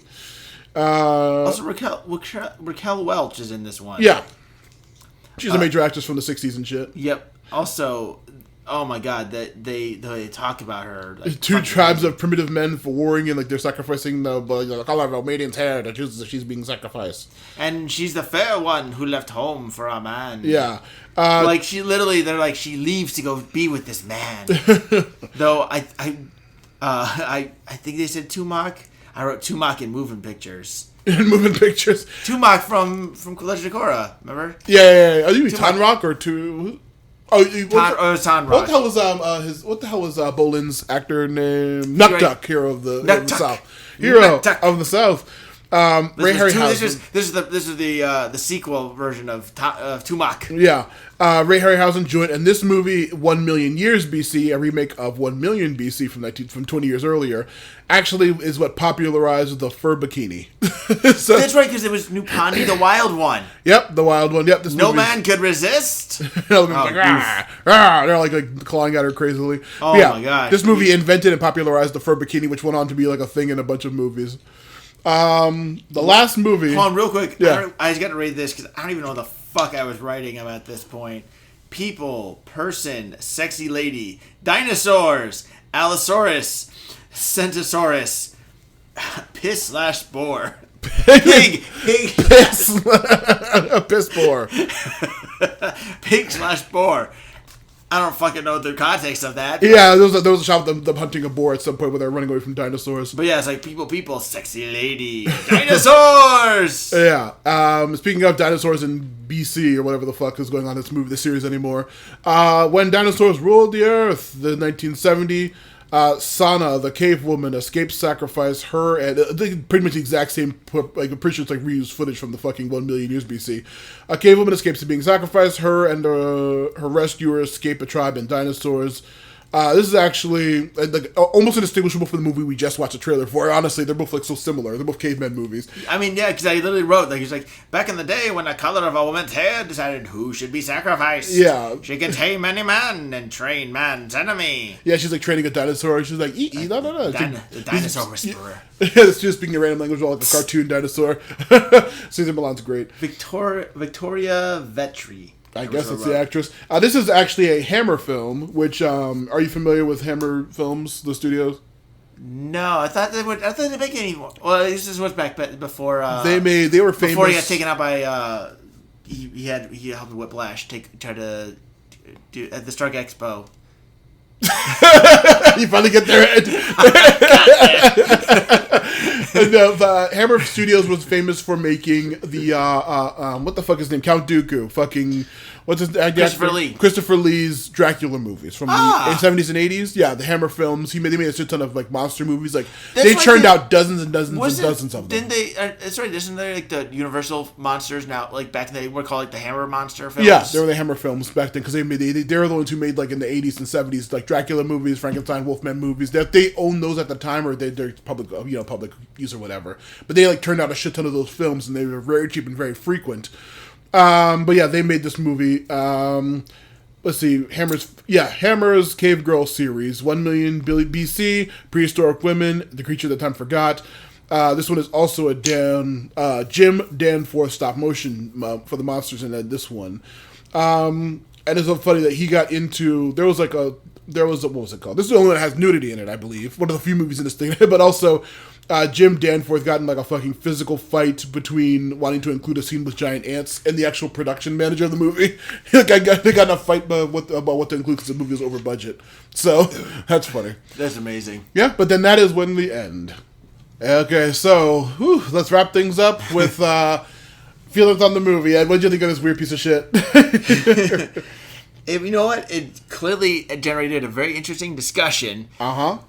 But it was a little exhausting to watch. To watch? Really? I thought it was fun as hell to watch. It was so fun getting a glimpse into this weird-ass old era of, like... I think it's just the length of it. Yeah, and also watching a bunch of old shit. It's usually pretty tiring in general, I think, for me. I mean, I think it's interesting to look back, but I think, like...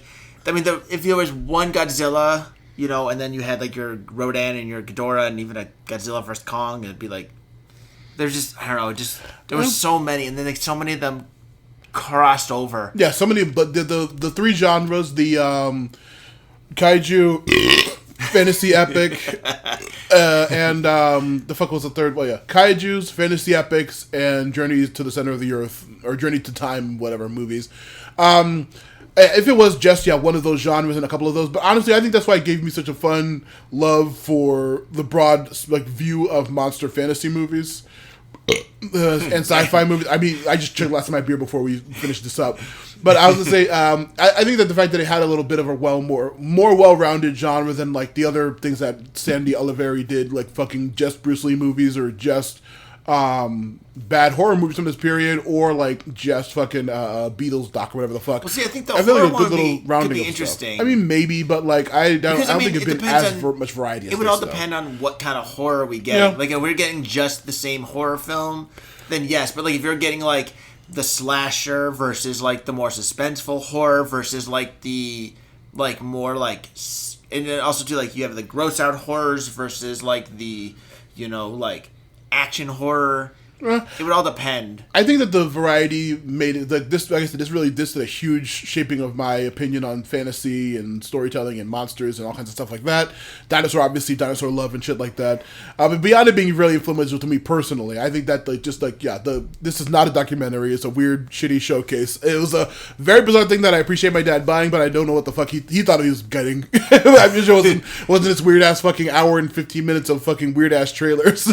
You know, I think this is my biggest complaint with it overall is like I wish we had gotten some more of a breakdown on it. Yeah, like, a more commentary because like actual, or even if you were to like break them together and be like, you know, the Godzilla craze has created multiple films and multiple monsters, and it's branched into, you know, whatever. Like you showed like Godzilla and then monsters. It's like, and even too, the American versions of it have bled into the, you know, the actual Godzilla and lore with King Kong versus Godzilla. Like, I think even a little bit of like a museum docent thing pointing to you and explaining a little bit like I did with like actual plots of these movies. Yeah, it would have made them a lot better of an experience, probably a lot more prestigious thing than this weird, very sloppily thrown together bunch of trailers. And I mean, the fact that this came out so late is like, I mean, even too like the fact that you could point and be like, you know, when radiation was discovered, this new, you know, unknown, dangerous thing was looked at and used by the movie companies to make these films because it was such an untapped, unknown potential that it was used as a perfect plot, you know, as jumping off point for plots like, you know, like these films. Yeah. I think that would have been interesting to see because I think that would contextualize these films, and I think even too like the fact that you've got films that are so like bizarre and like Gorgo and Reptilius are so weird, and there's probably films we've never heard about without this. But like I think that it's also interesting to just think too, like, you know, talking about this concept and showing good and bad, but not giving an opinion on them. Yeah. It's like I think that is. It's putting out there, it's making you think, and it's inviting you to explore more because it's by cutting them up like this and talking about this kind of thing in these movies. You search this movie and you'd be able to follow like this branch. Yeah. Even if they, especially because they had the opening, like, you know, legendary special effects artist, you know, made films like these, and then show only their films. Show the three like Ray Harryhausen movies in a row, like Willis O'Brien, his teacher, and then like show King Kong, this movie. Yes, I think that would have made a lot more sense. I think like the fact that it's considered a documentary is the biggest like misstep on this. Yeah. Like if it was just a showcase of trailers, then it's just a showcase of trailers, and all right, cool. Yeah. You know, but because it started off with this, you know, because I mean, honestly too, like again, Gertrude the dinosaur, I didn't know about that. Yeah. Gertrude the dinosaur, that's interesting. That's a really interesting fact, and like that should have branched off into something. And yeah, if it was structured more like a traditional actual documentary, they could have probably made this thing a lot more fascinating. But but as I said, obviously I have my personal extreme bias with this shit because I fucking absolutely love it to death. But I am prepared to rank it amongst all of our films. I've also done a little bit of restructuring in my own personal list, I believe, since the last time we've done it. I've moved a couple things up and a couple things down, but not too much. So, you want me to go first since it's your film? film? Since it's my film, I'll let you go first, yeah. All right, so I'm going to go down the list here. Actually, I'm going to go from the bottom up. Mm-hmm. That's actually a little harder, but we'll figure it out. Okay, so worst film we have done to date is My Fault, Jack and Jill at 22. We didn't say enough about it, but yeah, that film is awful. Well, we didn't say enough about it because there's not much to fucking say about it. I mean, there's only one good moment of that film, and that is ironically the cream of the crop. To bring back an old. Oh yeah, I was gonna say, well, if this movie was a piece of trash, what kind of piece of trash would this movie be? This would honestly be a wet pan flip that was left under your windshield, and like is now stuck there because they put it on. The people you park somewhere, they put those flyers on your windshield, and then you don't notice it or whatever, and then it rains all over it while you're gone, and you get back, and now it's stuck to your window, and it's like you have to like rip, and it's made with that really terrible material, so like you try to take it out, but like half it comes up with your wiper, and the other half is now stuck to your glass until you like literally scrape it off. Nice. That's about what this feels like. I would say, but it's also got like full-on frontal nudity, and you're interested in it. There's something at least for you. Yeah, or for there's full frontal nudity, male and female. Nice. Yeah, of course. It's got something for everyone. I would say if it was a piece of trash, it'd be like if you were walking into a movie theater, and while you're like, your feet are, someone just recently spilled fucking an incredibly sugary soda. There's corn and shit all over the place. Your feet are sticking, sticks, screeching up. And then while you're stepping over, you fucking just hear a loud crunch, and someone left one of those fucking dinosaur grabber toys in a movie theater. You're like, what the fuck is this doing here? This doesn't make any goddamn sense. My son actually has one of those. Hell yeah, I had 1,000 of them. Like, why would someone have a fucking dinosaur grabber in here? This doesn't make any sense, but damn, those things are cool. A little sticky. Yeah, it's a sticky floor dinosaur grabber some kid left by accident. So yeah, I was I realized that was something you used to do. Yeah. We eventually we'll have to go back and we'll do that for all the for films. a couple of them. Actually, why don't you right the fuck now? Actually, let's move it long enough. Let's do it next time. We'll come up with this for next time. Yeah, we'll try to remember to do it next time. Exactly. So yeah, Jack and Jill is number 22 because that movie is painful and malicious and awful. Transformers: Age of Extinction is my number 21. That movie, just like the number 20 film, had nothing fucking going on in it. The Justice League Snyder cut. And I listened to myself again, and yeah, I hated it then too. I still hate it. Last Airbender is number 19. At least it had color. Monster Hunters is at 18. It's more so about the potential that it floundered. But it's also surprisingly somehow at the moment worse than Resident Evil 2 Apocalypse. I guess honestly because there's enough about I've mentioned that film too much. Yeah. I've realized. I used to at least. 16 is X-Men Apocalypse. Fuck that movie. Terror of Tiny Town is 15 because it's missing some very key moments in it. Also, the hero is terrible. Yeah. 14 is Percy Jackson and the Lightning Thief. Talk about wasted potential, especially when you see stuff like the Disney one. 13 is I Party with Victorious. This is my, as I will forever make a thing, that is my Andy Dalton. It is not great. It is not terrible. It is middling. Yeah. Number 12 is somewhere on my list. There it is. The Banana Splits. It's not the greatest, but it's as good as it could have been, and it was for a horror film, for a 2-season-year-old 1960s thing. Not bad. Number 11 is Troll 2. Again, the earnestness of it shines through when you have alcohol and friends to watch it with. You watch with it.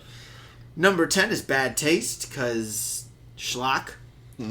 And speaking of schlock, number 9 is the Fantastic Dinosaurs of the movies. Action highlights from SFX Classics. This is like, as nothing as this is, it is an interesting look at that. And I think it's like, because there are films that are terrible and they have no plot going on. At the very least, this didn't have a plot, but it made sense when there was no plot. Yeah. So, speaking of like limited plot, number 8, Digimon the movie, visually spectacular. Number 7 is Fantasy Island, again because I was able to surprise my wife and not have her know I did not watch the movie until after we watched it. Number 6 is Star Wars Episode 3, because it's pretty alright. Number 5 is Warcraft, somehow, because them orcs is fucking great. Number 4 is Freddy vs. Jason. The fact that we have not gotten any more of this is a true travesty. Number 3 is Willy's Wonderland, because Nicolas Cage, which surprisingly is the only Nicolas Cage movie we have done. Yeah. Who knows? We'll see what the future holds. Oh, I'm sure we'll get more, but like, you know what? I'm proud of us for not just going Nicolas Cage, Cage, Fast and Furious. Yeah, of course. Number 2 then is Road Trip, because again, as I said, it surprised the hell out of me that it was as ahead of its time. And also, because, thanks, as I learned, listening to our episode about it, it was thanks to Road Trip that we got Freddy Got Fingered, the greatest film of all time, forever and always. Hell yeah. Number 1. It is truly, truly entertaining to listen back to something over 5 years ago, and the joy that we had. I think probably the most joy we've had doing this podcast for over 5 years is the happiest we've been. Yes. I mean, we literally, there was a point we were talking, and I remember, like, listening, we were like, one point we were both like, I was like, I'm getting lightheaded from laughing so much. I mean, it is pure cinema gold, and we need to get a hold of Tom Green and figure out what it's going to take. And listen, talk about the longest episode we'll ever do, but if we can. Hell yeah. It'd be worth it. Oh, hell yeah. All right, so starting at the very bottom of the list, 22, Last Airbender, worst piece of shit ever, deeply offensive to me on a personal level and in just a regular old review level. It is awful on its own merit. On its own merit in every way, sorry. This was all your fault, Chris. Yep, it's all your fault. I'm going to remind you of that. Thanks for letting me state your place, by the way. It's all your fault. 21, Bad Taste, one of the worst movies I've ever had to sit through multiple times. Number 20, Monster Hunter, again, deeply personally offensive, an absolute piece of shit. I can't believe you have it. Like, it's fucking shit. I hate it so much. Number 19, Terror of Tiny Town, a long, boring, and again, a shitty movie. That's a shitty movie that's boring and weird.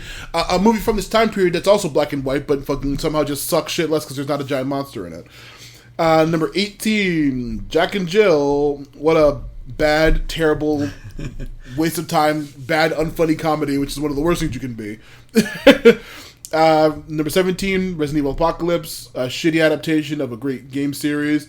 Number 16, Banana Split / The Hug, a mediocre adaptation of the Five Nights at Freddy's genre and a bad interpretation of an ironic thing on a beloved franchise. Number 15, Percy Jackson and Lightning Thief, a fucking boring, completely shitty adaptation that completely missed the point. Number 14, I Party with Victorious, which is a mid-nothing comedy from a time period I was not watching shows like that. But it was not as terrible as it could have been, but it was completely mid and forgettable. Number 13, Troll 2. I mean, personally, yeah, it's only fun with a big group of people. It can be very boring otherwise with only a couple of laughs. Number 12, Fantasy Island, a okay mid suspense movie. Number 11, Transformers: Age of Extinction. I love it. It's bad and stupid, but I love it. Number 10, the Snyder Cut. I think it's an interesting fucking redo, and just like Scott Aukerman says, if you watch the Snyder Cut next to the Whedon cut, you can really see two different directors using the same material and seeing how they diverge and how they do put things together. It's not great, but it's very interesting, and I think it's a very fun movie. Number 9, X-Men Apocalypse. I think it's very, very fun. It's, again, a very dumb piece of shit, but it's very, very fucking fun because everything Apocalypse does is interesting. Everything the Horsemen do is interesting enough. What's it called? Professor X is a sex pest. Sure, why not? I hope they bring some of this stuff into the new Marvel stuff. Now, number 8 on my list is now where the movie falls, Fantastic Dinosaurs and Where to Find Them.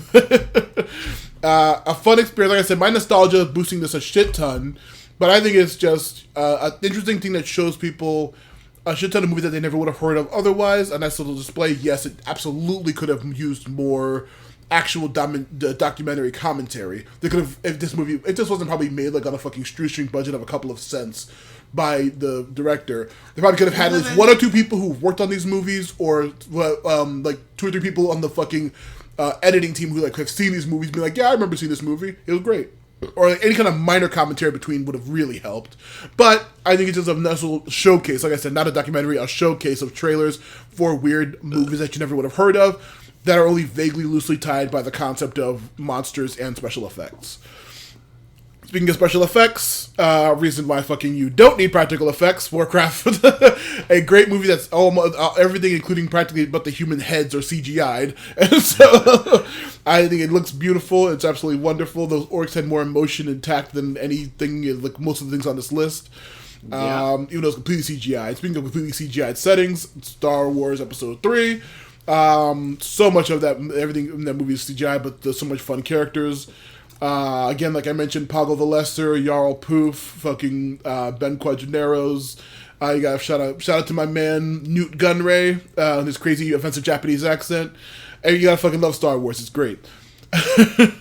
Now, number 5, Road Trip, a very fun comedy. Like I said, I don't love it as much as Ed, but I remember I watched a shit out of this movie as a kid.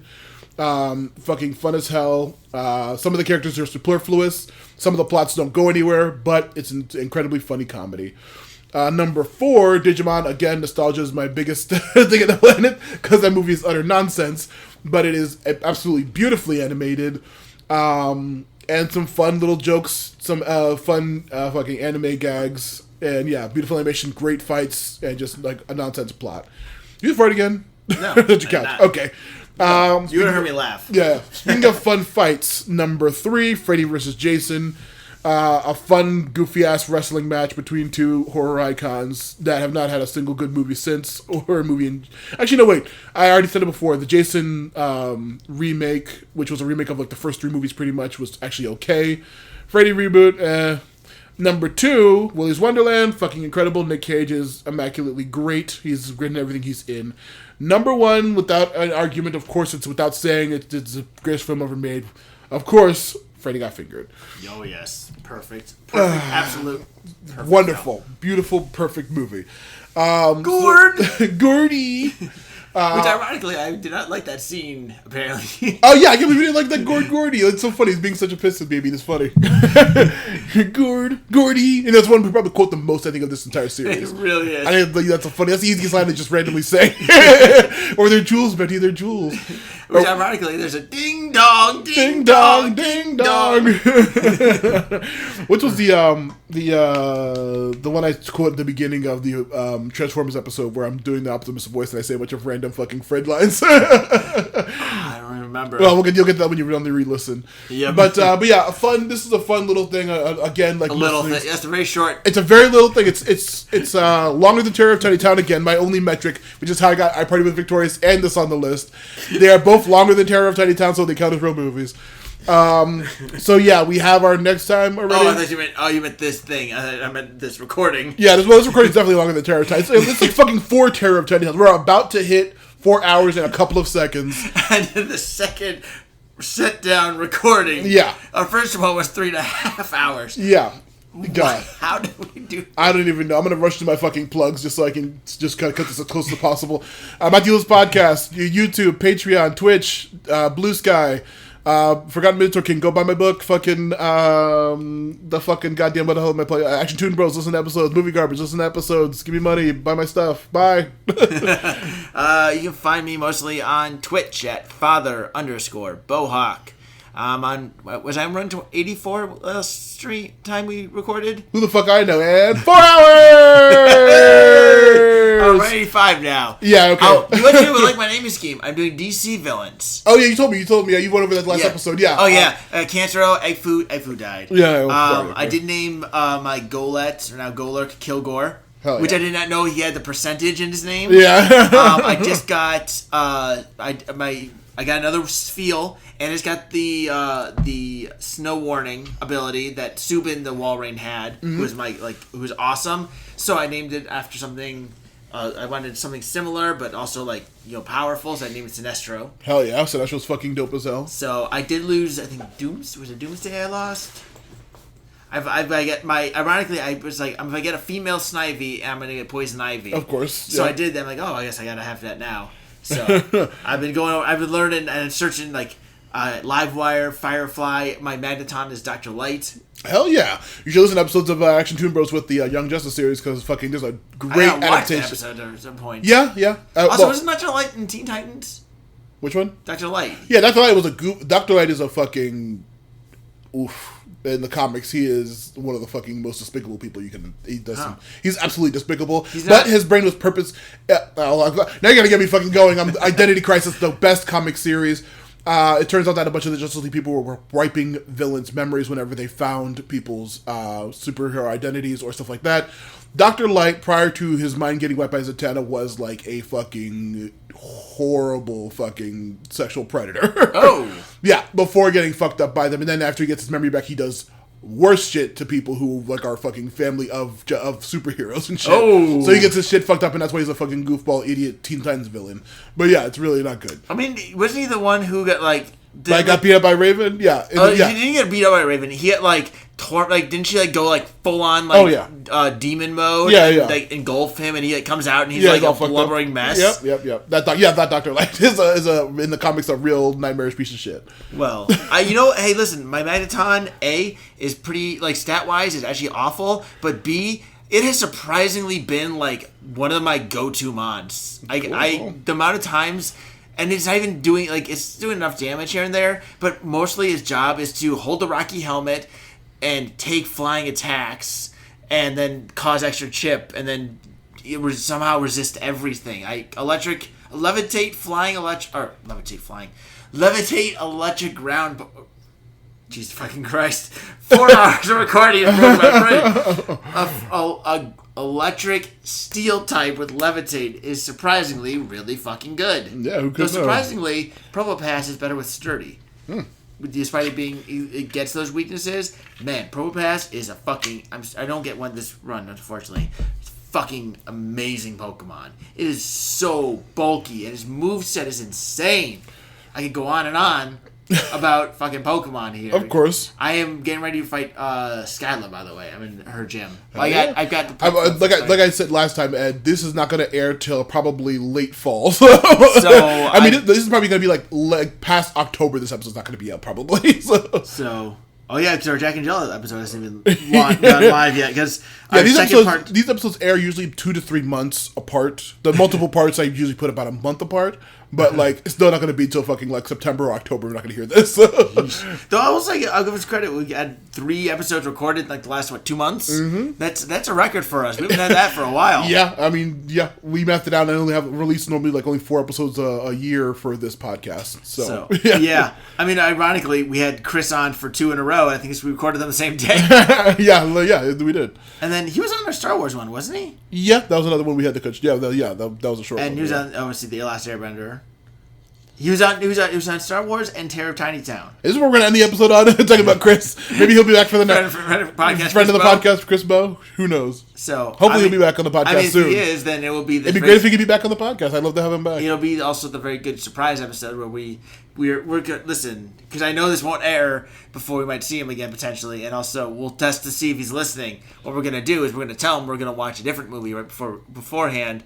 And then we're going to put on Freddy Got Fingered again for him to rewatch. Yeah. He's seen it before. He knows what to expect. Oh, yeah. And we will make sure he cannot leave. Yeah. We'll make him watch it, and we will record right after. He'll be like, wait a minute, X-Ray Cat, this isn't the whatever the fuck movie we're supposed to be doing. I'm X-Ray Cat. Cat. But yeah, so we have our next movie. Are you done with your plugs? Or are you done with did you actually say your fucking Twitch handle? Father_Bohawk. Okay, I didn't think you did. And I stream. You're running the Pokemon. Yeah, went to Kaizo Pokemon. Triples only, not hardcores. We're at 85 at this moment. We'll see if I beat At this moment, aka half a year ago.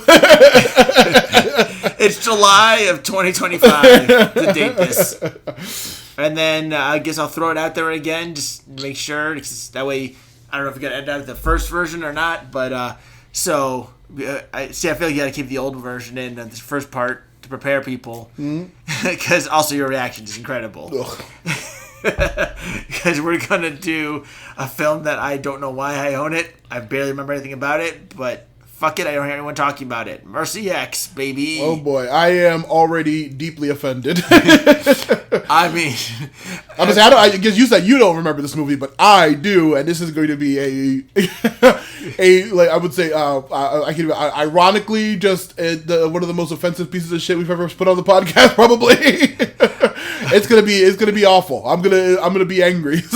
I mean, again, I'm very curious on what it's gonna be like now. Ed, oh boy, I'm glad that you don't remember this fucking movie because it's gonna be a very weird experience.